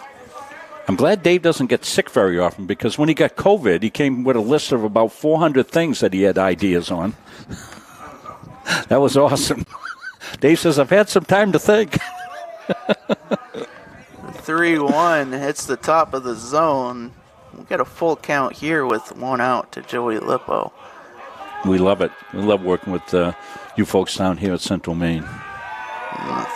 3-2. I like the way the Owls approach the game. They really do it the right way. There's been no bemoaning or anything else like that. Mustangs will be at double play depth here for Chadwick. He's 0 for 3 here in game 2. I think the best thing I saw is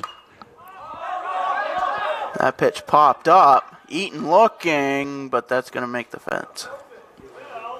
I think the best thing I liked about the Owls in game 1, 8-0, third inning or so, could have cashed it in. They put a 5 spot up, made it 8-5. Now they didn't, eventually it got out of hand for them, but nonetheless, they stayed in it. They did. Count, Patrick. 0-1 here with one out. Runner on first.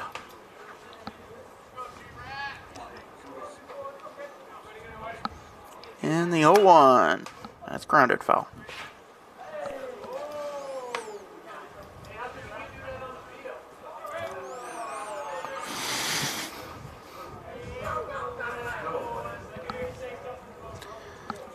So Lippo off of first. The 0-2 to Chadwick. That one's foul back. So for the rest of the month, we'll be pretty much concentrated on Mustang sports here. They wrap up at the end of the month. And then Muncie Mead will swing into our local high school Central Maine action with softball, baseball, boys and girls lacrosse, and then graduations. Pitch just outside. 1-2. Gardner Tigers have lacrosse? Yes, they do. Yeah, they got good lacrosse. Pitch upstairs. Count now 2-2. Boys and girls. 3-sport star athlete Lizzie Gruber is a lacrosse player. She plays back. She's a defender. She's like a pterodactyl back there. The 2-2 swung on and missed. There's 2 away. 2 strikeouts. The first baseman, Tim Burns. Tim Burns, 2 for 2, steps in here. Outfielders communicating. They're all running back towards the fence. They should. This kid's been driving the ball. Pitch upstairs.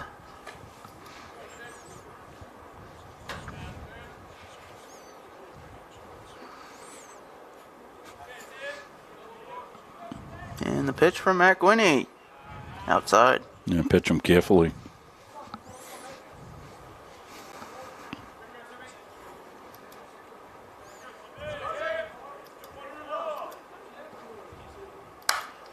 That pitch driven the other way.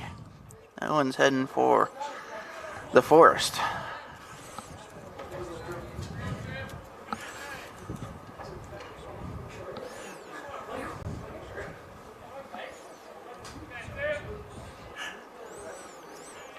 shadows have completely enveloped home plate. The 2-1 was upstairs. 3-1 count here to Burns.